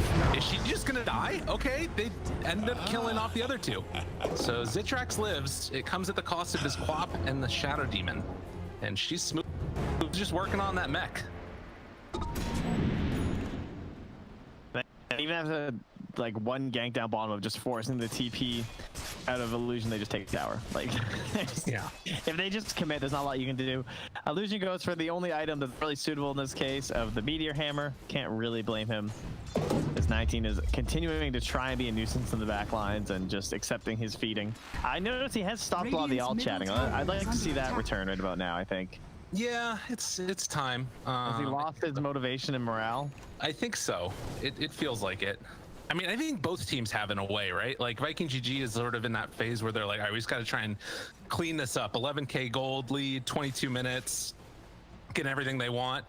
BZZ tries to solo kill the Phoenix. Sonic Wave for Supernova. Defensive Sonic Wave, dude. Yeah. Like, get off me. That's my purse. I don't know you. She might just die too if she's not careful. All right, they're not gonna try and go for it. Ooh, Dobie. Gotta get out of there. So they'll back away again after taking on the Bristleback for the 8th time this game. Is Illusion trying to go for the Meteor Hammer onto Shad? That's the play. Oh, excellent. Numerous Meteor Hammers. Yeah. Wait, what? Oh, sorry. I thought you meant. I thought you meant. No. I thought you said Chad was going for the Meteor Hammer, so he didn't want to do too. Because that would have been the play. I would have liked that. Yeah, whatever happened to the old those Ember Meteor Hammers? That was pretty fun. I like that. It was a fun build. That was DJ, right? Yeah, it was I think game. DJ did it on support. I think Thompson was doing it too. I mean, you know, Thompson. Yeah, typical. Of course. Well, Roche, unique. Sensing a moment of weakness, the trade-off that you always like to talk about, the tier 2 tower for Roche, and they're able to get it. Yeah, this is. I mean, if they listened to an analyst, done Roche, you know. True enough. This never would have happened. I do not think Roche was a giant priority for Viking in this game, unfortunately. Yeah. Well, yeah. It was a nice medallion purchase, though, right? They like bought medallion and went right in, I think. Oh, actually, they had it. I saw. Oh, she just bought it. Yeah. So she got. Didn't have it yet. She had her Vlad's. Okay, fair enough. Yeah. So opting to not go for the Guardian Greaves build, which does mean that she doesn't really have a defensive option on BZZ. But a battle brewing. They will kill off Vanscore to start this fight, and Zitrax immediately going to spin TP away, while 19-teen going to be chased yet again. They got him in their sights, find him with the chains, the bounce back comes the other direction. Toby coming back in for round 3, but it's not even gonna be needed. They kill off the Bristleback. God, I mean, for how much we're talking about how important that hero is in this draft, like Viking GG recognized it and are just abusing him. Yeah, I mean, that's what makes the game just kind of awful at that point. Because like you have to rally around this guy. Otherwise, like, what else do you have? Your only hope is that this Juggernaut somehow gets, like, 13 items. Yeah. And I don't think the couriers can use items anymore. So that's going to be a bit of a problem. Sure enough. He's going for the Aghanim Scepter on Zitrax. It's kind of cool. Yeah, I've seen it quite a bit lately. Yeah, it's neat. They do find Vanscore yet again. God, he dies so fast. He just gave up. Look, now they're just like, yeah, he warded. Oh, wait, Zitrax though. Chase, potentially, takes an off the embrace. Oh no, but they're leashed together. Dude, if they go down now, you can't afford to lose them. That's the Aegis. Round 2, okay. Does still have that Omni Slash, but the egg is gonna pop right as he comes out of it. Blade Fury doesn't really stop that. Now the chase down coming. Does have the Omni Slash, lands on it. Boom, this is a big win for them, but now it's on to Toby. Back and forth it goes, but the stun as he lands out of the Omni Slash will find the kill onto Jump. But they lost the Ember, but I think that they're willing to take that in exchange for the rest of the cores of Unique. I'm really surprised they weren't able to get BZ too. Nice job to come in the backline there with the Sonic Wave to pick something up, and it's gains for both sides. 3,400 XP for the Dire, and 600 more gold as well. So it's still everything going the way of Viking GG. The only hope is that maybe you hit some breakpoints on your levels for these Radiant heroes now, like getting close to level 15 for the Queen of Pain. Almost level 15 as well for the Treant Protector, because he's just been solo by himself. He's pretty much a core XP wise. I want to see him go for the Ags instead of the Blink. I know the Blink's probably the better option, but it's one of those things where, like, to me at least, it always feels better to end the game with an Agnum Scepter on tree. Maybe it's terrible.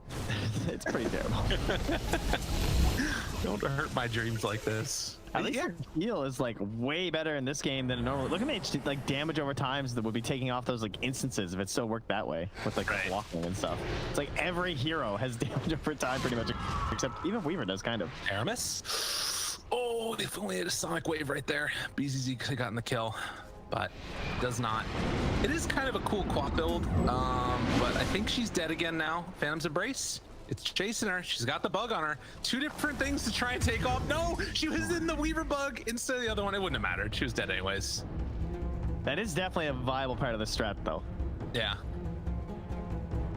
Rooted, stunned, 19 teen, all to the aim of trying to get more space for the Juggernaut to farm up his items. Here's a fun fact you guys probably didn't notice this game, but sorry.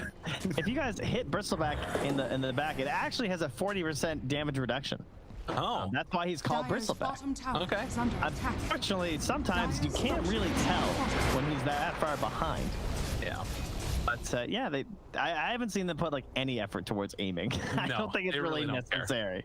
The thing that I've been so interesting about this though is it literally is like, you know, Bristleback dies, Zitrak gives him the well played, but it's like, it feels unironic to me. It's like actually well played. He's like, thank you for doing this for me and extending the game out. So hopefully we have a chance.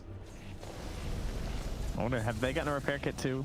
Yeah, both teams got one. Valve has smitten us. Dire's bottom tower is under smoke.